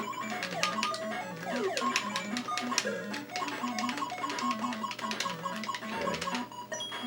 Now, the top of this system has a rapid button and a pause button, so you can actually pause. Now, it doesn't help in the slightest bit to have the pause button on the system because you might be well away from the system to where you have to get up and go hit the pause button. So Nintendo was right to put a pause start button for, you know, pausing the game on the controller. This looks like it's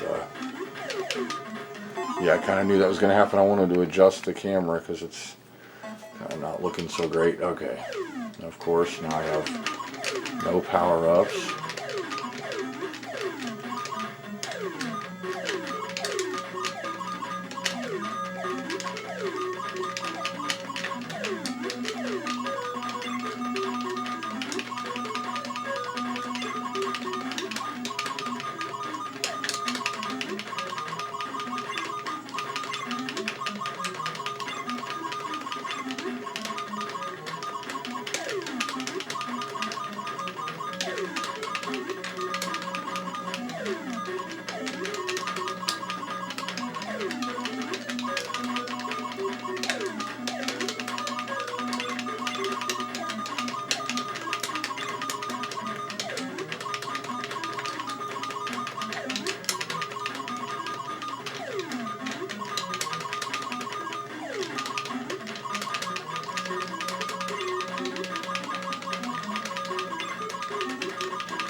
Whoa, he just decided to chase me down there, so yeah. Great game, plays wonderful. Okay, now I'm going to play the second one, and the artwork on these are, you know, really, really great. The artwork on the Japanese cartridges, they And I think the reason they cheaped out on the US artwork was probably so they wouldn't have to pay royalties to somebody in a different country, even though, in all honesty, their artwork was so good, they should have probably paid the little bit extra to get that better artwork. And it's almost like Sega wasn't even trying. Now here we have Monster World 2, the Japanese cartridge. So we've already seen this one, the US version, being played with the adapter. In fact, that's what's playing on it. That might have actually been what started up. I don't think so, though. I'll check it out real quick. Okay, so I went ahead and retensioned the connector port, and now all of the games are connecting and working perfectly. This is the next SG-1000 game from the stack, and it is it's Nick's favorite sport, which is golf. No, that's not mine. So Nick's going to try out this golf game, and it's Japanese, so he can read Japanese. No, I can't. Oh, you can't I read? can't. Can't read Japanese? Okay. I'll just choose the first one. Okay. Okay. And you can see that the SG-1000 did have What just happened? Okay. KEWL. multicolored sprites in this game, so that's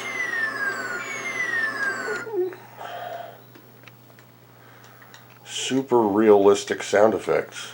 And is that okay, never mind. Oh boy. Whoa. That was a miss. I am not good at all at golf.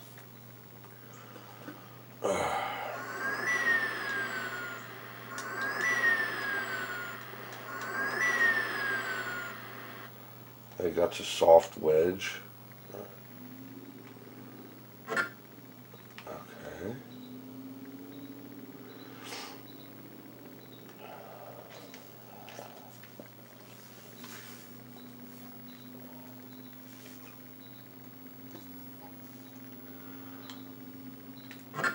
Okay. Okay. Whoa. Yeah, the wedge is for getting out of sand traps and stuff, I think. So, like, there. Pick like your one wood. Right, oh, that one.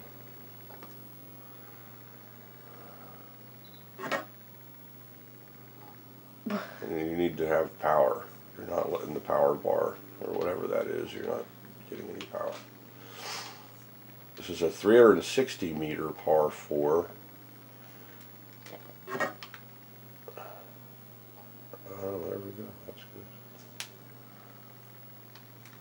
good. Now, honestly, back when these games were released, when the SG-1000 What? I didn't even was competing against the likes of the ColecoVision, MSX, and the brand new Famicom. This was a solid golf game. I mean, this looks pretty good. It's got multicolored graphics. The backgrounds are, discernible. It has some sound effects and stuff and animation. I imagine if one tolerated golf, then this might be a tolerable experience. I don't know what that noise is. I don't know if they're like next to a hospital or if someone's like launching missiles at them or what's going on.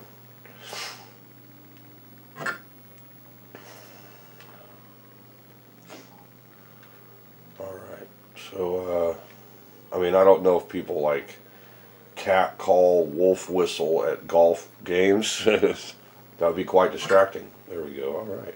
Is that your opponent or is that you? I think that's my opponent. Did you not hit it just now? Wow, hey, look, that's a pretty good close-up. I'd have to say this is probably, from that era, this would be the best golf game, really, because I've seen some really, really terrible golf games. Like, oh my gosh. I think the best video golf game I've ever played was on the Xbox, the original Xbox. And Well, it there's was my ball. Outlaw Golf, which has Dave Attell as a comedic commentator, and it has really colorful characters, and the main thing though, it is deceptively accurate golf simulator. Like you really feel like you're playing, and My gosh. and it was an excellent video game. Now these older golf games, I think I've played, like I said, the Palm Springs Open, which it sounds like a Buddhist proverb, and I've played a few different golf games. There's one that was translated for the Mega Drive that was originally Japanese. That's a golf game that's like, I don't know, it's got like a science fiction storyline and stuff and anime characters. That one I'd like to get into because it looks really fun. And I've played Pang Ya on the PSP, which I think is excellent. I did it! I've actually, now that I think about it, I have enjoyed several video golf games, but I've never played real golf. My family used to play miniature golf together because there were like 3 competing miniature golf courses in Liberty at one time, and it was fun, a lot of fun. Okay, so far we've seen Champion Baseball, Exarion, Zaxxon, and Star Force. Would you like to try any of those? Yeah. Because I tried them, but I figured maybe you'd like to try one. Have you ever played Zaxxon? Or, I don't know, Champion Baseball? That one's pretty terrible, honestly. We'll let you play Safari Race, which is a notorious game. Now these games may have been rentals in Japan because they have like writing and numbers on them in Japanese, and some of my Japanese Mega Drive games have stickers across the top that I think might be either somebody used some kind of printer to make cool stickers, or they were like indicative of rental policy or rental location or something like that. They have stickers on them. Okay, so next up will be Safari Race, which I think Nick's going to like because it has animals. Okay, now we have Safari Race. Now that last game was actually for the Othello Multivision, and that's because the Othello Multivision was essentially the same as an SG-1000. It was like a way to market that same hardware with kind of a different name. So Othello Multivision games will work on the SG-1000, so in turn they will work on a Japanese Sega Master System. So this is Safari Race, which is a simulator. Try again, there you go. Huh? Okay, alright, I don't think that's what it's supposed to do. So, alright, will you turn the system off and on again real quick? I think that it's loaded, but I think it's just having a hiccup. Okay, try again.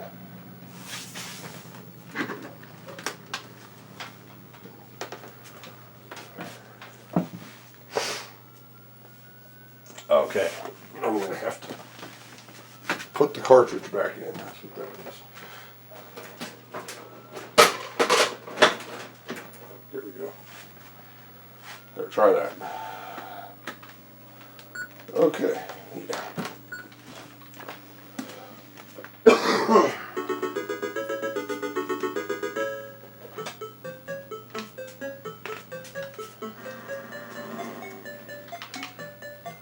Oh boy, this is very Race. weird. Now you have to get fuel eventually. You actually have to press the button. Yeah, it doesn't read your mind. You need to shift gears too, I think. Something like that. There's a Gazelle. I think it's a Gazelle. supposed to be going faster, so you're not doing something right. Where's this shifting gears?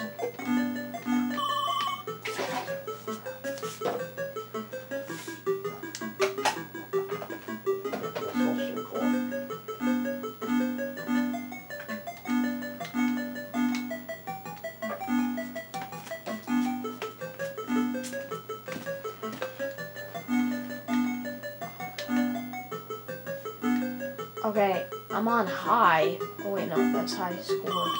There. What? That, I think it's your brakes. So try the other button. Try the B button. That's the C button. That's brake? yeah. Okay. There, get that. No, you didn't do it. Okay. And you popped the tire, I think. And what also I think you have to stop at the gas pumps, or you'll run out of fuel.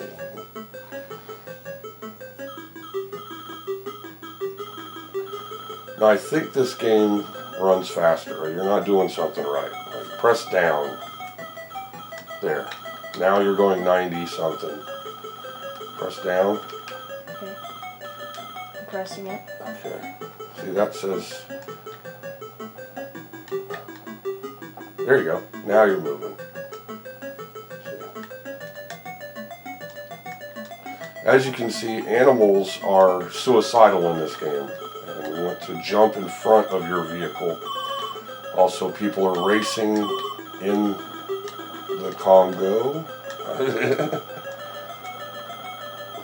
This is a very unique game, and I don't know if it exists on any other platform other than the SG-1000, and it actually has pretty good scrolling. Now, like I said, you must stop and refuel your vehicle. So when you see a fuel pump, stop at the fuel pump so you can refuel your vehicle.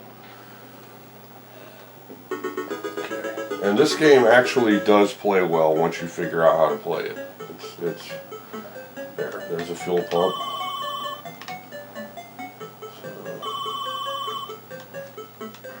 Okay. Well, you have a full tank. Now press down.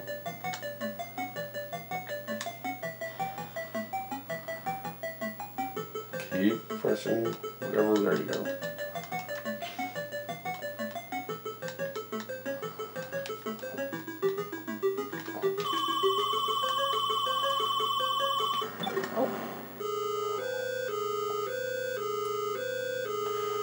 So you have to figure out what buttons to press, because there's another animal.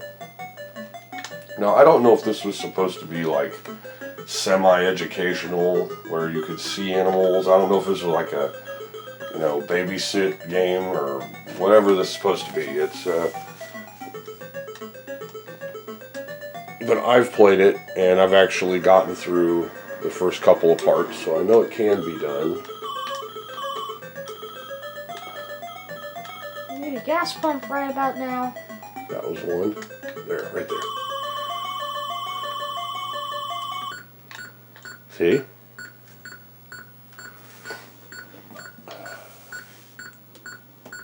Now, as the levels get tougher, the gas pumps get further apart. Oh, bruh.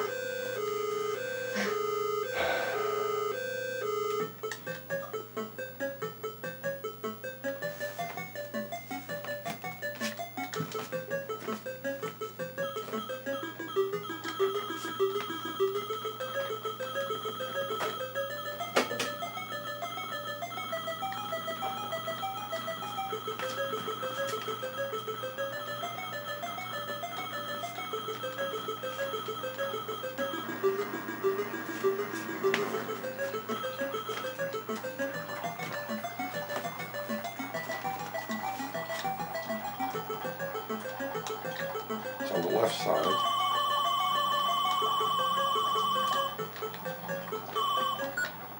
Wait, right there it is. I think it's a cool game. I think it's supposed to promote animal education, so you learn about the different kinds of animals. It's also a simple, exceedingly simple racing game. It's more of a sightseeing game than a racing game, I think. There's a cheetah. Yeah.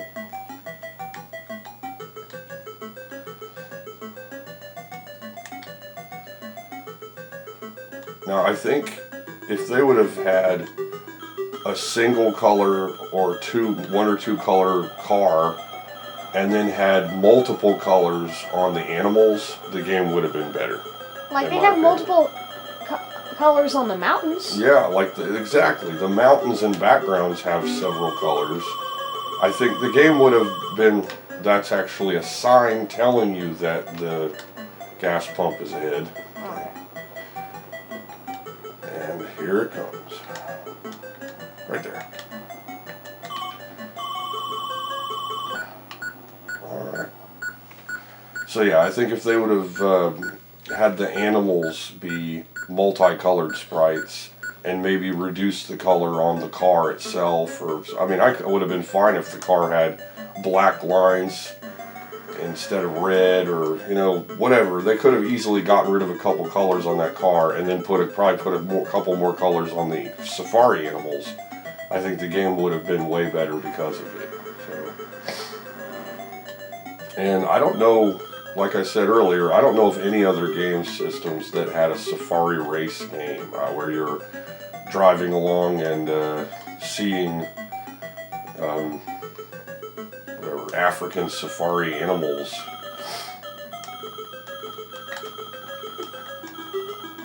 Okay. Oh, come on. I think you're almost to the end, I'm not sure. Yeah, you're at 833 kilometers with 1,000 to go. I think you'll have one more fill up before you get to the end. My gas is really low.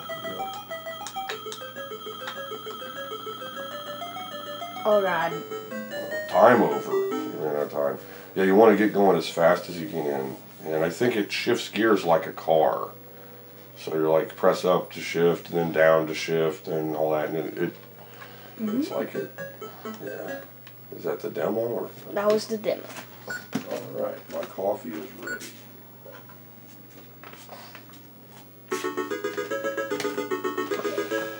So believe it or not, there's kind of a playable game hidden in here. Oh, phew. I don't need the first gas pump since you get full.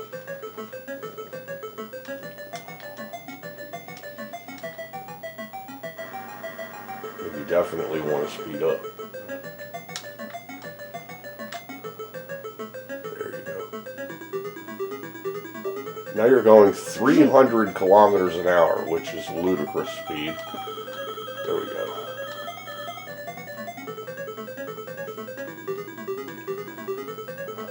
Oh my god.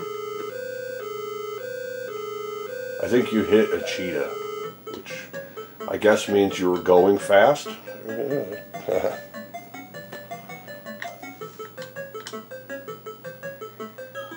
So yeah, would I recommend this game? Probably to anyone who wants to play something that they have never played before. Like you might have played oh, here it comes, right to the right, slow down. Right, here it is, slow down.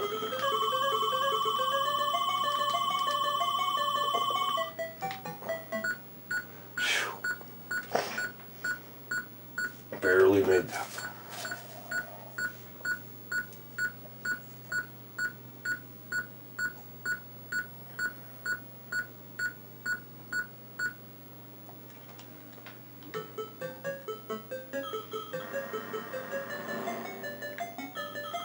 I think y'all go up to 200. Yeah. Then you'll use slightly less fuel, but you'll still move. Yeah, that's probably a good idea.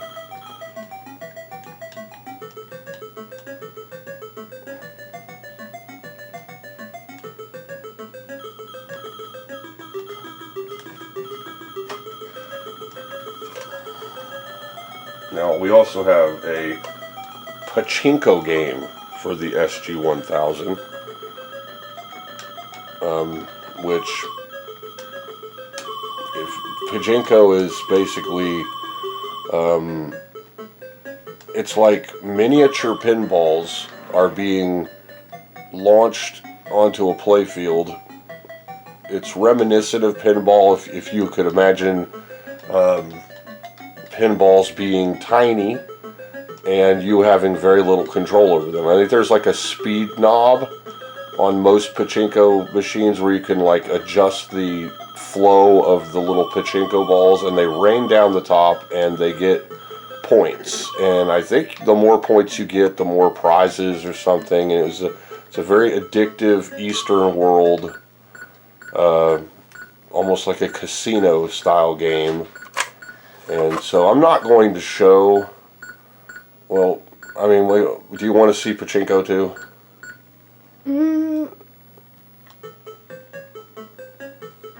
Oh. I don't know. Probably not.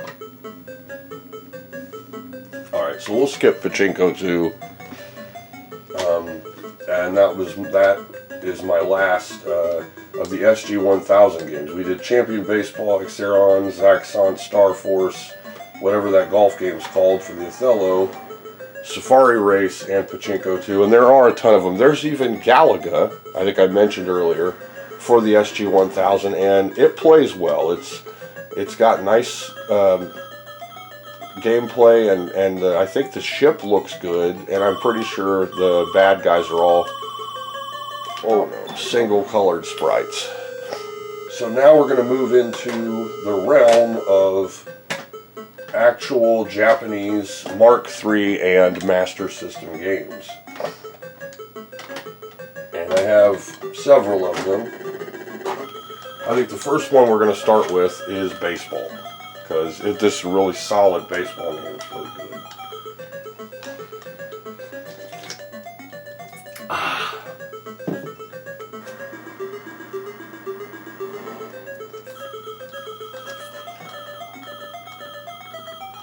It's right there.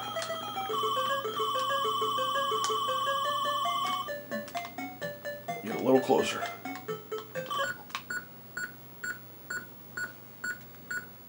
What do you think about this game? I like it. Pretty cool? Alright. So yeah, next up will be the 1 mega cartridge Sega Mark III.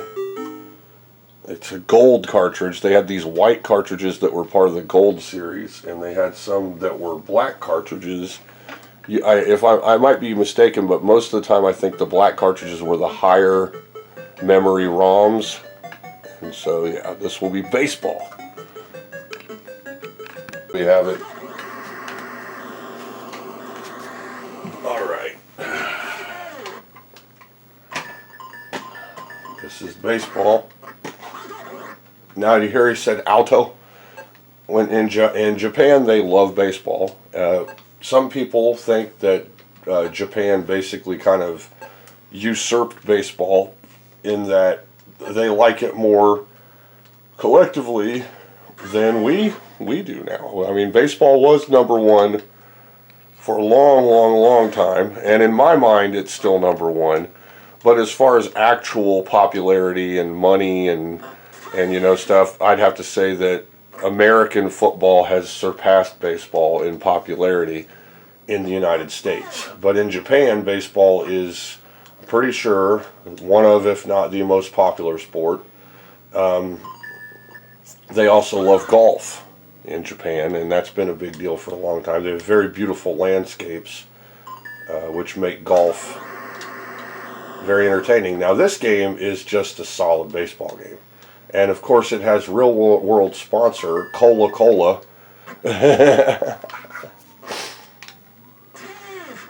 Safe.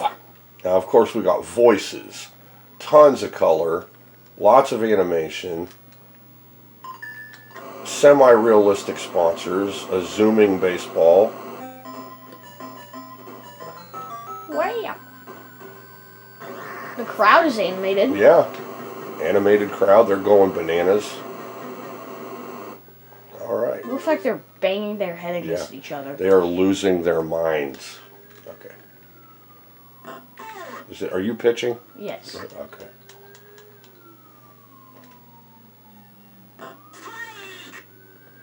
Now, I wouldn't be surprised if these are real Japanese player names, but there's no way for me to read it because I don't read kanji or katakana or whatever beautiful but impossible to decipher writing is up there. So. Now, I think this came to the U.S. and might have been Real Baseball or Reggie Jackson Baseball or something like that. We did get this. And I think they did change the voice samples to sound slightly more American. Like instead of saying Alto or Saif or whatever, and they're saying English words to be, to honor the sport, but they're adding that sweet Japanese tinge to the end of it. And I think they did possibly change the voices for the U.S. version of this game. This dude's just kind of... So unless you are like a stat nut or you really must know who you are in the game for whatever reason, this is a completely legit baseball game. Oh. Did you just get hit or was that him? That was him. Oh, you hit him with the baseball. That was on accident. Should I? Oh yeah.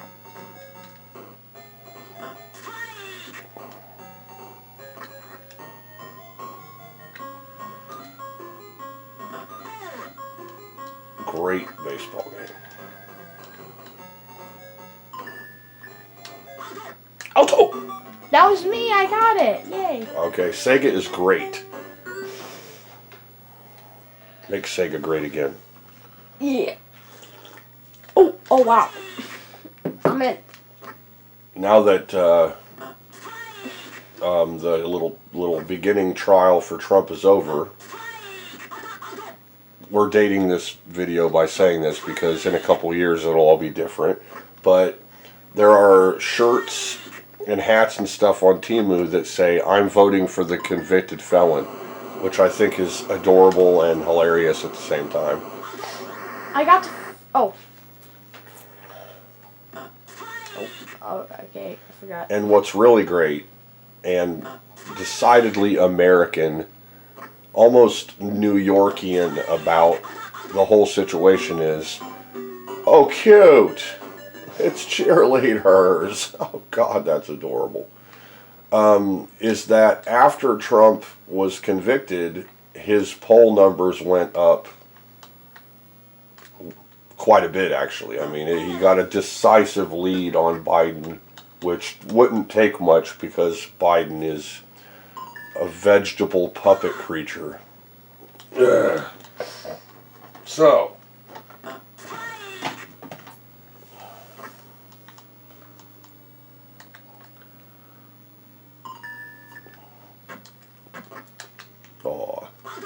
Alto! That was me. Oh, I thought you were up to bat now. No, I was, but now I'm not.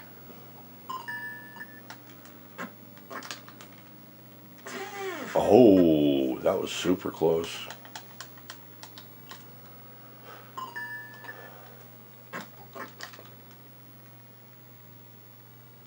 What do you think, though? It was a good baseball game? Mm-hmm.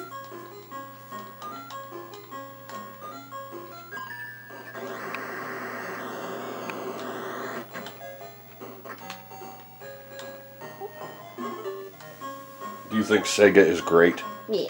I don't know. I think Nick is a Nintendo fanboy. I think he likes Nintendo more than Sega, and that's maybe okay.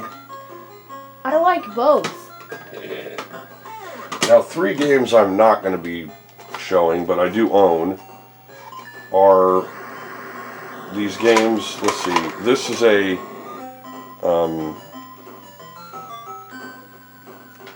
see. I have a Mahjong game. I don't know how to play Mahjong. I've heard it's a lot like Rummy or something like that. But and I'm sure it's great and all, but I don't know how to play it. So I also have another character-oriented Mahjong game. So I'd like to get that to zoom in. There we go. But I also, because I don't even know how to play, one day I'll learn how to play Mahjong. How about that? And then, I don't know, there's this one that I may or may not play. We'll see. I got 3 doubts for him. Now I'm batter. Alright, so we're going to make pancakes with Nick, because now he's battered.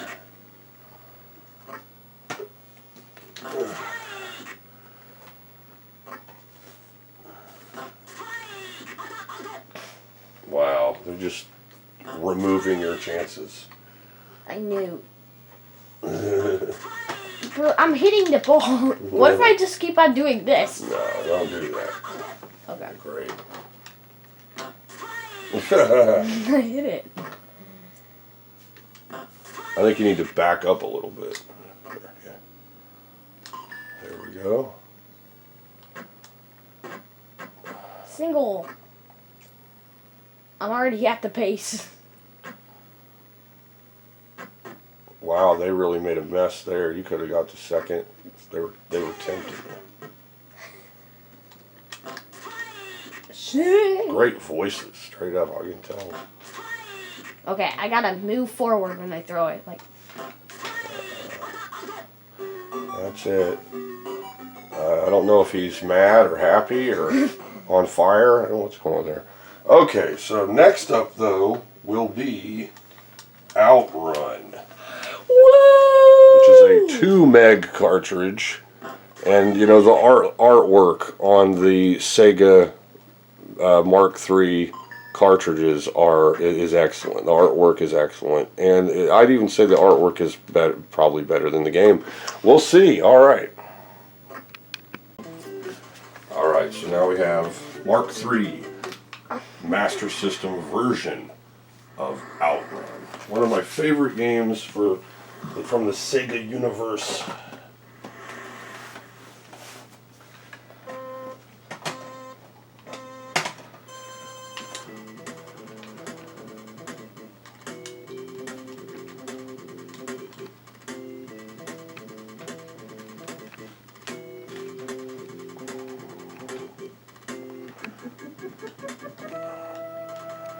Well, trying to make this so the screen ain't freaking out, but there's so much blue. There we go. All right. Push down, so now this is at high.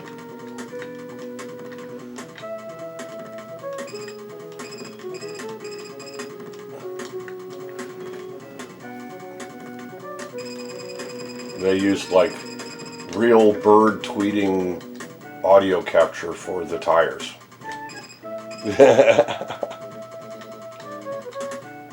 Hi.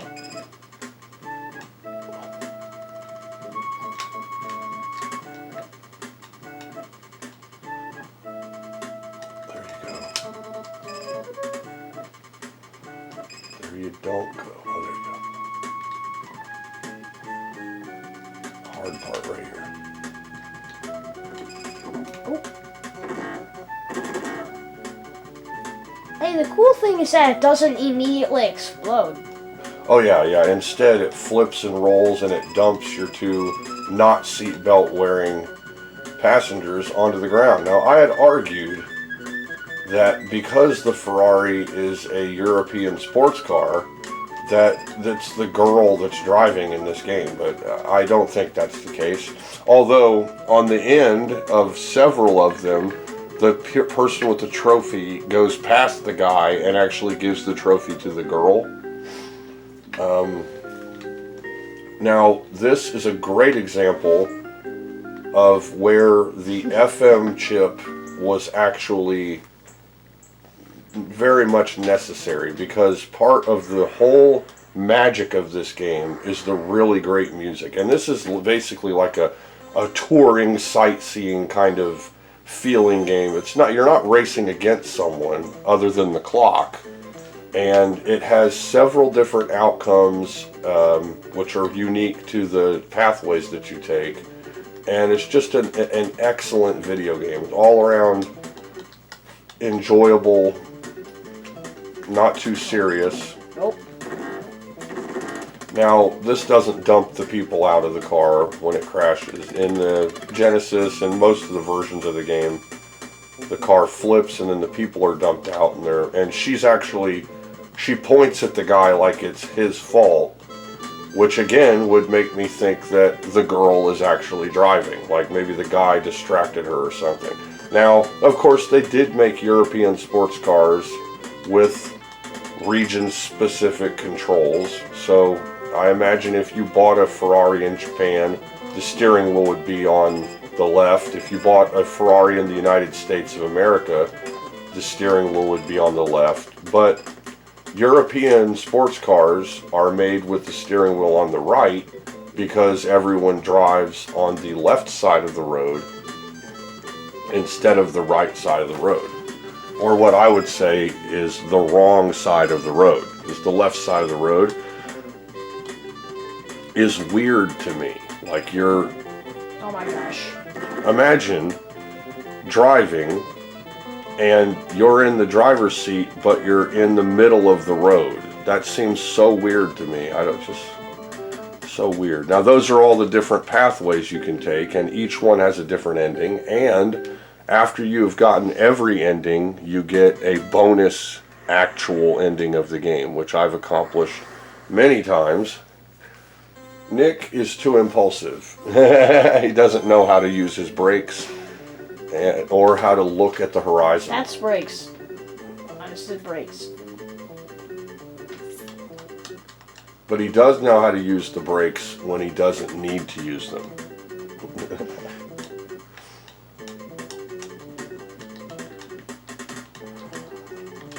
But there's a snake turn in this part at the beginning that gets you.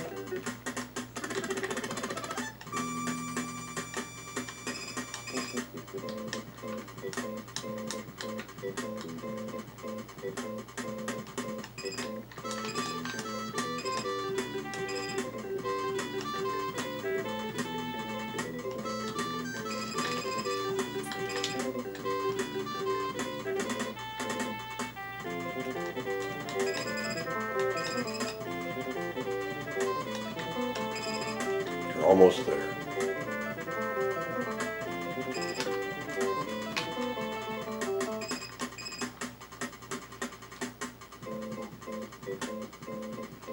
Here it is.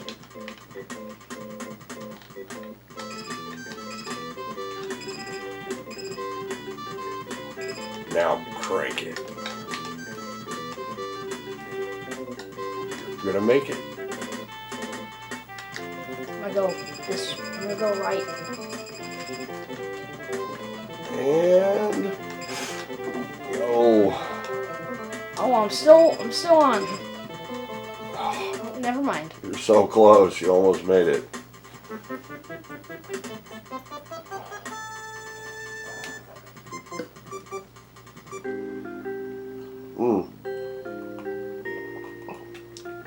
And you got 5th place on that one. Oh. Now, I think that, of course, in Japan, if you bought the Mark III, you didn't have the FM sound module, so you would have heard the same sound, background music and sound effects that the U.S. consumer got because they didn't have the FM chip. And then, of course, you'd go to the store where they sold those games and see a little box that said FM sound unit and pick that up, and then immediately you would have been treated to significantly better music.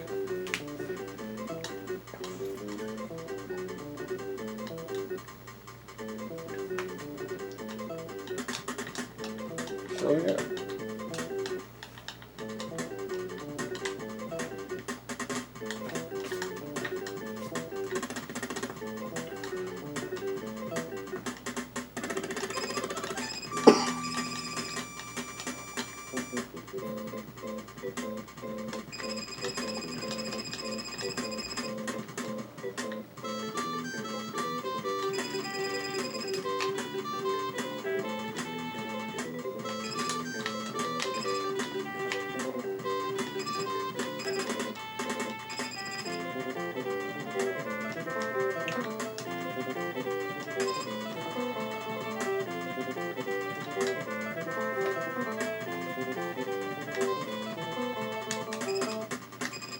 Oh, dude.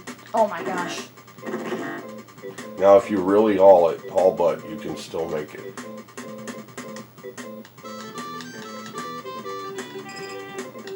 Shift.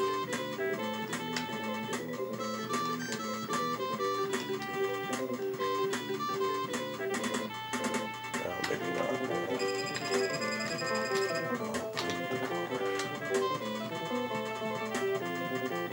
Oh god. Mm.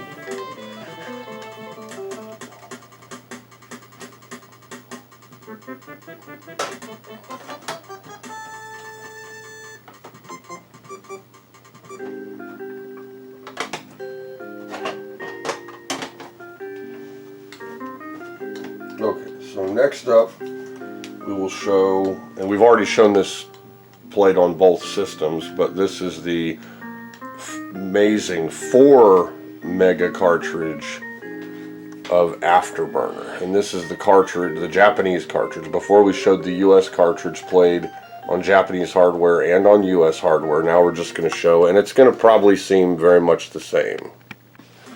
Okay, now we have Afterburner.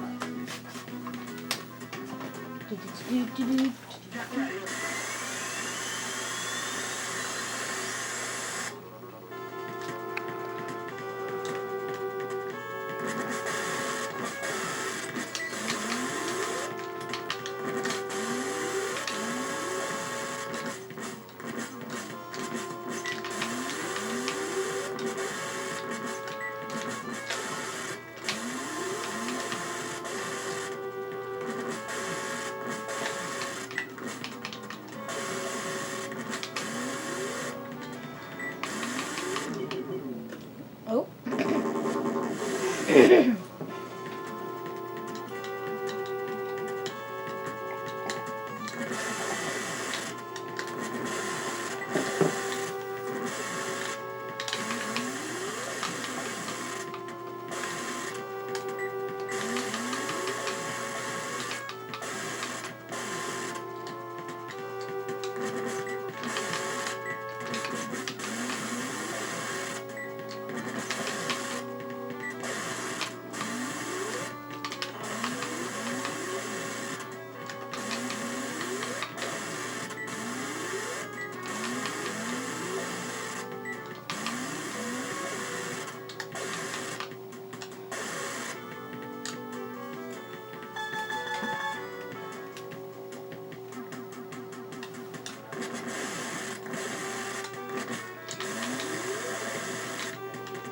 I love this.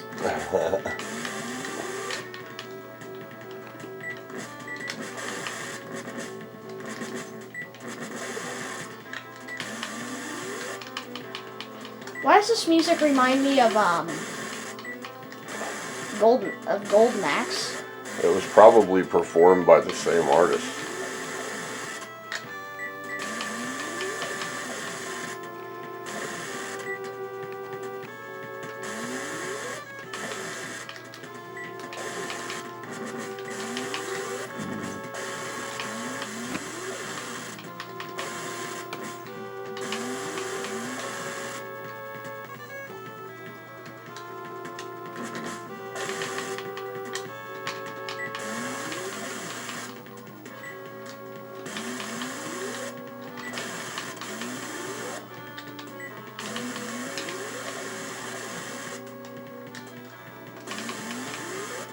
Oh, she got so far. Really close to getting through this stage.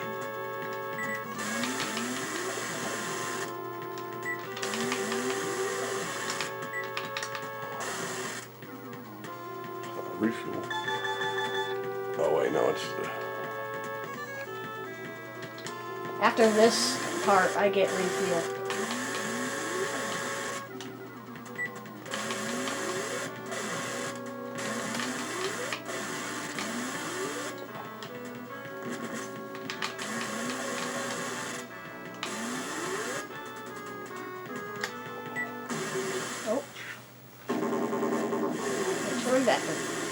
Now, do you like the Tengen version as much as this, or what, or better? I think this is better. You think it's a better one? Okay. And it would make sense because it's a Sega game on Sega hardware.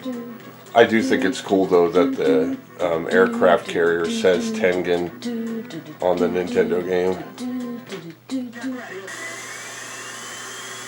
I like I think that part right there has more animation. Yeah. And this whole thing has way more color.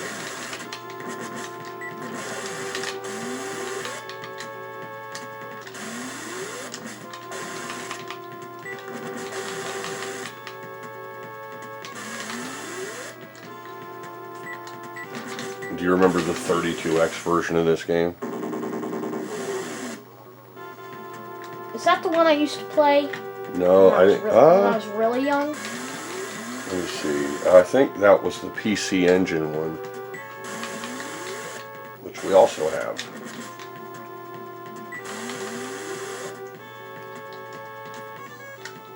You want to try the 32X one real quick after this? Yeah, sure. Yeah, we're gonna just veer off briefly and show the Sega 32X cartridge version of Afterburner. Afterburner.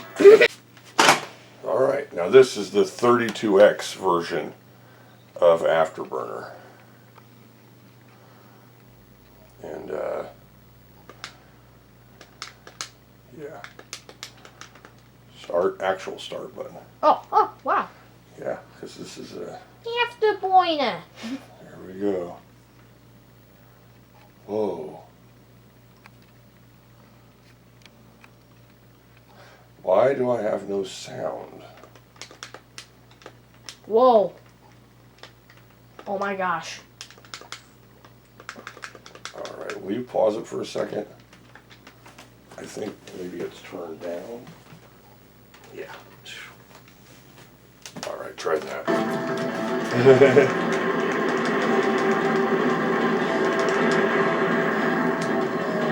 Oh god.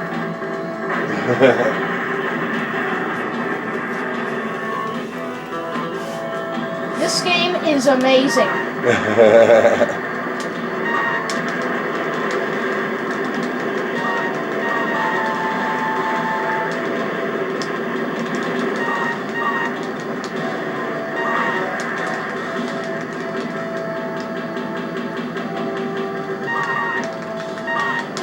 Oh my gosh, I think I'm out of missiles. Okay, that's okay. While they're coming at me, I can just... Oh, or not.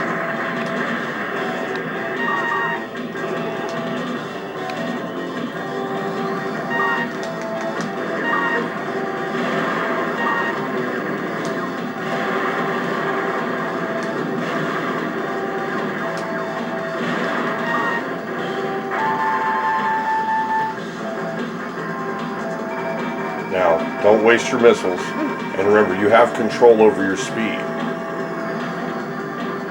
Oh yeah. I think it might be A.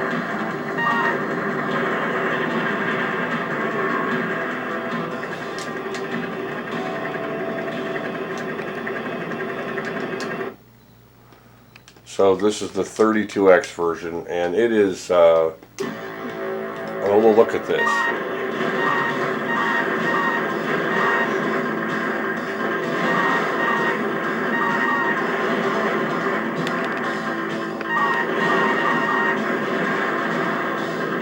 Massive sprites, fills the screen. I mean, that looks just like the attract mode of the real arcade game. Now look at the controls real quick. Go to start, and now go down to options. Now, see the controls. Now you're using all 6 buttons. Okay? So A says rolling, B says missile, C says Vulcan, that's your cannon.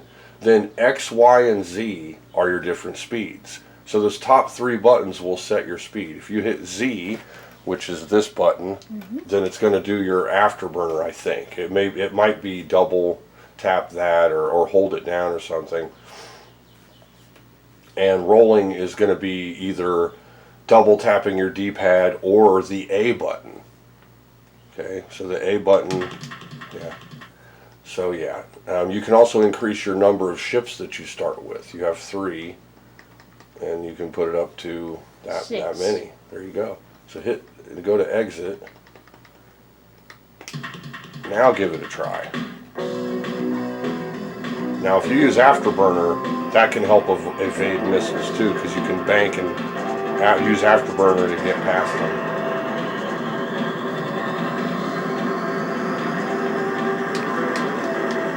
Those are bad guys, by the way. So we use that Vulcan cannon when stuff is close. Yeah. And I'm just about there. What's cool is that if you aim down, like you can actually like you can shoot at the ground, it will like cause fire.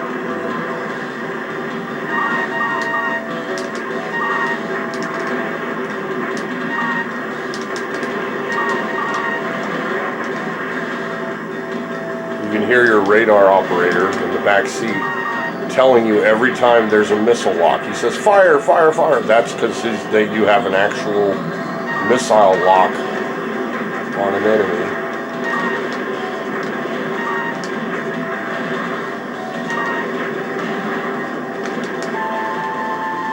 And now I can get more missiles. I smell sunscreen again. Someone out there's putting sunscreen on.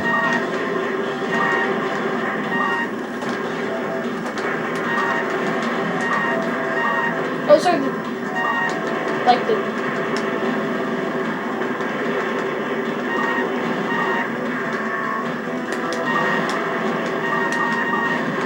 This game is great. It's up there in second place with Afterburner Climax, because it's like literally 3D. Yeah. Well, it's really smooth with gigantic sprites. Like look at the size of the sprites in this game.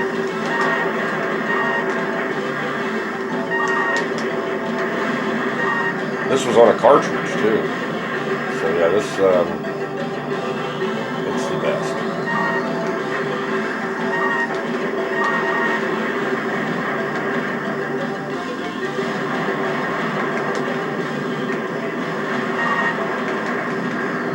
And I'm dead again. Wow. It also shows how much missiles you have. Pretty much as close to the arcade as you could get in your house. Until like when Shenmue came out, I think they had the actual arcade ROM on the Shenmue disc. Very difficult because the arcade game is very difficult. And that was our foray into the best Afterburner, arguably, which is the 32X one. So now we're going to go back on the rails and to our Master System games, and we're going to show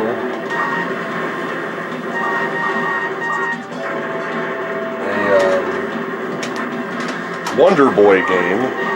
So next up will be the 2 megabit cartridge, another gold cartridge of a Wonder Boy game. Look at that artwork. Great artwork on the Japanese stuff. Sega Mark III.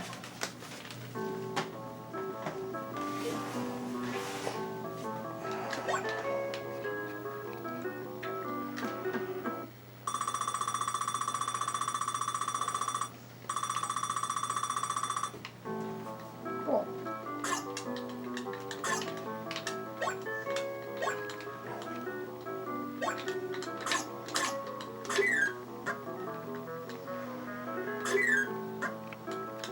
Now, this game actually came out for a lot of different systems. I think they even had it for the Commodore 64. And this is probably either the best or the second best. I think the PC Engine one had pretty good graphics, maybe slightly better graphics. And you know, it's a pretty good game. You got your armor, your sword. Now, the Amiga version, like a lot of the I don't know, there was kind of the barrier between the East and the West, I think, had conflicting ideas about what was going on in this game, and they depicted the character in their artwork as a baby. He's got like a diaper on for real or something, and that is not what this guy's supposed to be. He's cutesy fartsy, super deformed artwork, but he is not meant to be a child or a baby, or he's not in a diaper or anything like that. And so, and that was just the artwork that they did as their little, like, you know, intro artwork from the Western world before the distinctly Japanese game is started up. And now remember, when you fight bosses, collect all the coins first, then get the key. Oh, yeah. Because once you get the key, then you exit that screen. I don't have enough gold. Yeah, you would have had enough if you would have collected the coins in the boss fight. Yeah. Now he's asking if you want to buy beer or ale, I think, or like whatever that looks like, a martini. That looks like an easy cocktail. Yeah. And now he's giving you information which, of course, we cannot read. Here. Okay. Oh, a shield. Now, of course, I can play this on a EverDrive through a Genesis, and it will then be in English. I can play the US version of the game. And but this has the FM sound and Bomb or tornado? Bomb. I think now you have 8 bombs. Nice. Get that. There you go. It adds to your time limit, I think. You don't have a shield, so, and you just wasted a bomb. Don't land on them. Oh my gosh. All right. Just like stab the crap out of him. Oh boy. I knew that was gonna happen. Did I turn it into literally nothing? Look out. There you go. Oh, he immediately turned into a skeleton of a bat. Oh god. Oh my god. Not good. I think later you might be able to get a higher jumping ability. Oh boy. Come back. Oh my gosh. Just wait. There you go. Killed it. Oh god. Now here's boss. Make sure to knock on his door before you attack him. Look out. Oh no. Oh boy. Now you need to beat him. Now, just get ready. Swing.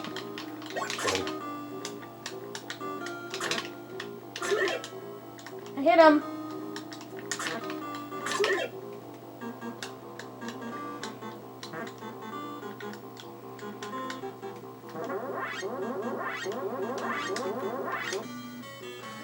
Now you can stand at a certain spot and those fireballs will miss you every time.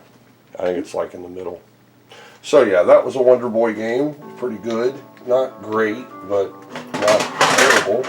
Okay, a lot of these cartridges. Always knock on a boss's door before you attack them.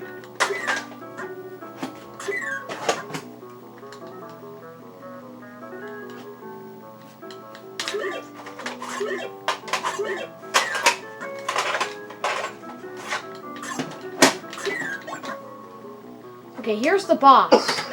Extra time. Here goes nothing. This one's easy. Because all you need to do is It's not stab. throwing fireballs at your head. Yeah.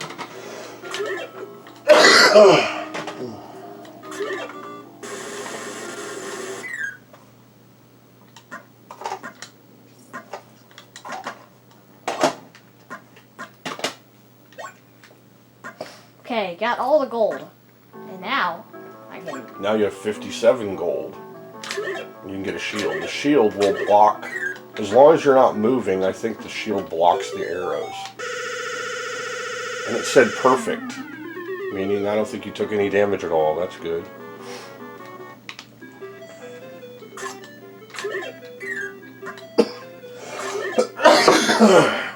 Excuse me. Still getting over sickness. You got your boots, your drink, and your shield. And, yeah, I guess, well, yeah, it's up to you. Now you have a shield.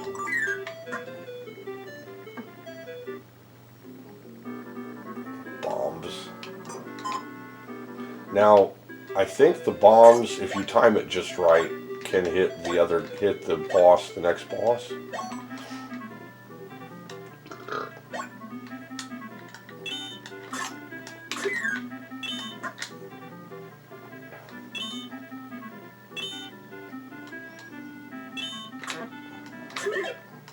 Oh God.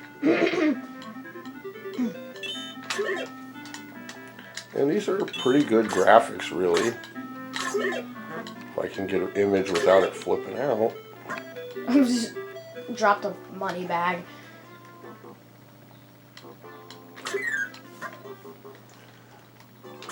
This was better color than what the Nintendo could produce. And with the FM chip, as good or better music than what the Nintendo could produce. So. Uh-oh.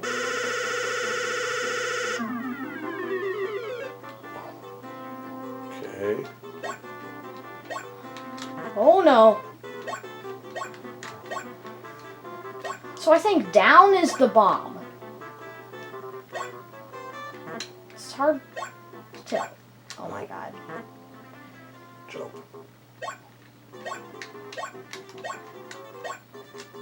Oh God.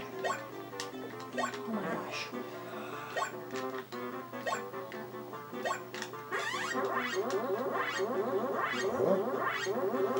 What's going on? You're running out of time. Oh my gosh.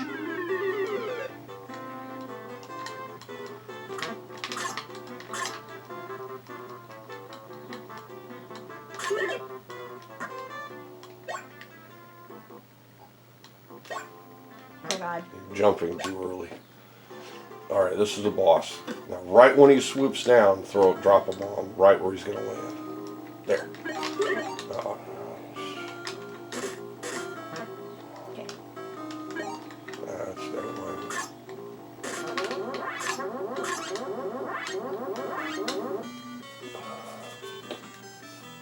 Okay. So, We can move on to the next game. next we're going to do Space Harrier. Another one that was a super scaler in the arcades and is being shown on systems with no scaling capability. But still a great game. Alright, Space Harrier.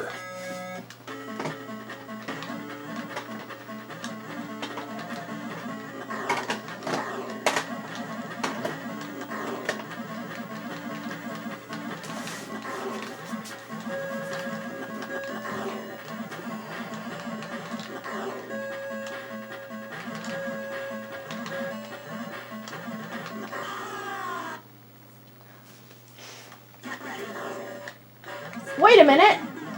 That Get Ready's from Afterburner.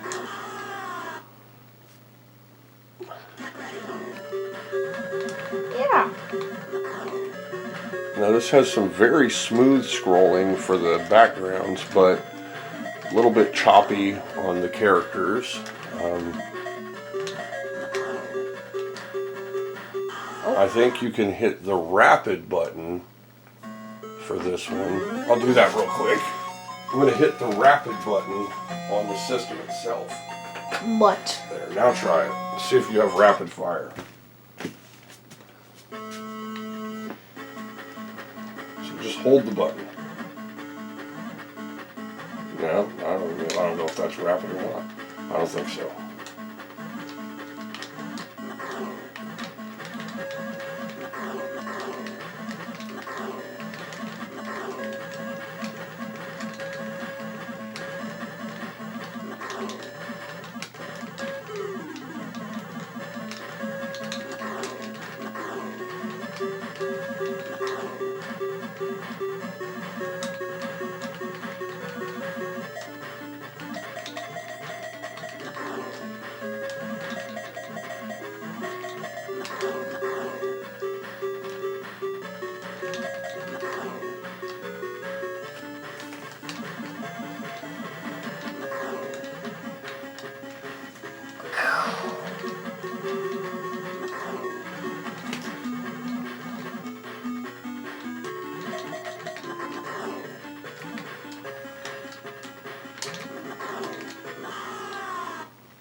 ready is from Afterburner.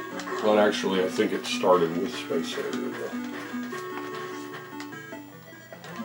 Boss. Dragon. I love this. Look out. You're going to just keep moving so you're not hit by those, whatever they are.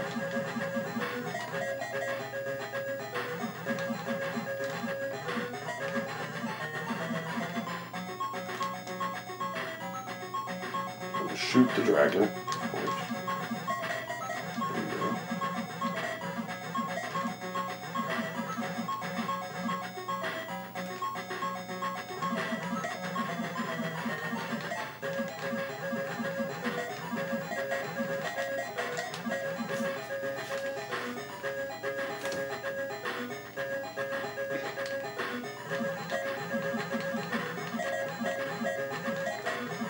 You almost got it. All right.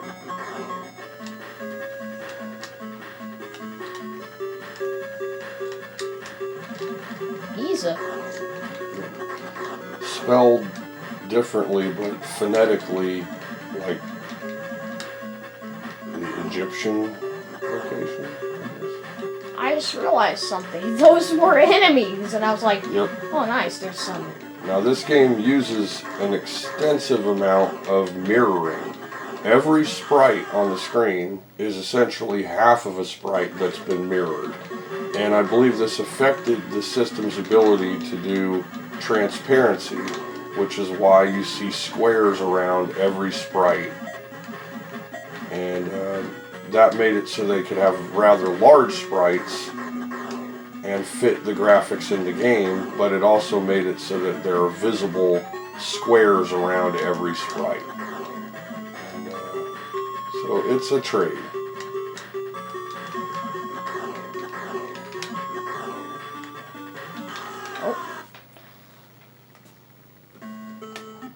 So it's a pretty good game. You got first place. That's good. Wow. Next up, Let we're me gonna put in my name. show Fantasy Zone 2, which we showed earlier, the US cartridge, and this is the Japanese cartridge. Okay. Okay.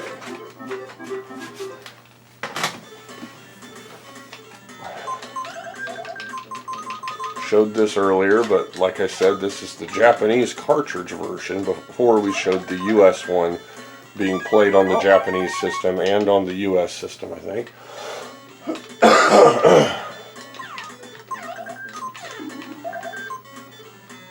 Now, you need to not move in front of bad guys. That's the main thing. If you see bad guys, don't move in front of them, because they'll just kill you.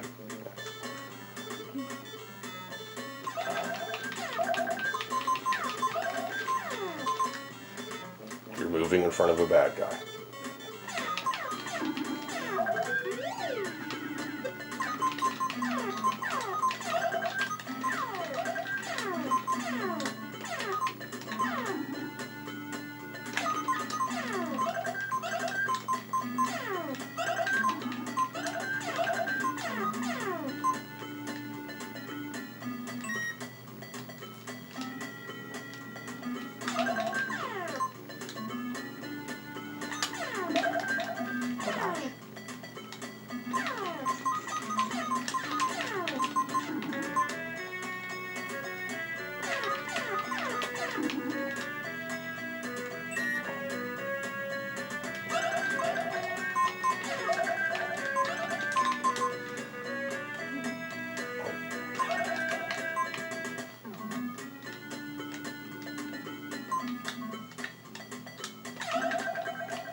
I'm gonna go to that. There you go. Take out all of the red things.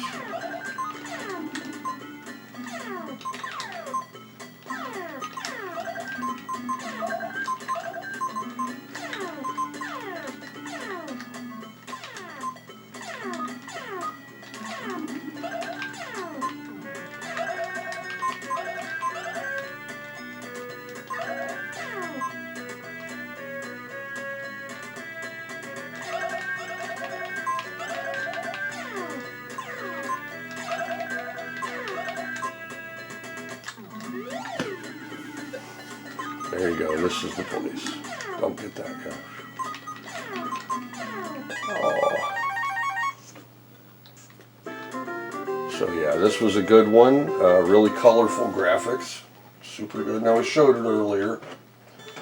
Okay, next we're going to show, let me see if I can make sure I've got them all in a row.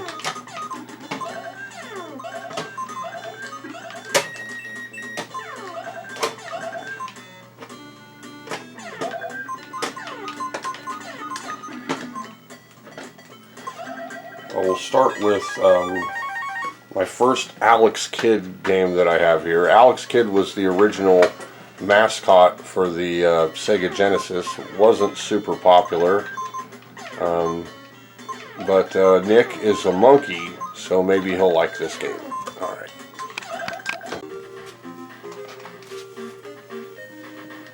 Alex Kidd.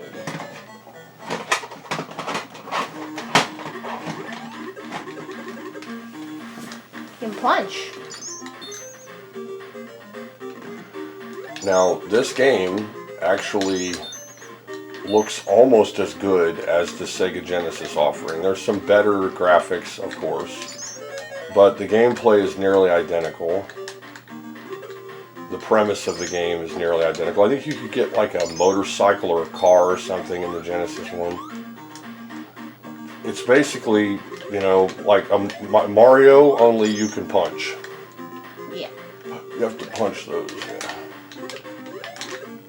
Back up. There you go. Oh.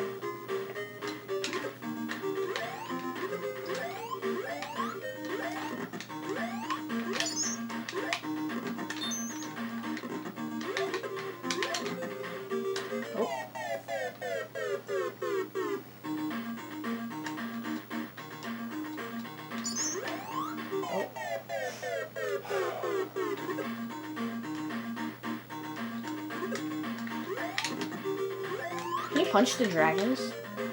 Maybe. Yeah.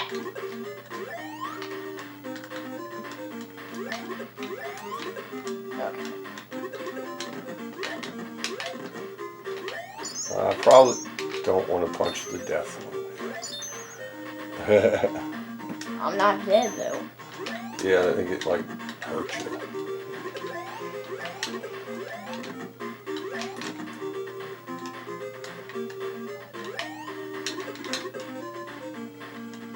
See? Oh.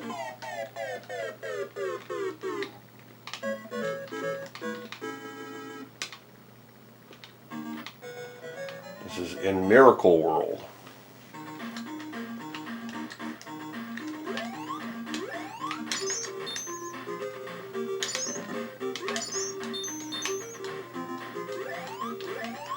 Now, I think Alex Kidd actually has a following, if I'm not mistaken.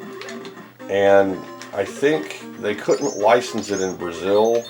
Now, I might be wrong about this, but I think they changed all of the Alex Kidd graphics to a character called Monica, something like that. And it's a lower color looking kind of, I don't know, low quality sprite of a different character. Oh. So they did have the game though. That might be with a different game, but I think that's what it is. Okay, that's the death thing. I might be thinking of a different game. So now Brazil though didn't have Nintendo, so they really pushed to Sega. They had Tech Toy licensing, so. Oh God.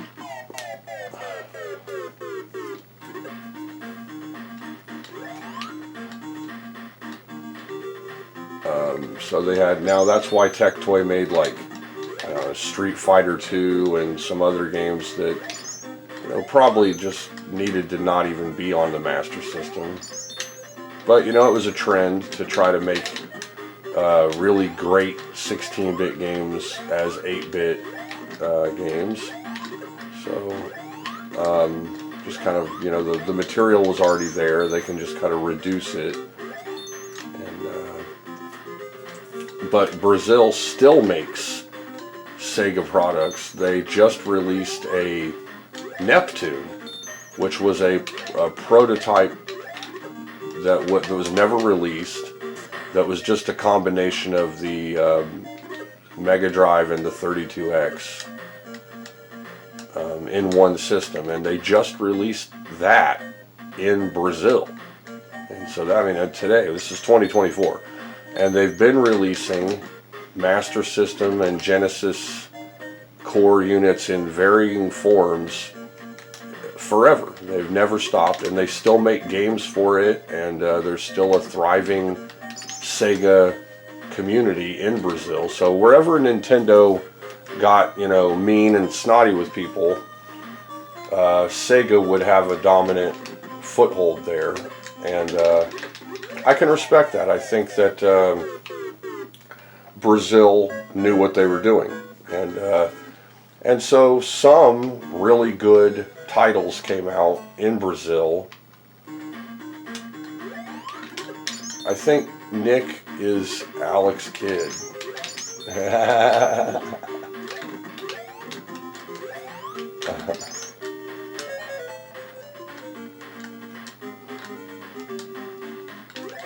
Now, of course, everyone worships Nintendo, so why don't I?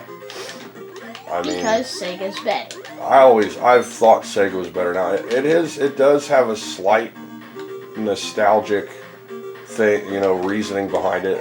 One of my best friends growing up in high school had a Sega Genesis, and we would just play Golden Axe and Shadow Dancer and just so many great games. There were so many great games for it. How about you don't walk on that? I won't. Nope. No. So, also, like I've said earlier, I was disappointed when my favorite games were misrepresented on Nintendo's consoles. It happened with Double Dragon, and then later it happened with Final Fight. And I was happy with Street Fighter 2. I played it a lot, but I was not happy with the tiny thumb pad of the Super Nintendo and the shoulder buttons having to be used for all 6 buttons in the Street Fighter games. So where there was a reason to love Super Nintendo for the games that I liked, there was an even better reason to not like them or to just go with Sega. So when Sega came out with Champion Edition of Street Fighter 2, and you know, I got the 6-button controller, it was a requirement, Sega became better. And you know, Sega has higher resolution, faster processor, and pretty good sound. So Bruh. your punch has to be on it, not past it. So, there you go. That seems to work with those ones.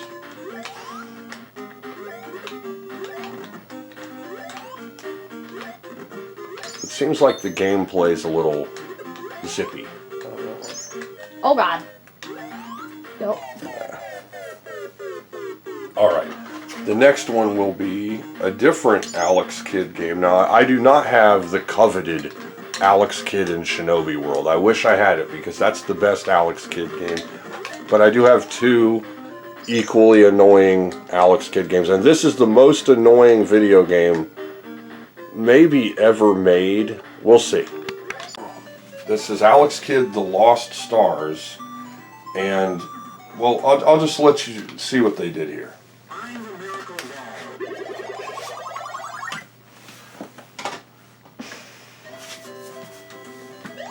What? Huh? Is this what I need? I don't know. Okay, now we have a very clear and audible Okay, wow. yell. And get ready to hear that a lot. Can you punch? No, I can't see, there's no punch. There's no punch. Oh, Maybe you have to jump on them. yeah.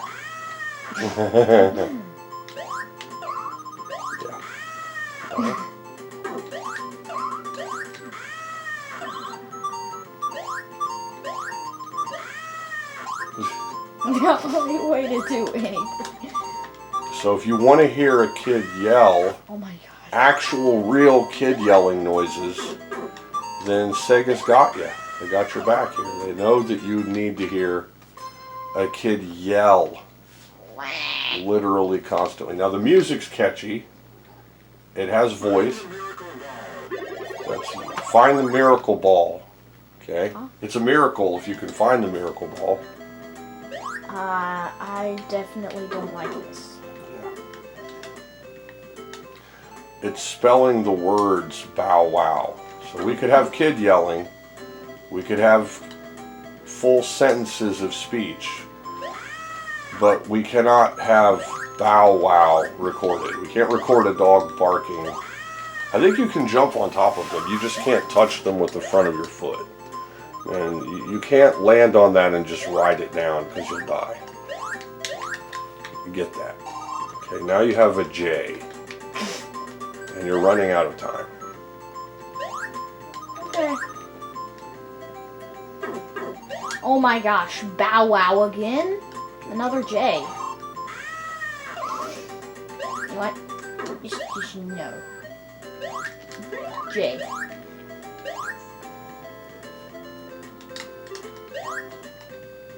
Oh, huh.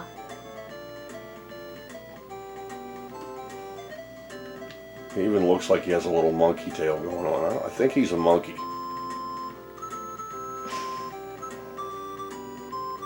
Now this, I think, was, angled towards tiny kids, maybe. I don't know. I don't know who this was meant for, but it definitely has some yelling. Dogs spelling out bow wow for you. Flying cars. There you go. Yeah. You probably don't want to hit those, yeah. There's no punching in this, which is sad. S! I think that did something. Oh You're god. running out of time. Move, little bird! Ah! I hate this game. Yes.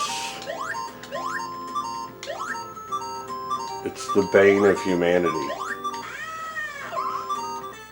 Okay, we're very happy that our time is up. Okay.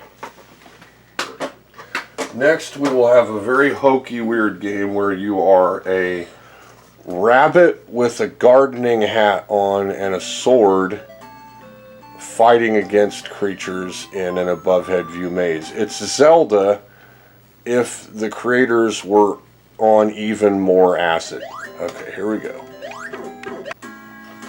Alright, here we go. I don't know, this is based on some popular IP. You've got Pappy, Poopy, Po, and Nino. And you're destroying the enemy plant. There you go.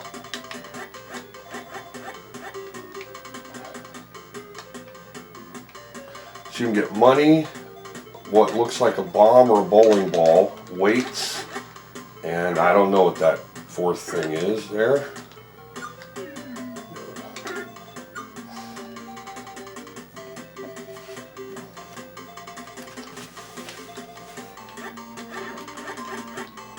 Are these my friends? Yes. Okay. Maybe. One of them's crying. Okay, probably because you just hit him in the face. Actually, that was the other one. It said that the plant was your enemy, so.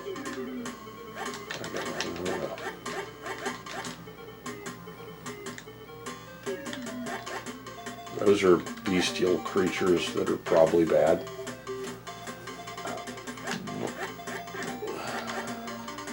Yeah.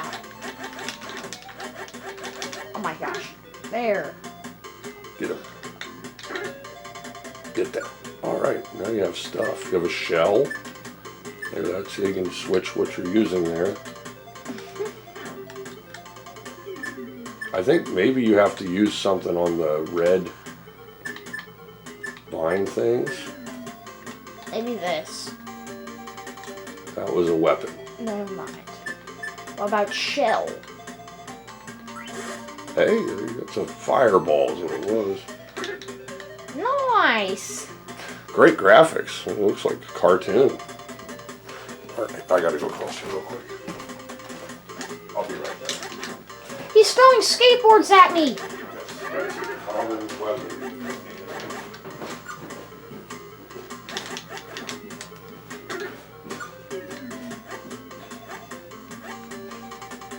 Beep beep beep beep beep beep beep beep beep.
Oh, okay, so they actually are enemies. Okay, they're enemies. Now I know that. A fly fryer, lol.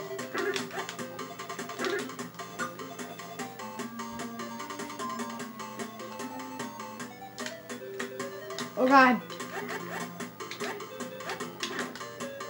Skateboard throwing people.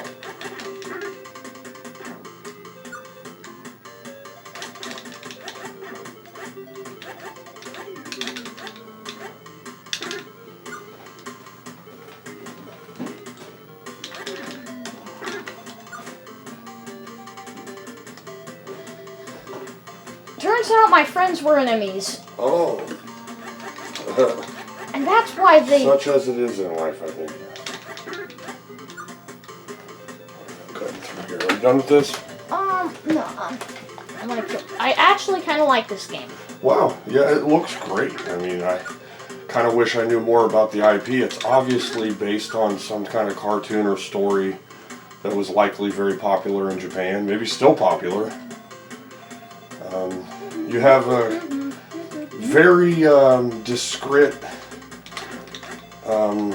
group of characters. So, you know, kind of like if you were to have never seen Pokemon before, and then you all of a sudden saw the character roster of Pokemon, you wouldn't even know what you were looking at, you know? That's how this is. Like, it has a lot of detail, and it's very... See if I can, There you go. There you go. I used 5. Or the bombs, too.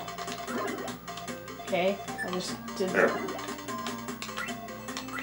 No. Maybe I have to do it when it's open. No. Try 5. There. Oh, the fire was what worked. Probably have to go up and hit it with your sword now. No, I gotta find more fire, which I know how to get.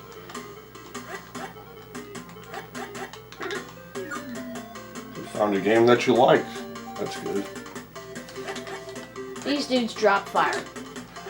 After this one, which we're going to let Nick play for a while, we're going to do Okay, this I'm done. this motocross game. Okay. Enduro Racer. Now this one was obviously also a US game. Isometric. We all love isometric games. I don't. That was me being sarcastic.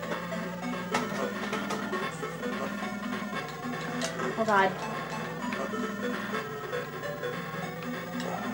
Can I shift gears? No. Oh, okay. How do I jump? This is Excite Bike if Excite Bike was Zaxxon. How do I jump? Bikes don't jump.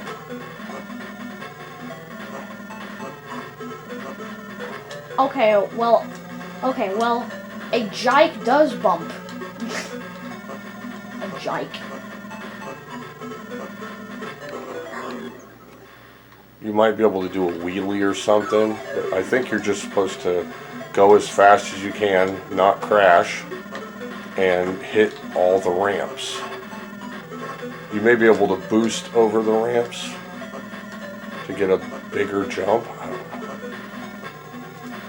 know. I guess this was kind of a good, somewhat popular game with the US crowd, and it looks like a pretty good game. There's your different levels. It's got lots of cool settings. This would probably be a cool game to get into, maybe. I like it.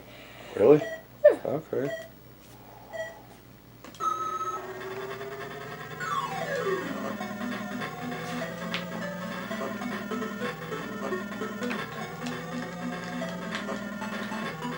I think it's playing School's Out for Summer. Saying School's Out for Summer. School's out forever. Yeah. Maybe these are kids. Yeah, and they stole dirt bikes. And they're running into each other very violently. One thing that's been happening on my YouTube feed a lot lately is because I watch police cam videos, quite often they make a lot of mistakes too. You'd be surprised if you even have an inkling of an understanding of the law, which many of them seem to not. They make a lot of mistakes. That's not my point though.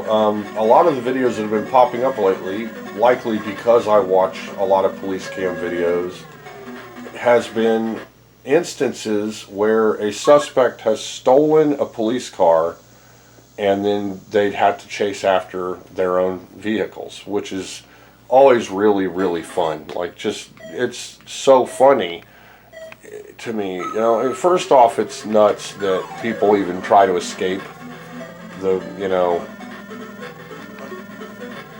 because, you know, a lot of these guys are corrupt. They kind of are itching to eliminate people for some reason or another. They have something wrong with them, but also they get adrenaline high. They don't mind. They don't mind that you're, you know, putting them through that. So the chance of actually escaping them is very slim, although it does happen. And I've seen a lot of videos where people have actually escaped the police, but you don't usually escape them for long. But my point here is that if you're going to try to escape them, it's probably the worst thing to do to take one of their cars, because for a lot of reasons. First off, you're not going to be, you know, incognito in a car with flashing blue and red lights. They can see you no matter what. I mean, if you're in a white car, in a crowd of white cars, and you take 2 left turns, then you might have lost them. That's true, but I won! you know, as you're getting further away from them trying to escape, it's not like you're going to be invisible because they can see the flashing lights or they can see that it's a police car. Now, the advantage you have is that people will automatically get out of your way, not knowing that you are a crazy person that has stolen a police car. And so you get the benefit of that authority kind of status where people will often get out of your way. But I think it's an extra layer of crazy. I mean, I think it's crazy trying to escape the police to begin with, especially in the United States of America, because they are, they're creating the stranglehold of fear upon the working class and low-income, impoverished people. Rich people, they just post bail and then they get a good lawyer and then they get out of trouble usually. But that stranglehold of fear is not going away, and so they're going to, and they act like it is just it's totally breaking the matrix if anyone could ever escape them or do anything at all, outside of their purveyance. So, Oh my gosh. so it's extra crazy to try to escape them in one of their own vehicles. But there are several instances of this. I saw one Yeah? with you. Oh yeah, video where a person, was it the girl? No. No, it It was was the dude who put his. Oh yeah, Yeah, he like pulled that. his cuffs under his feet so his hands would be in the front. Yeah.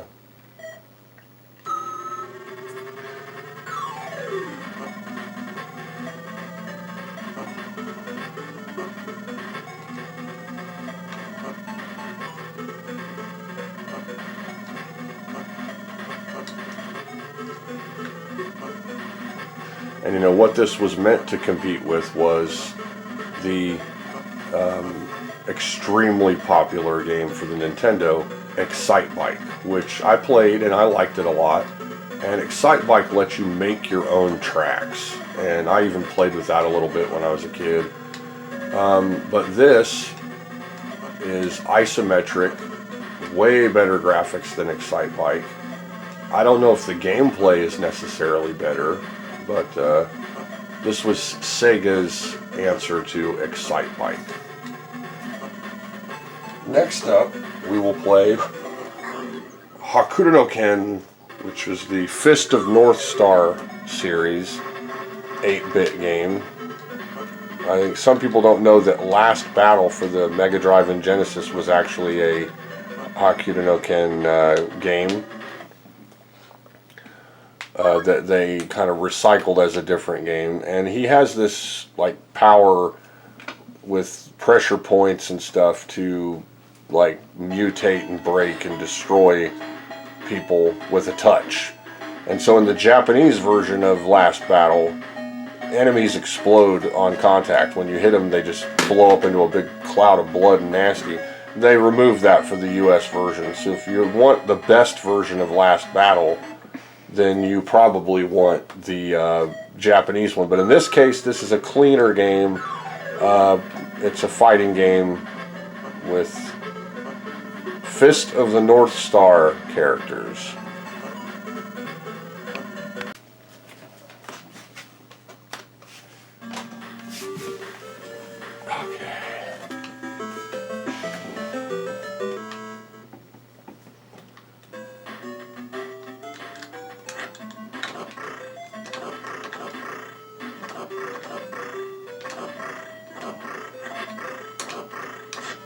This guy, he didn't skip leg day to the point where if he kicks you with a front kick, your body will explode. Shatter.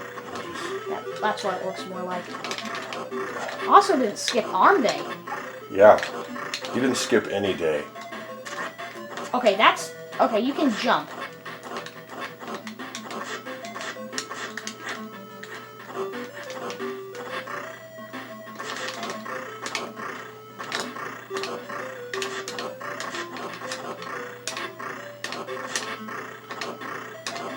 This is Kung Fu Master if the enemies were terrified to touch you.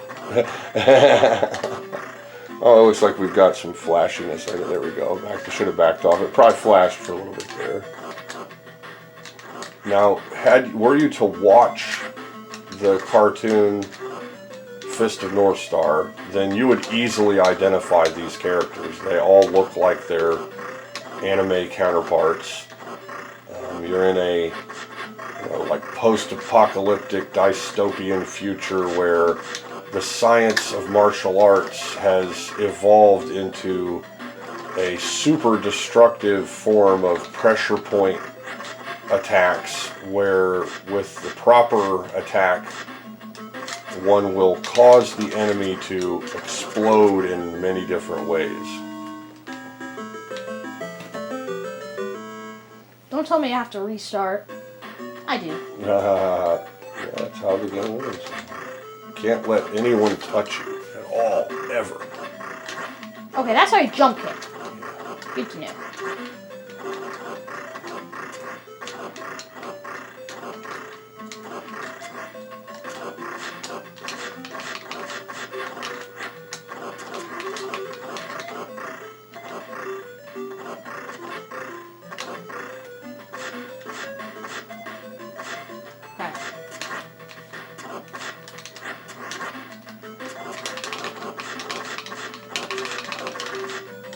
I think you were just throwing fireballs.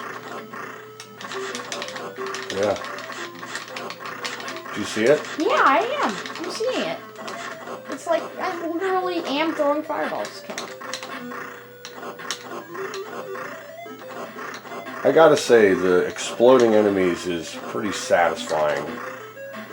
They have this crunchy kind of dashing, exploding noise. Yeah, cool. Okay, fat dude. He needs a diet. I'm just gonna kick the crap out of him. He's gonna beat you. Yeah, I knew it. You can't kick fat guys. Sure you can, but not that one. He ate an entire person. Actually, no, he ate more than a person.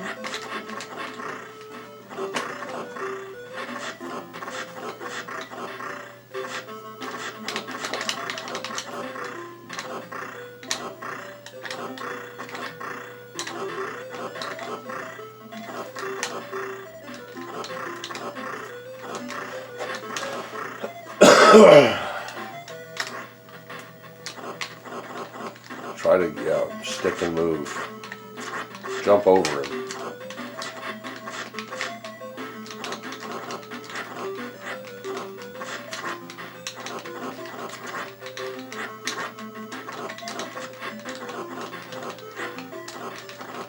I'm trying to do that. Oh my gosh, he was like... Okay. Yai are Kung Fu, it is not. Okay, next we're going to play this one. I think this is called Kenseiden. And it's a samurai game with Japanese mysticism kind of bad guys. It's got some ninja monkeys and deadly butterfly creatures and stuff. If you notice, he actually has his hair in a ponytail. At first it might kind of look like he's a blonde-haired dude, and I think he is. So here we go.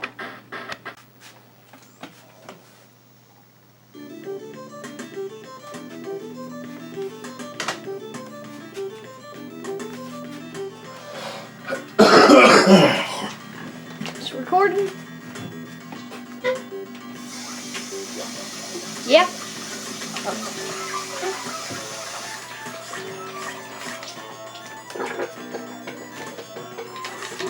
Okay.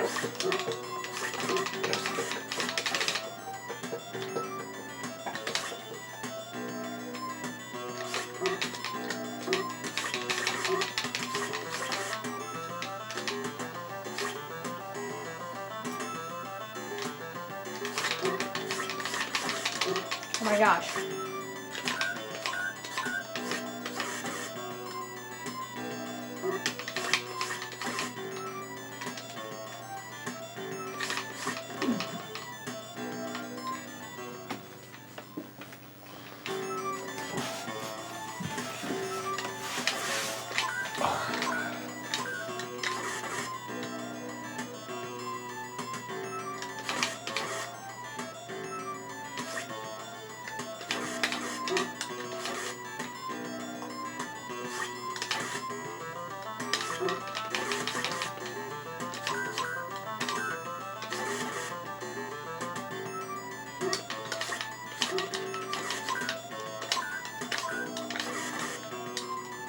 to hit that. This? Yeah. Okay, never mind. There might be prizes somewhere in this game. I've seen a walkthrough of this, and once you learn how to play it, it's actually really easy.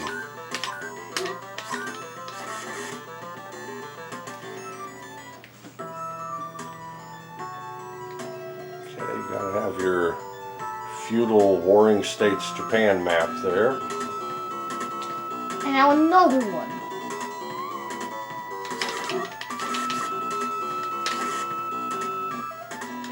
I don't like the fact that there's... Yep, that's a spider. I knew it. That's okay. I'm not afraid of spiders. Even spiders that are the size of a car.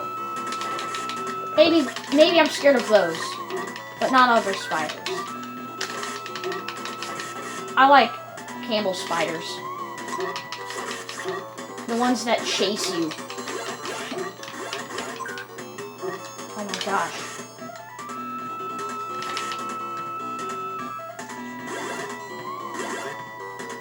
Is this an outhouse?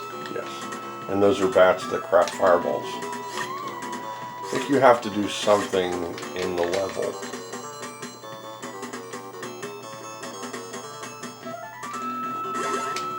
Maybe I gotta kill this. And these two. What munches? Come on.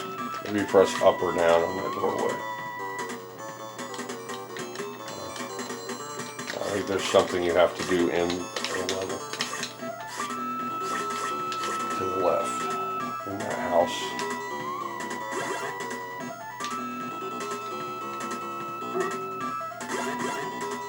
Oh, there it is! Gotta go through here.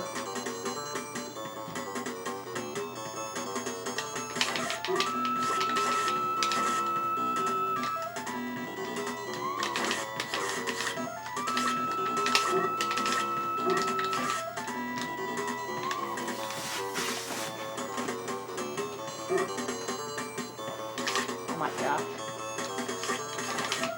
There you go. Okay, for some reason if you duck... Okay. Okay, never mind, that makes sense. Oh god. Hi. I'm dead.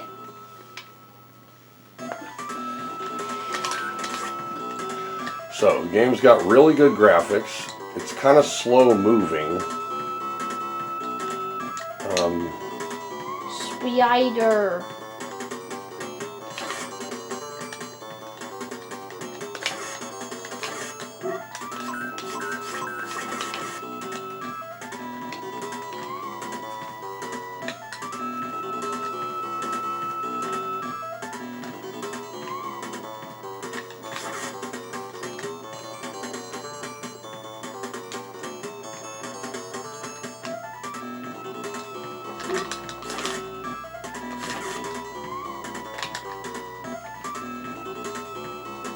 Okay, cool.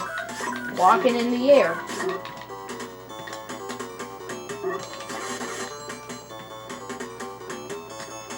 And then they respawn. Oh my gosh.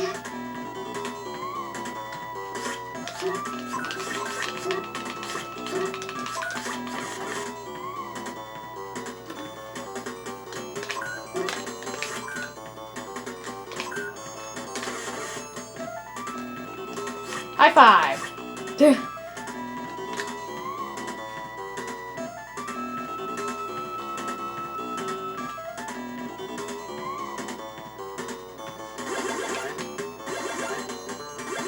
What's down here? Oh, that's where I'm not supposed to go.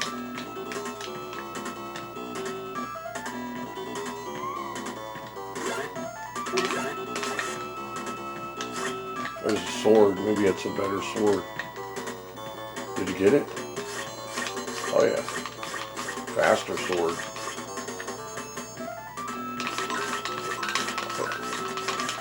That's nicer.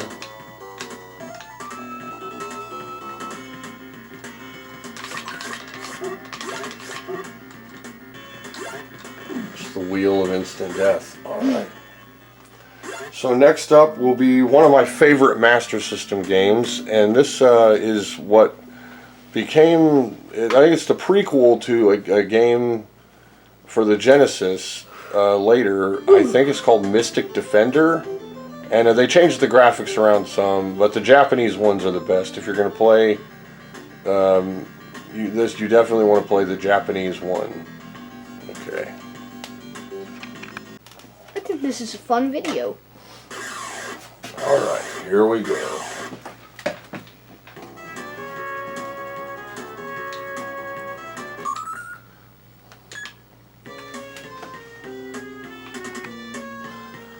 Now this game has some like talking components that are you have to figure out how to get through. And the US version of the game, I think his outfit is different. In this he's wearing a robe.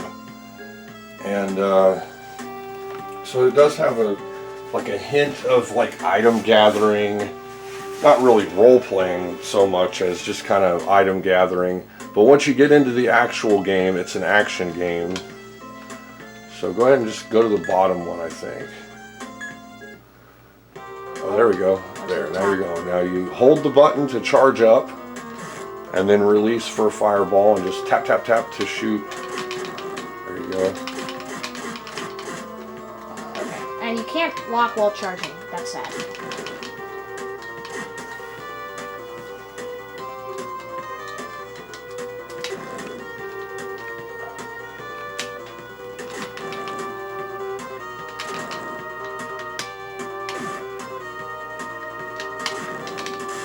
Cookies?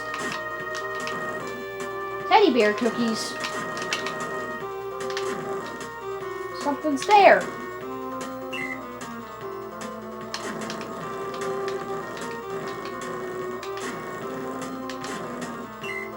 They're probably like some type of exploding curse doll or something.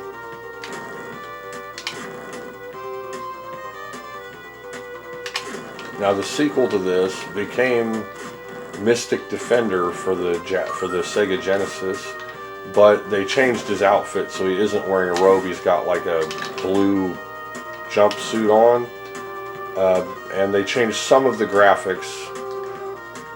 But like I said, I think that the Japanese game is much better. It looks better, and it's just better all around.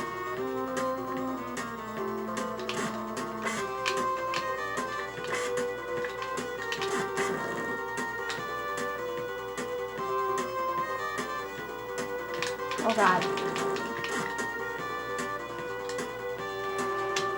I would like the power up, please. Okay, can't get it. Oh.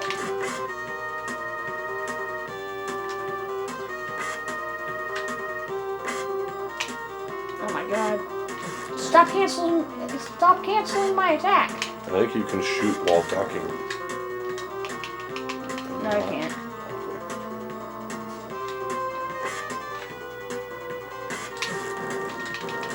They came back.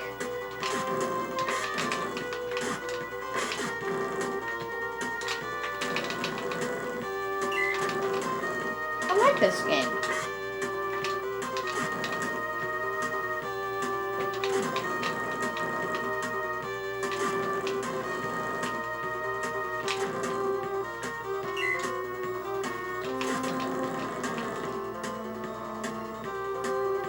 Another stairway.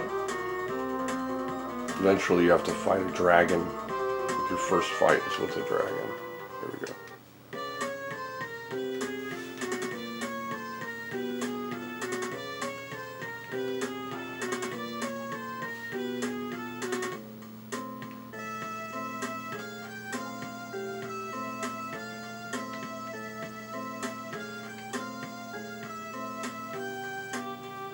So we found a dead dude.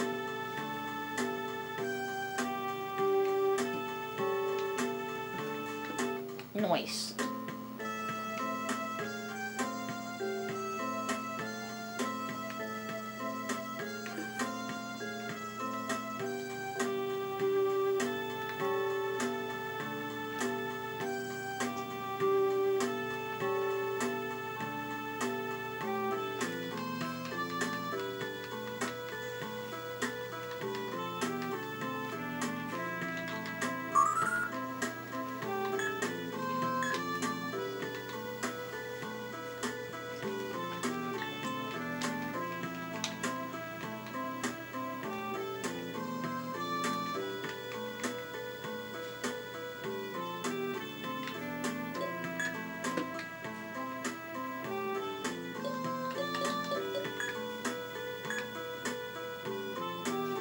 guy that'll talk to you. I think he cooks the food there or something.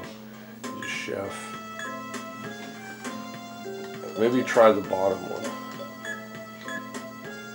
I think that's all just explaining stuff about the game. I don't know. You have to choose a couple of the top choices, I think, to get to the next action part. But this is a story part. Because there's actually a lot of story to this game. I don't remember if this was given a US version. I think maybe there's a US version of this game, and of course it would be translated, but I think it's different graphically, slightly different. I do know that they did that with the second one, the sequel to the game for the Mega Drive, which is a similar game, arguably much better, plays better, way better graphics, and more kind of spooky Japanese mysticism worked in. It's got a lot of that. Eastern mysticism, like throwing spirit balls and you know, like ghosts and skeletons and gigantic insects attacking you and stuff.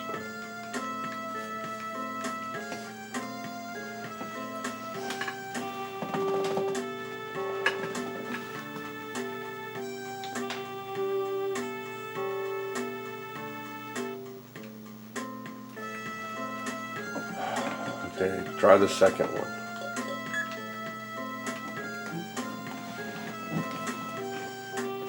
Now the first one. Go. Okay, now try the first one again. Okay, you have to choose the next to get out of the second one, I think. So I gotta go there. Now choose, maybe choose the second one here. Eventually, a little cook will pop up there.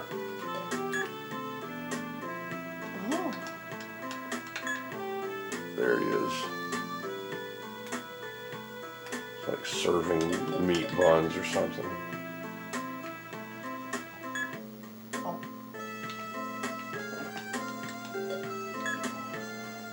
I think maybe now you can choose to leave. I think it's the second one again. Let's see.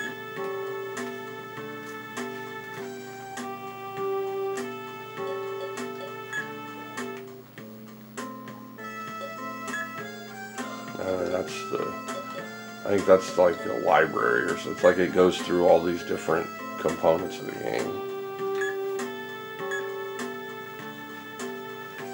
So now try the first one again.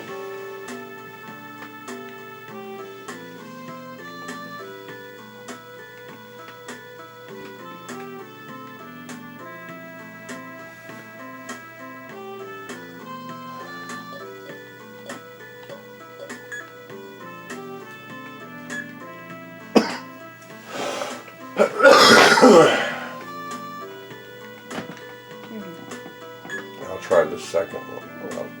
Go to the first one again. Okay, now go to the second one.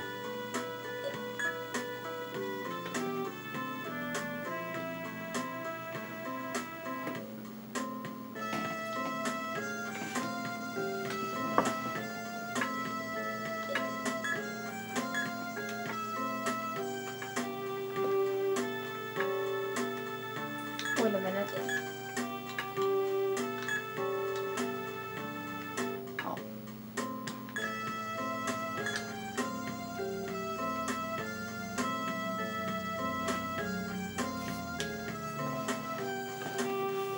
What if now?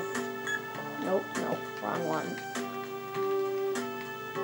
What if now I point to this? Oh, this is there.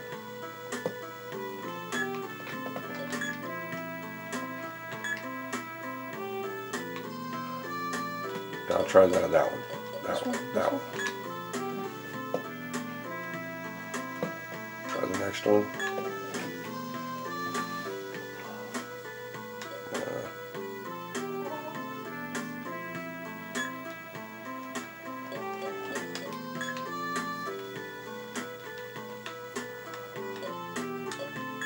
So yeah, it would help to be able to read what they're saying, obviously.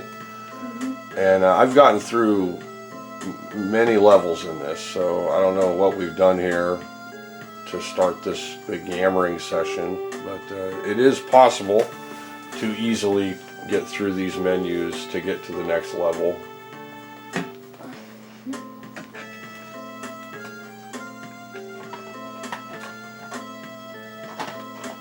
Now, of course, there are Japanese role-playing games. I have 3 of them here. One is Miracle Warriors, the other is Ease, and the other one is Phantasy Star 1. I also have this kind of silly, again, like IP-inspired game, and I don't even know how to play it. I don't remember it. I'm going to be skipping this one. And the role-playing games we probably won't be able to get very far in because, you know, they are. We'll start with the least doable one, and that's what became Miracle Warriors in our country. And I don't remember what it's called in Japan. But it is a excellent video game here, the Miracle Warriors game. It's pretty good. It's playable. Okay. Now this game, like I said, this became Miracle Warriors. Looks like Fleetwood Mac at a Renaissance festival. We'll just put in some. Okay, and you're just kind of moving along and get a fight. I don't know if you have any weapons or anything. Okay, hit it. First one is attack. Okay, I'm gonna attack. Okay.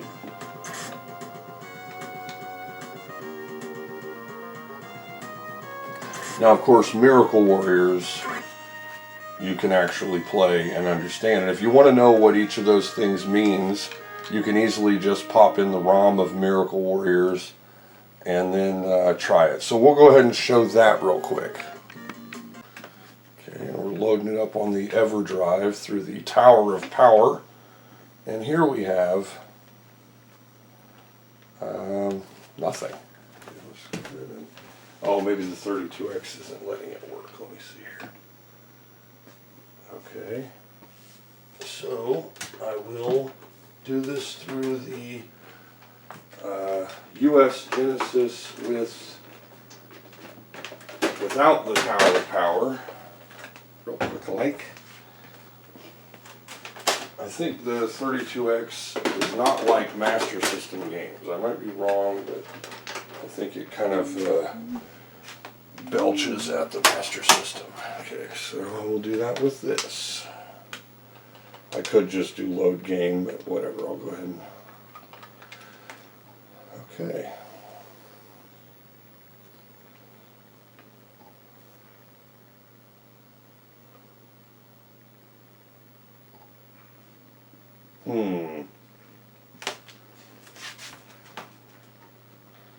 I don't know why it's doing that.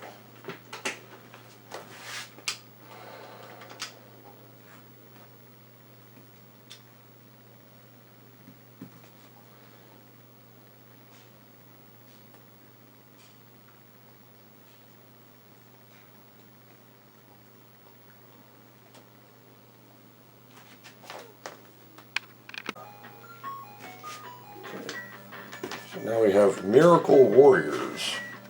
This is the US version of that game.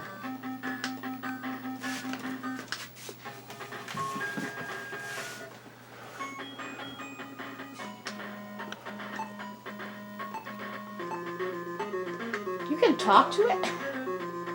Yep. Okay, that didn't work. Well, you'll run into a merchant, which you don't want to attack. So you want to attack because he's a monster.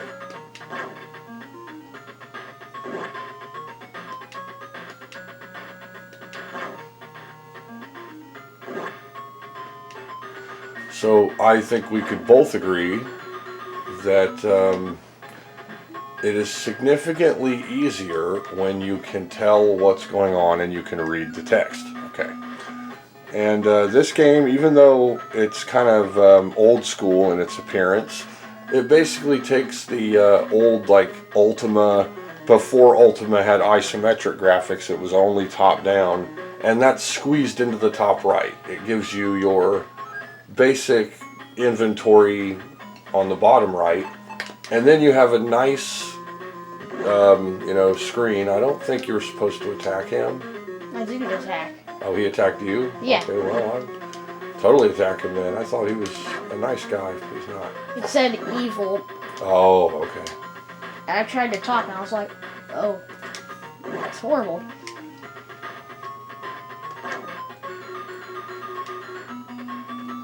$2,000 guilders. That's money. So now you got money. So if you want to go down, or go down to that town, there's a town to the south. You can retreat. Oh, no, you can't retreat. Okay, you're gonna die. Yeah. And you had $2,000, which is a lot of money. Mm-hmm. So what you need to do in this game is stay close to the town. Okay, so you don't just run off in any direction. You'll keep getting to it. See, there's a castle. There. Fate calls thee to bar evil's entry. You got your Lord British there.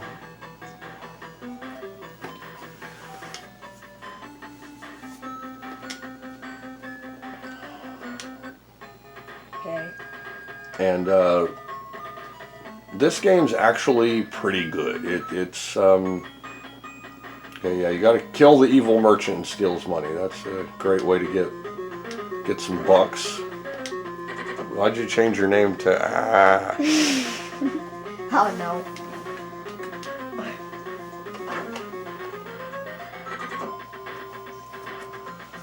And I think the music's good enough to where the US version is tolerable. It's pretty good. And I don't know if there was anything really like this on the Nintendo. Now try to go back. I don't know if you can go back to that kingdom and buy things. Maybe try that. No. So I know there are places you can go to buy things. You might be able to meet good merchants that sell you stuff. That one was an evil one. Yeah, there's a bridge.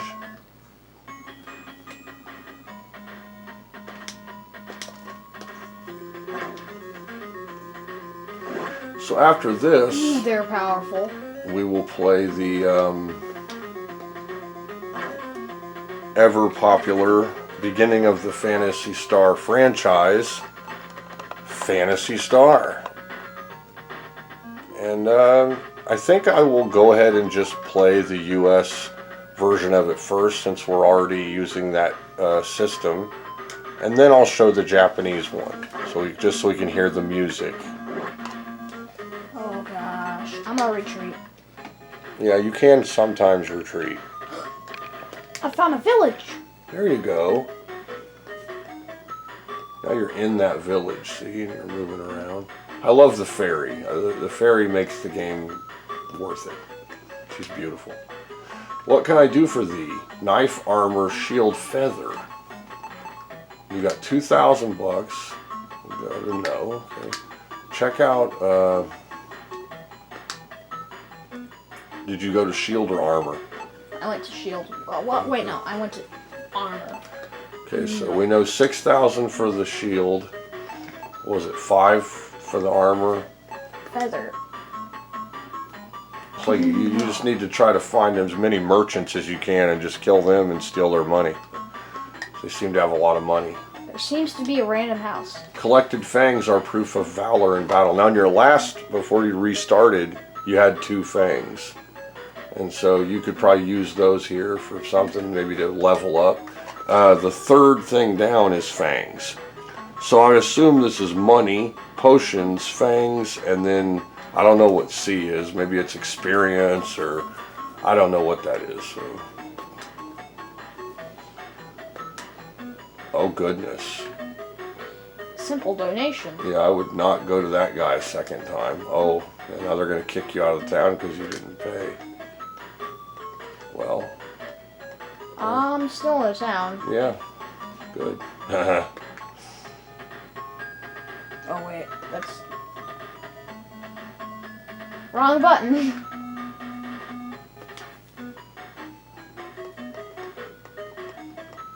Okay, well, I'm still in the town. Seems like a good game. I think it's one I'd like to play more later. Fantasy Store. So this was where the Phantasy Star games began, and very popular. Phantasy Star 2 was one of my favorite role-playing games for a long time. 3 is different. 4 is extremely good. I have to say 4 is the best one. Later they did better graphics versions of it for the PlayStation 2. They had like these kind of Sega things where they'd have a lot of games, and then what they did was someone translated them and you can download them. So there are upgraded graphic versions of this game and Phantasy Star 2, and they sound and look really, really good. But I think 2 and 4 are the best ones, but this one was very popular. Okay, cool. And it has these 3D mazes that you have to go through sometimes. A shop.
Oh, I'm dead.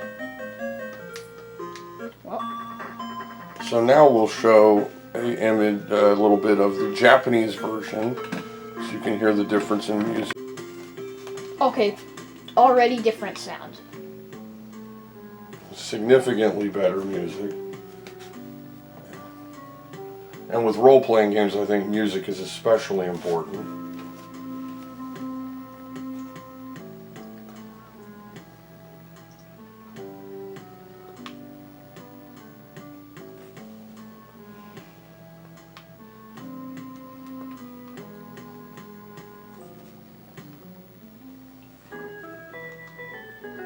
Hear it? Yeah, it's very different.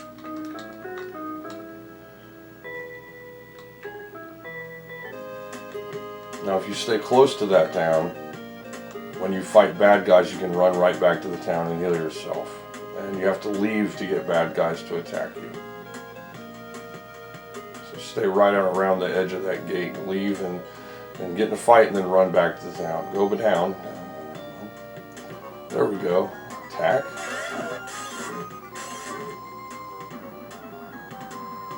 Okay. I have 7 HP. Can I retreat? You might need to get a better weapon.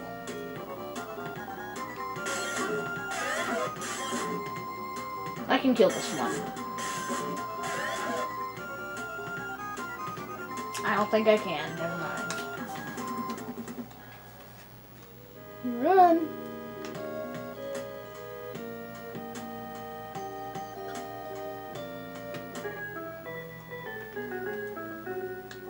One of those places, they're down at the church, I think they'll heal you for free. Don't go there. Go back to the right. And down. See that? Up. And then to the right.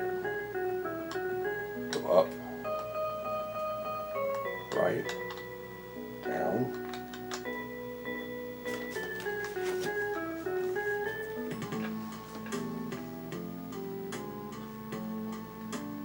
I don't know if that saved your game or healed you.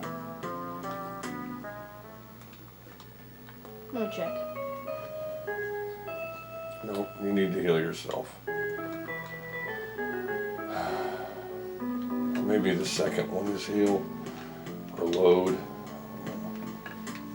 Oh, he's saying he's telling you need 20 bucks or something.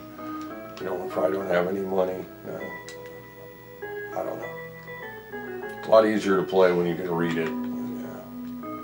Don't leave, because you'll just die.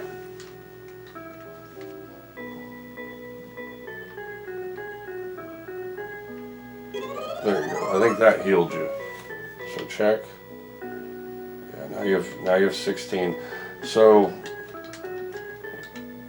Orange houses heal you. I can't buy anything. No.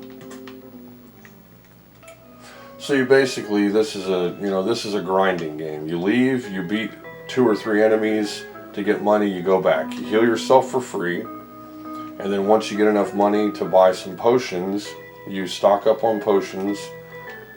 This has telepipes, dimates, and trimates, stuff like that. All of the original potions from the Phantasy Star world, I think, start here.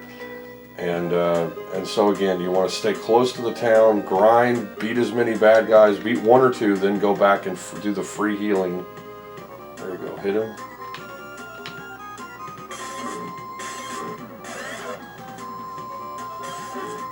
Oh, there are 2 of them. So yeah, you probably want to run again. I don't know. My attack. Yeah, you're gonna die.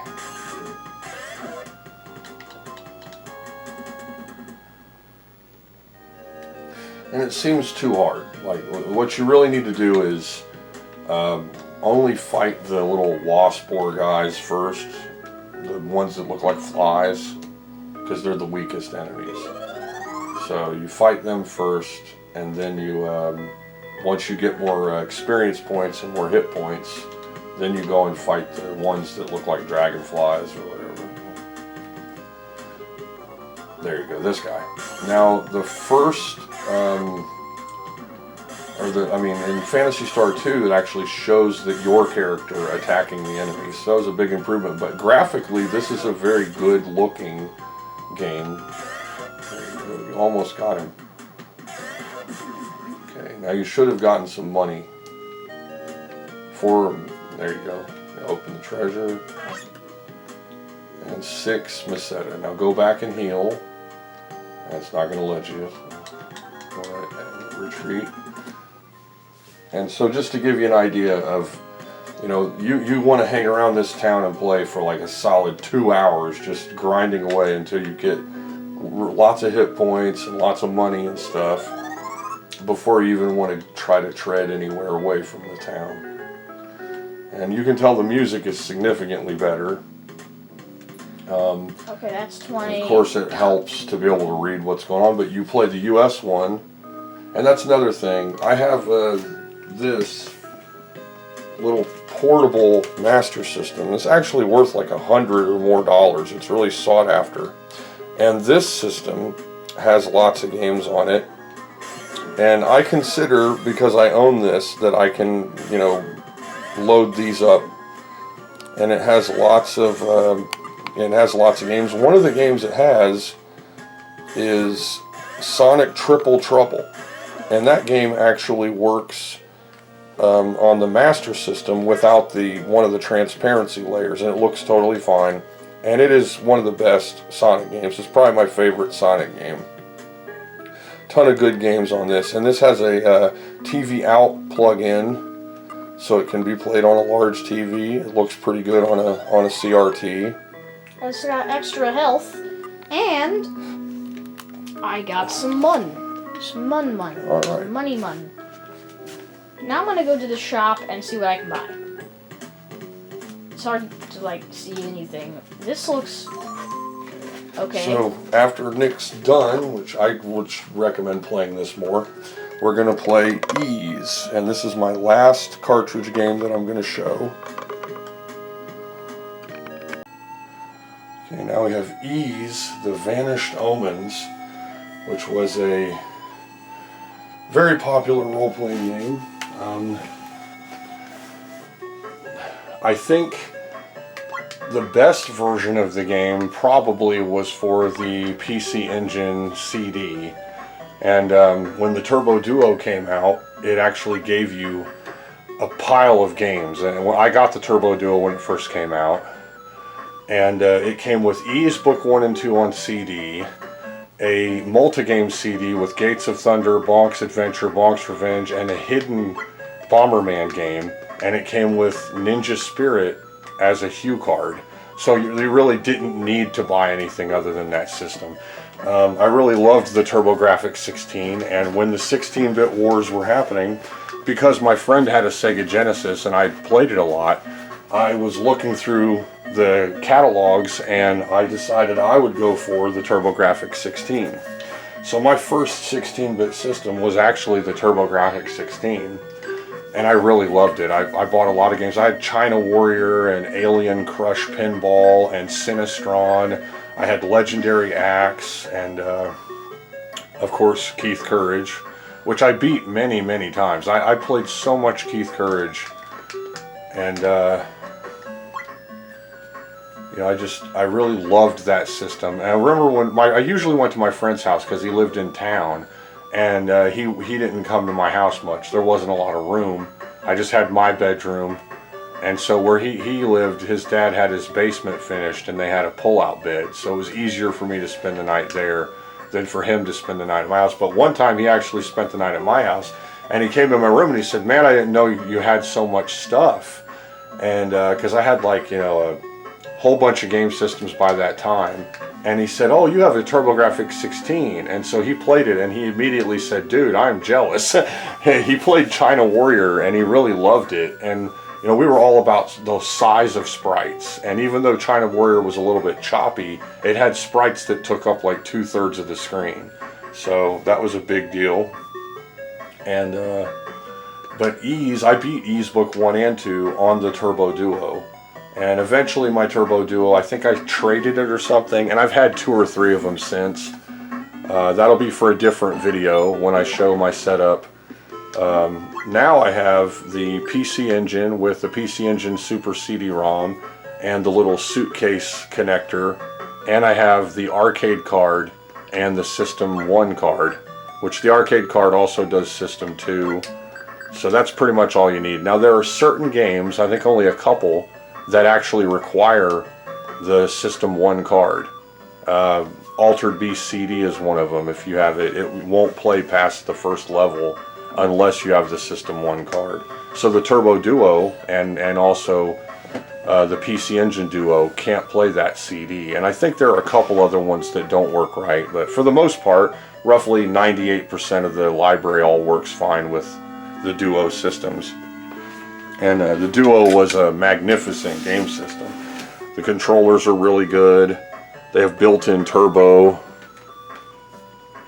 Okay. So this is Ease Book 1. Now in Ease, you just run into bad guys to fight them.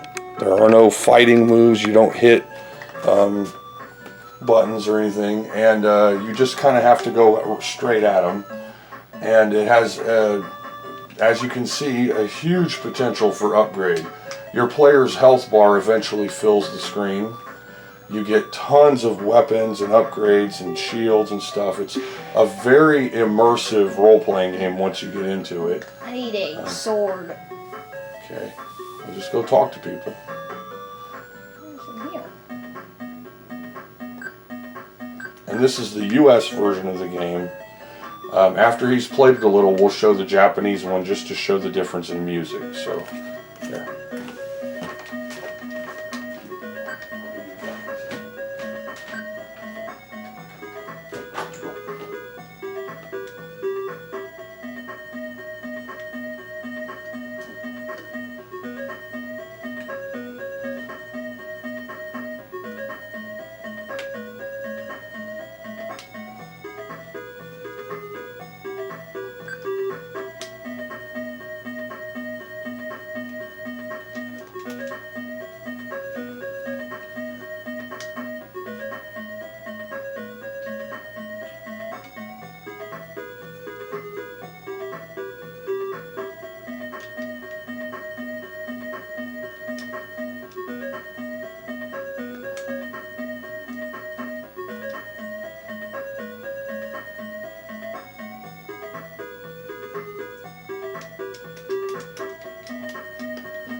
Blocking this area.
I have a weapon. Alright. Have you left the town yet? No, but now I have a weapon so that way if I attack, I can attack the enemies. Yeah. Once you get out of town, you'll see how the game is. Yeah. I know what it is. There's like these There you go, dudes yeah. run into them. It's like a mirror. Oh. Okay, you want to show them the Japanese one? Yeah. Okay, let's go ahead and we'll just do that from here. Okay. Wow. That is not what... Whew. Whew. This is a massive Sega pad. Already. better music. Yeah. Okay. Now these often started with this saying, ancient ease vanished. And you can hear the more funky drums, better sounding drums.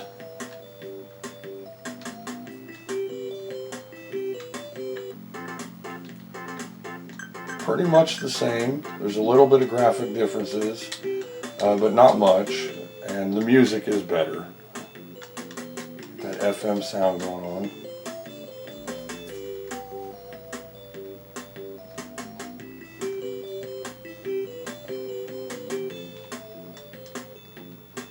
Did you equip your sword? You probably didn't, did you? No. So you were running into those guys with no sword. Oh, come on. Oh. Okay, this is by the mirror. Oh, wait.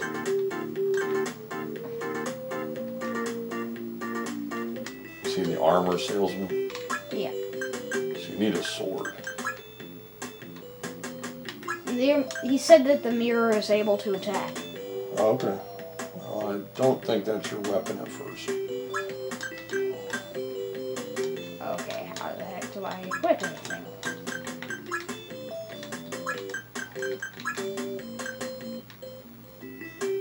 Oh. There, and that's a save game. You just loaded a save game. That was someone else's save game. Now you have a shield and a sword. Oh. So you can leave and fight bad guys so you have more hit points. This was probably my save game. I wanted. Music better. Are you okay with me using that save? I don't care. I'm just trying to get good video of the game. Okay.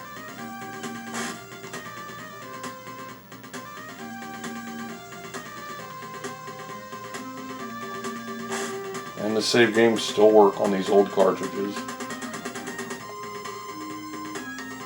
Wow, that's Ah, there's a bridge. There's a fridge.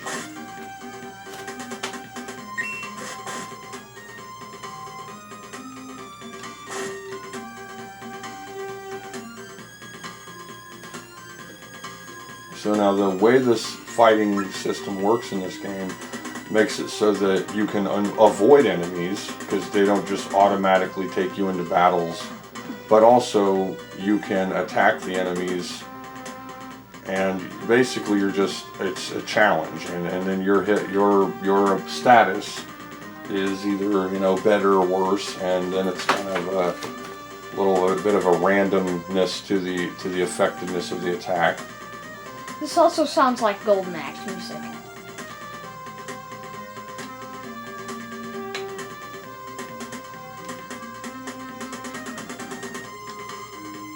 Now after this, we're going to show some games on the TV that are from the portable handheld that I have, but we'll play them on the Genesis through the EverDrive, just to show some of the other cool offerings for the Master System. I think it can be agreed though that the FM sound chip matters. It's really good.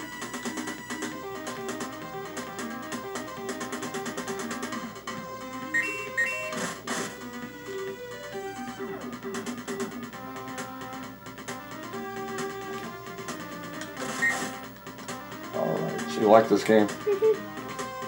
You just run into enemies. Yep. Like, say you're walking and somebody's gonna kill you, you just hit them. Well, not hit them, you just run into them. Well, if you attack them from the side, then your attacks are more effective too, because you get the initial attack. So there's a little bit of strategy to it. Ease. Okay, let me attack. I think when I was younger, I pronounced it wise.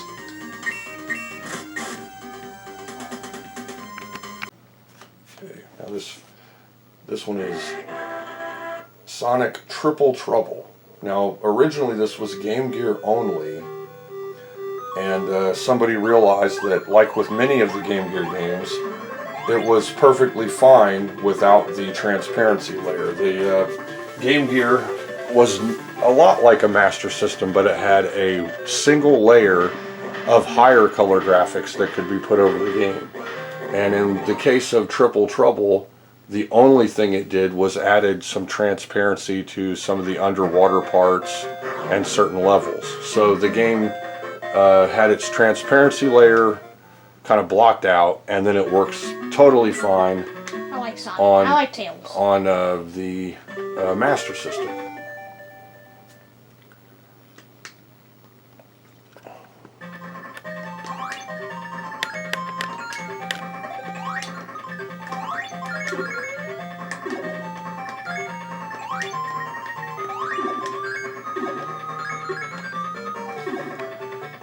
Now, one thing I'd like to do is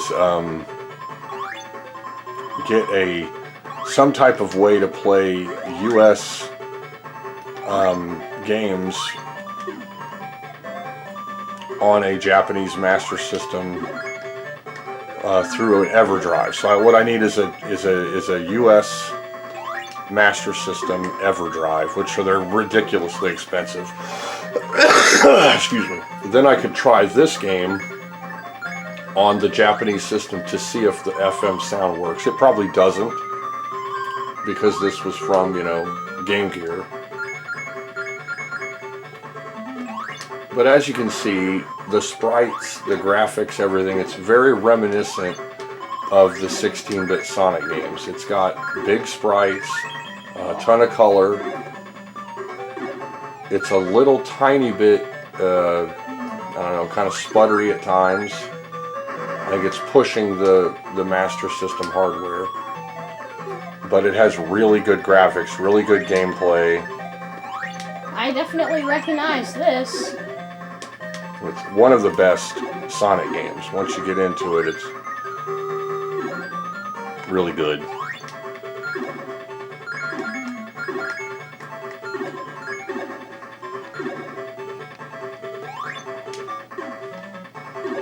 Notice whenever there's a lot of blue on the screen, the refresh rate kind of tries to catch up. I think you can blast through that. I might be wrong.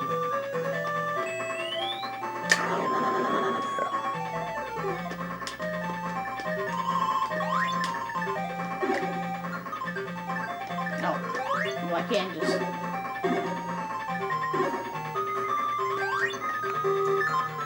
Now, some Game Gear games use that higher color layer to a degree where you really couldn't convert it for play on the Master System, but there are many games that could be converted to work on a Master System that were Game Gear exclusives.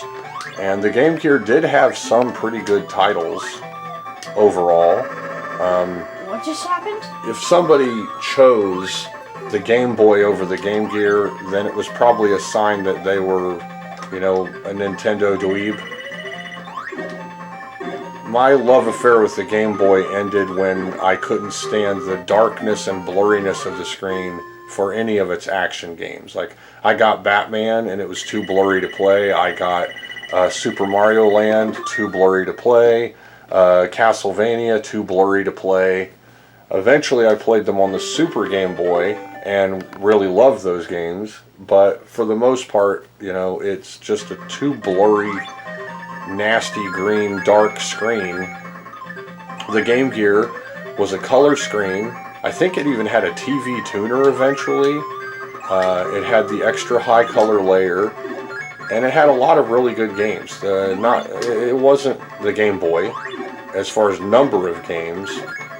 And if you're getting into more stationary screen games like Tetris and things where the blurriness isn't going to ruin the gameplay, then the Game Boy did have some pretty good games.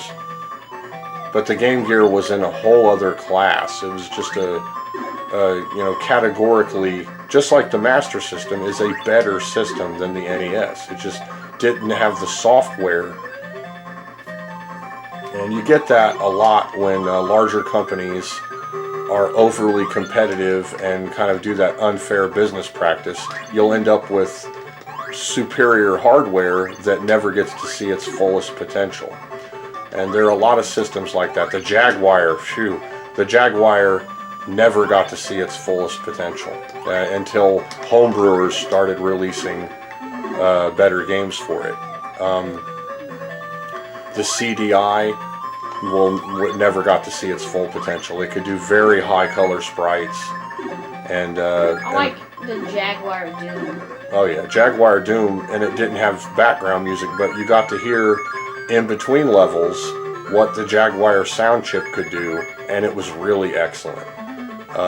I think what the Jaguar needed was three things: more software support, loyalty, meaning once people realized it was manufactured in the US, they bought it and supported it, and eventually better controllers.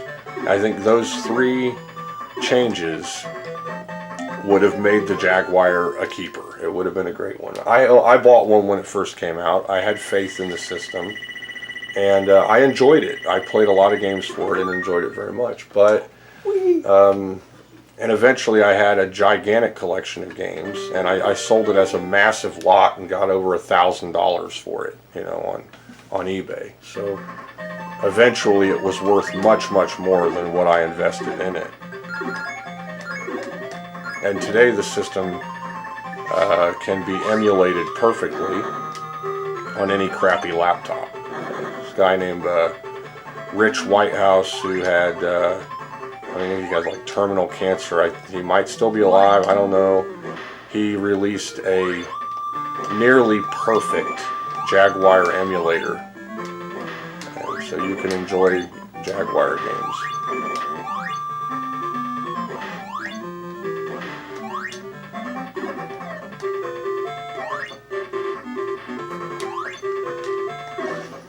The Master System was another one. It never saw its full potential. Today, people are releasing hacks and mods and new games for it, and it really could have done much, much more.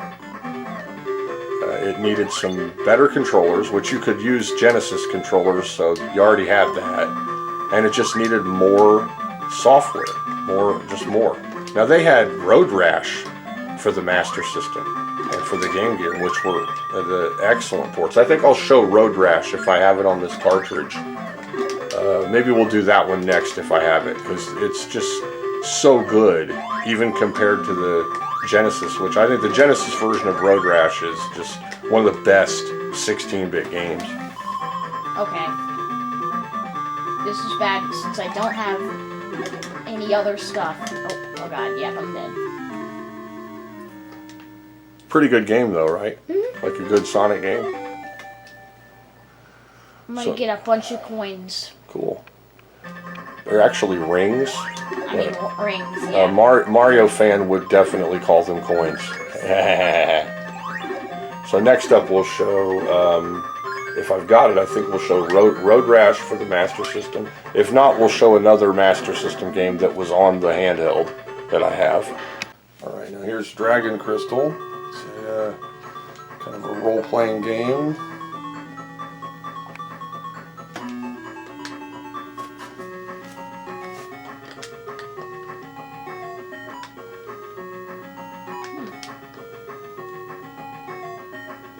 Are those my friends? Nope. Oh, The egg is, but not the slime. okay, well I just killed it. You can hit that ring. Bracelet.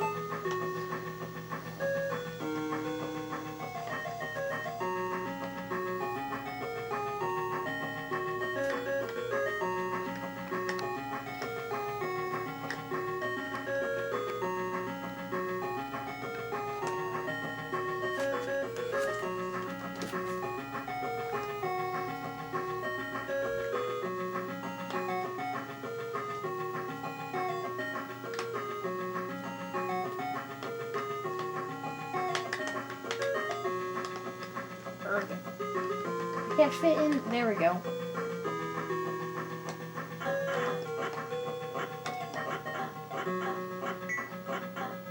Bruh.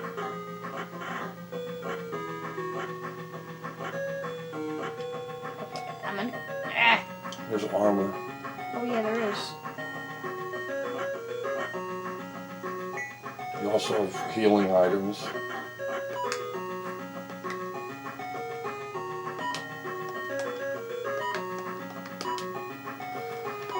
I think it's the red thing. You don't have any though. I need to get that armor. Urgh, I'm gonna die. I'm dead. I knew it. So you have to pick up items, and it's The got sword. kind of a randomness about it.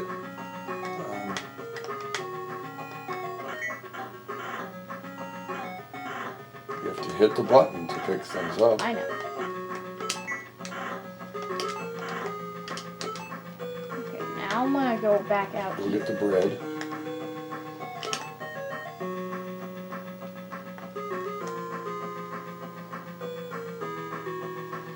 I didn't have road rash on my cart. I'll have to put it on there. It means I'll have to find it, so that'll be fun.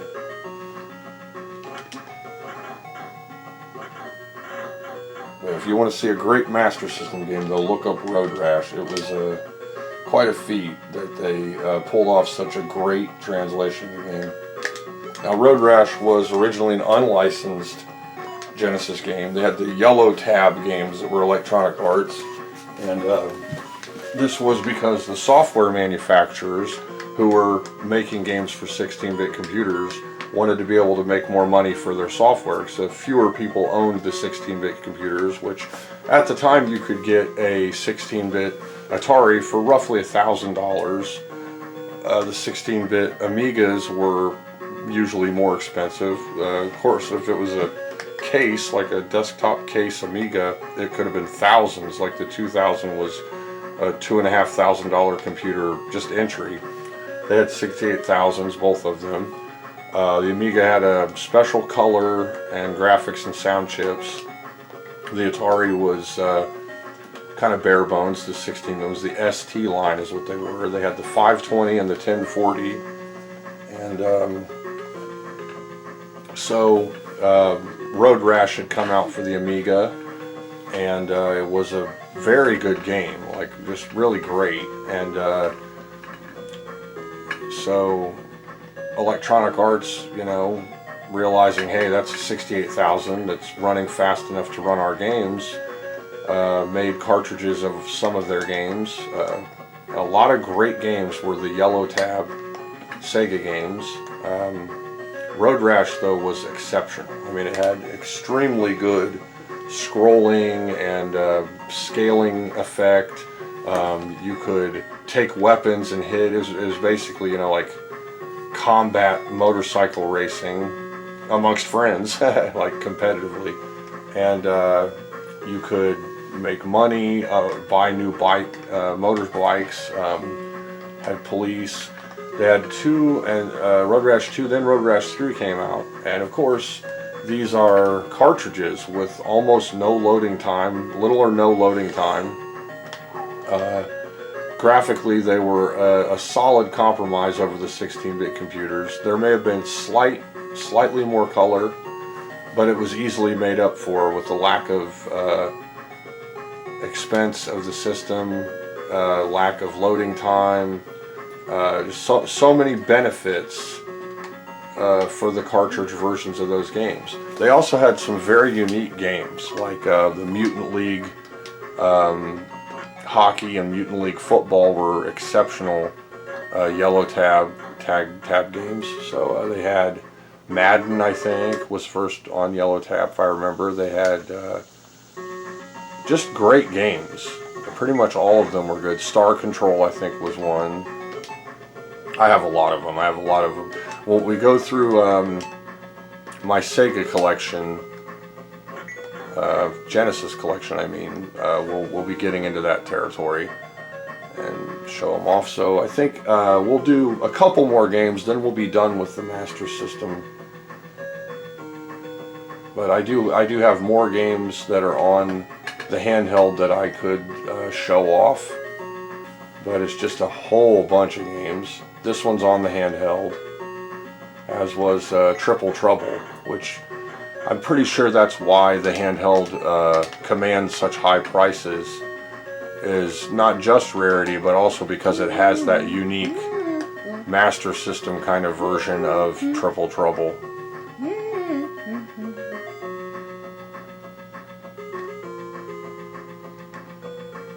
Oh, I forgot the My Card games. I have at least one or two of those.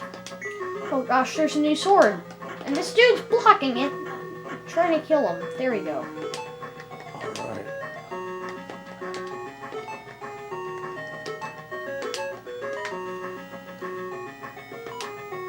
Short sword. Yes. How Okay. about that? Now this is a bit more powerful and a bit more longer than the dagger. Alright. Even if it's short. So we'll show a couple more games after this, and then we'll be done with the Master System. Okay. Now we're playing, what is this? Master of Darkness. And this is a, basically it's as close to a Castlevania clone as they could get with the, you know, stingy exclusivity clause in effect. I wouldn't be surprised if this was a secret subdivision of Konami or something like that. It's got your spooky castle, Legend of Vampires, and there we go.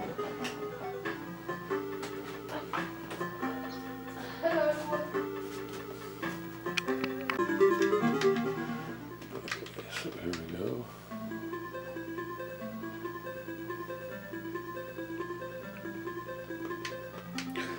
So it's got kind of vampires,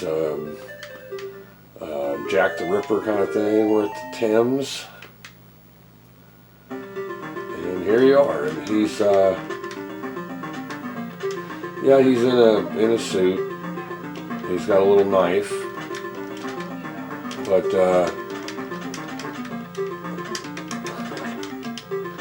we have the prizes, much like Castlevania. Pretty good music. This is on the US system.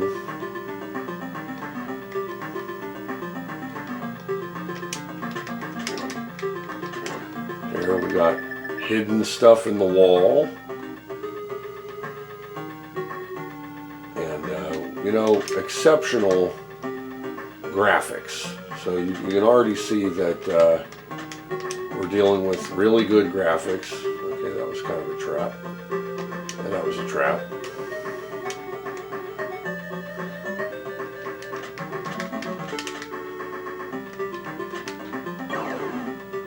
Now, it's, you know, not as ancient looking as, say, Castlevania. It's a modern Castlevania. Like if you were to, you know, bring Belmont into the, you know, whatever, 1700s or 1800s or something. But you can obviously see the Castlevania in this game. You've got the same types of enemies, same types of movement and stuff. Very much like 8 Eyes for the NES is an obvious Castlevania game. Now, maybe the graphics aren't as appealing, probably because they're more modern. You know, you're looking at guys in kind of boring modern clothes with guns and, you know, hammers and stuff. Castlevania, you've got like, you know, holy water and chain whips, and you got knights with armor and skeletons and stuff. So yeah, I would say that you know, a little bit boring comparatively. I got 16-shot handgun now, which didn't kill the enemies as easily as my hammer, or whatever weapon that is. So that made 0 sense, but hey.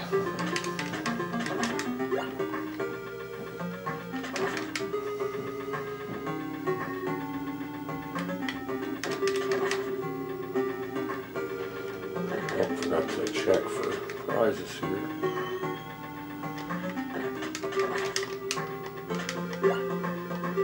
Got more more shots for my handgun. I like it. It's got pretty good music. It's handling the PSG in a way that makes it sound more like Nintendo music than bleepy bloopy Master System music, and I like that. I can appreciate it. I don't like a lot of the Master System music, but I think this is a really great sounding background. I think, yeah, there we go. A bomb. I don't know, I kind of think I would have rather had the handgun, but perhaps the bomb is needed.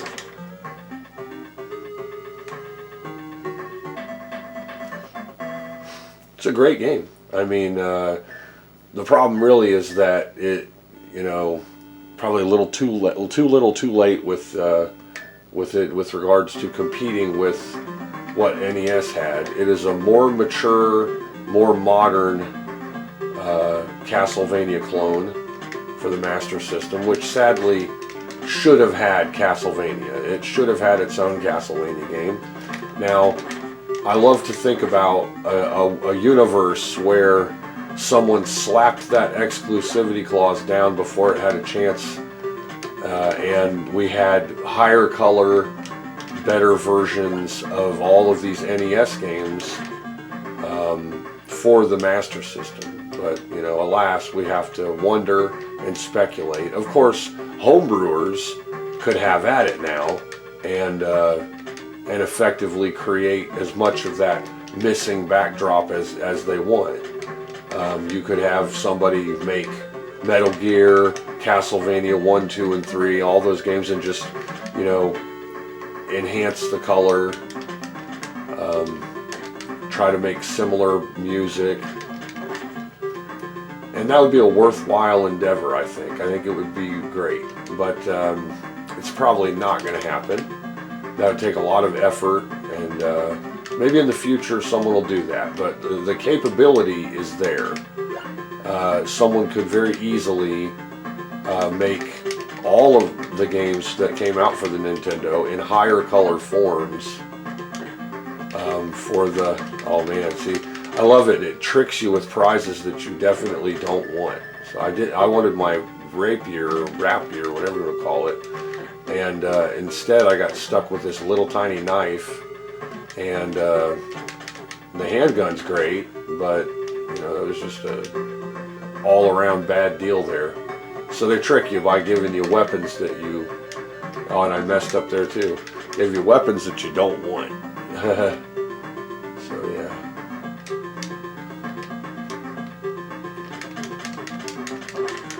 So yeah, I recommend this game. It's an excellent video game, really good graphics. Master of Darkness. Now here's a look at one of the most sought after and also well reviewed in its time Master System version of Ghouls and Ghosts. Now, the Master System could have easily done like a probably near perfect Ghosts and Goblins, whereas the NES version of Ghosts and Goblins was an okay game for gameplay wise. The graphics were took a pretty big hit from the lack of color, but they went ahead and said, let's do Ghouls and Ghosts but redo it to a degree. And so what they did was they made it, you know, 8-bit, but they made it so you have shops that pop up that allow you to purchase armor and boots and other supplies while you're playing, which is new and unique only to this game. I remember when this came out and reading magazine reviews about it, and it was widely praised for its originality, how it had a very high color palette, and it was kind of it was not really faithful to the arcade, maybe graphics wise and some of the level layout, but that it was unique and a fresh perspective with the kind of shop door thing going on. really tired of that happening.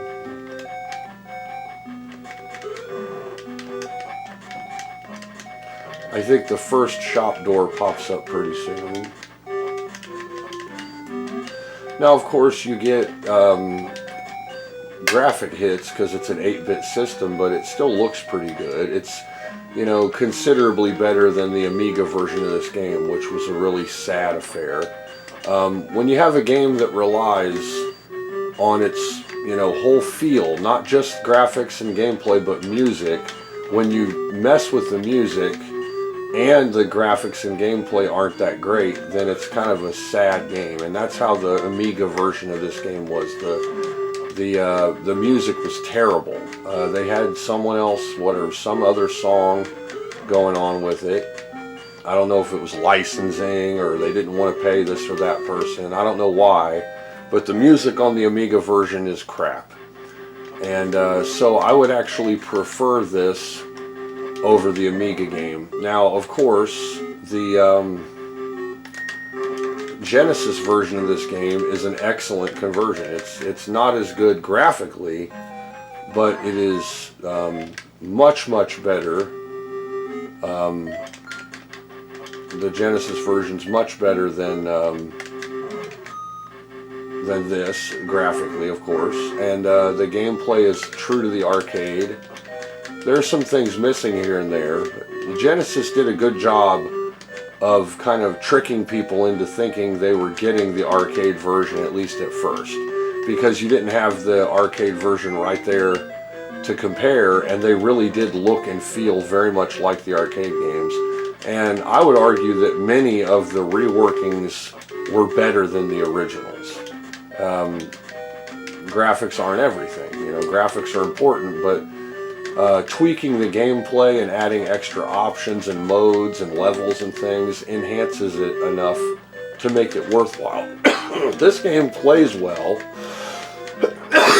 Has the little doors where you can choose what item you want, which is cool, the little shop kind of door.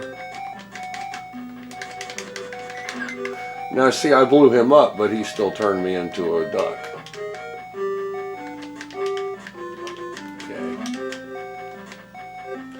I think when they turn you into a duck, that's a shout back to call back to Monty Python and the Holy Grail, where he says they're arguing over how to determine if someone is a witch or not, and he says, you know, that they're made of wood and a duck floats on water, kind of the medieval science argument that, I didn't lose my armor there, that a witch must be made of wood and therefore float like a duck and weigh as much as a duck. And so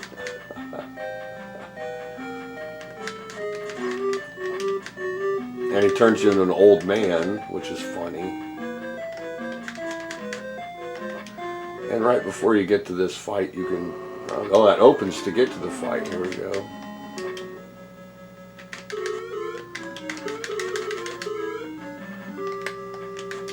Oh, he got me.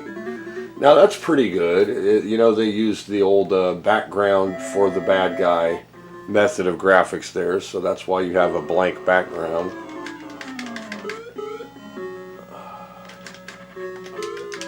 And this is difficult. There we go.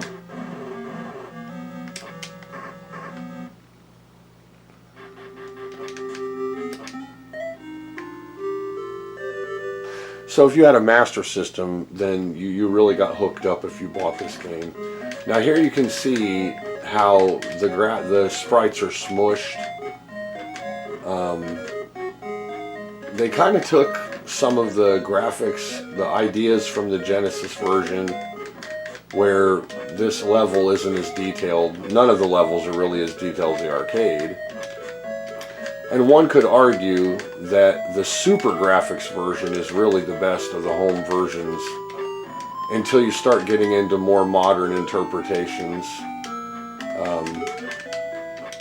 Of course, if you buy some Capcom Arcade at Home disc and it's just got the ROM on it, then you've got the arcade game, okay? But as far as, you know, faithfully converting it with the same feel and a similar look, the only two versions that are really comparable are the Genesis Mega Drive and the Super Graphics, which had very good graphics. It had its own unique style, good gameplay. It was a great conversion. Most people never saw or played it. I actually had a Super Graphics, and I sold it later. And I had most of the games for the Super Graphics. Okay, I'm going to go ahead and stop here. But yeah, this is a great video game. I would totally recommend this one. Okay, it wouldn't be a, you know, Master System, you know, video for the ages without the Legend of Golden Axe. I think this is a, or no, it's Golden Axe Warrior. There we go. I got 3 files here. I don't think any of them are taken up. Let me see. Yeah, I don't have a save game on here, so I'll just put in. Now, what they did with this is they took the theme of Golden Axe, Death Adder and stuff, but then they intermingled it with kind of a couple of different looks. It's got a little bit of a Dragon Warrior look and a Zelda look, and it really is very much like Zelda. It's basically if we just took Zelda and gave it a mild Golden Axe theme, and so you get feather and oil, key, you can talk to people.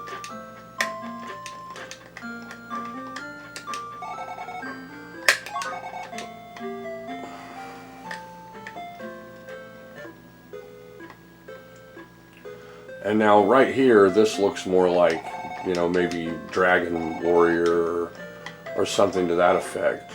But once you get out of this little village area, you can definitely see the Legend of Zelda all over the place. It has a nearly identical style. Here we go. The little poof before the enemies appear. The prizes, the pig-like enemy throwing spears.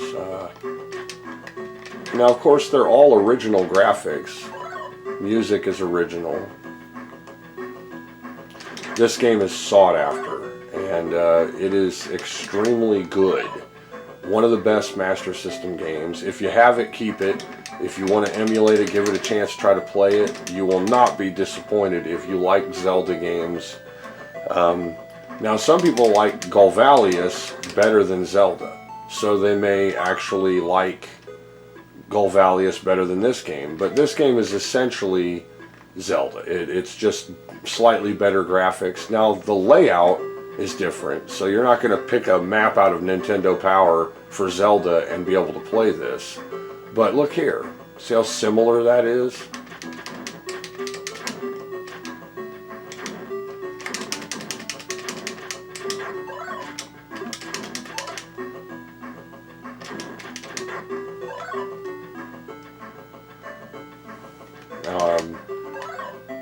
Erin really loved this game and played it. I think she almost beat the game. She got really far in it.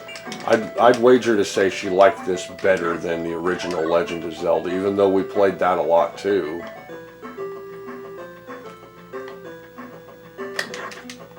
And it's just a great game. You can. It showcases the higher graphics capabilities. The sound and music is good and catchy. It's comparable to Nintendo music. You got your items, and you know it's basically just a Zelda-style quest with a mild Golden Axe theme. None of the bad guys in this look like anything from Golden Axe. There's nothing like this in the Golden Axe games. No like green pig face spear throwing guys, anything like that. So.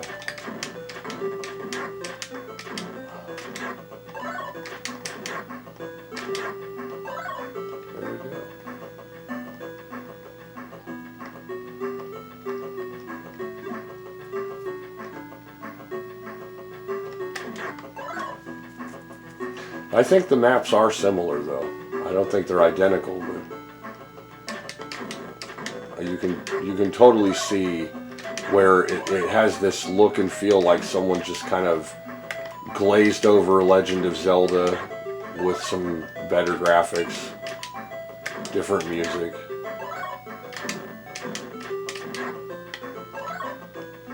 I think fangs might be money or something.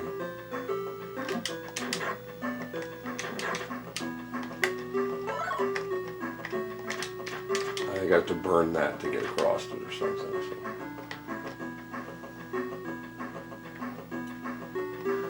And most people have heard of this. There's walkthroughs and stuff. You can look it up. It's just an amazing game. They really showed how the Master System is a superior console to the Nintendo. It just didn't have as many software licensees.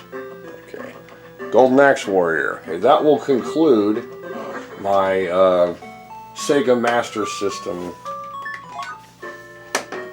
games. Now I do have more games that are on the handheld that I'm not showing here. I just don't want to get into every one of them. And there were a few Japanese games that I have that I didn't show. But for the most part, that's my Master System cartridge collection on real hardware.